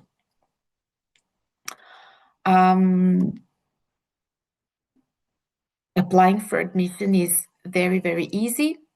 You need to have or be about to obtain a high school diploma obtained after at least 12 years of schooling, which is normally the case in the region. You must know English at least at the B2 level if you wish to enroll in a program which is entirely taught in English. Or you must know Italian at the B2 level if you want to join a program which is entirely taught in Italian. For master's degree programs instead, it is a bit more complicated, meaning that, of course, you need to have or be about to obtain a bachelor's degree, but you also need to meet the so-called minimum curricular prerequisites. These are specific quantities of undergraduate coursework carried out in relevant areas of study that you must have done during your bachelor's degree studies to qualify for admission. A B2 level knowledge of English is required to access English taught degrees, and a B2 level knowledge of Italian is, of course, required to access Italian taught master's degree programs. This is the application that we use for admission. It's apply.unive.it. Everything takes place here, so no paper documents are needed until you come to Venice for in-person enrollment. You also have a very useful news section on the main page that we use to inform applicants about important things, such as, for example, scholarships, information about pre-enrollment and visa procedures, and so on. Then each program has its own program page. Program pages tell you everything that you need to know about that specific program or where to find it on the university website. You just need to register with your own email address. Then the application form is made up of several sections that you need to fill out, but it's actually very quick and simple. Then you have some documents to upload and an application fee to pay. It's 30 euros for up to 2 programs. And then you can submit your application. Okay, so I'm done with my presentation. You can write us at prospective.students@unive.it if you have anything to ask. Once again, the address of our online application platform is apply.unive.it. And if you're not doing that already, I suggest that you follow the account Student Life in Venice on Instagram. This is actually managed by actual Italian and international students of Ca' Foscari, which are doing their best to showcase what is student life like in the city. So thank you very much. I don't know if you have received any questions in the meantime. Raquel, thank you so much for such a great presentation. However, we still did not receive any questions. Okay. Because I think it was quite informative. We got all the important information, and I think, as you said, I was also a student in Venice in Ca' Foscari in my bachelor's, and I think it's quite a interesting and amazing city to live in, especially as a bachelor student. It's super safe, and it's a great community of people that you can meet there, and you really feel at home, and you have this beautiful city that it's quite unique. So it's a great pleasure living and then studying at Ca' Foscari. Thank you for your feedback. I'm glad to hear that. Thank you so much. Thank you so much, Raquel, for your presentation. Thank you, and I hope I'll see you in Venice. Well, see you in Venice soon. Thank you one more time. Bye-bye. Bye. Thank you. Ovo je bila Raquel sa svojom prezentacijom Ca' Foscari Univerziteta. A nama je došao kraj našem druženju i želim vam se zahvalim što ste bili deo sajma Study in Italy i što ste izdvojili svoje vreme da se informišete o mogućnostima studija u Italiji. Nadam se da ste dobili sve konkretne informacije, inspiracije i odgovore na pitanja koje su važna za vaše naredne korake u vašem obrazovanju. Pored toga, želim da vas podsjetim da sutra možete da nam se pridružite u Beogradu u Italijanskom institutu za kulturu od 12 do 17 časova, gde vas očekuju još više sadržaja i prilika preko 12 univerziteta. Imaćete mogućnosti da direktno upoznate predstavnike univerziteta, postavite sva pitanja i razgovore sa njima i dobijete konkretne smjernice za vaše prijave ili odluke na koji univerzitet zapravo želite da se upišete, a pored toga bit će i studenti koji će vam reći svoje iskustva o samim studijama u inostranstvu, tačnije u Italiji. I pored toga, vi Academica vas očekujem i nudim vam posebne pogodnosti kao što su vaučeri, test popusti na konsultacije i mentorske programe, tako da vas ohrabrujem da dođete, da iskoristite ovu priliku i napravite sljedeći korak ka svojim studijama u Italiji. Radujem se našem sljedećem viđenju sutra u Beogradu i hvala vam još jednom što ste bili sa nama i želim vam prijetan ostatak dana. Hvala vam.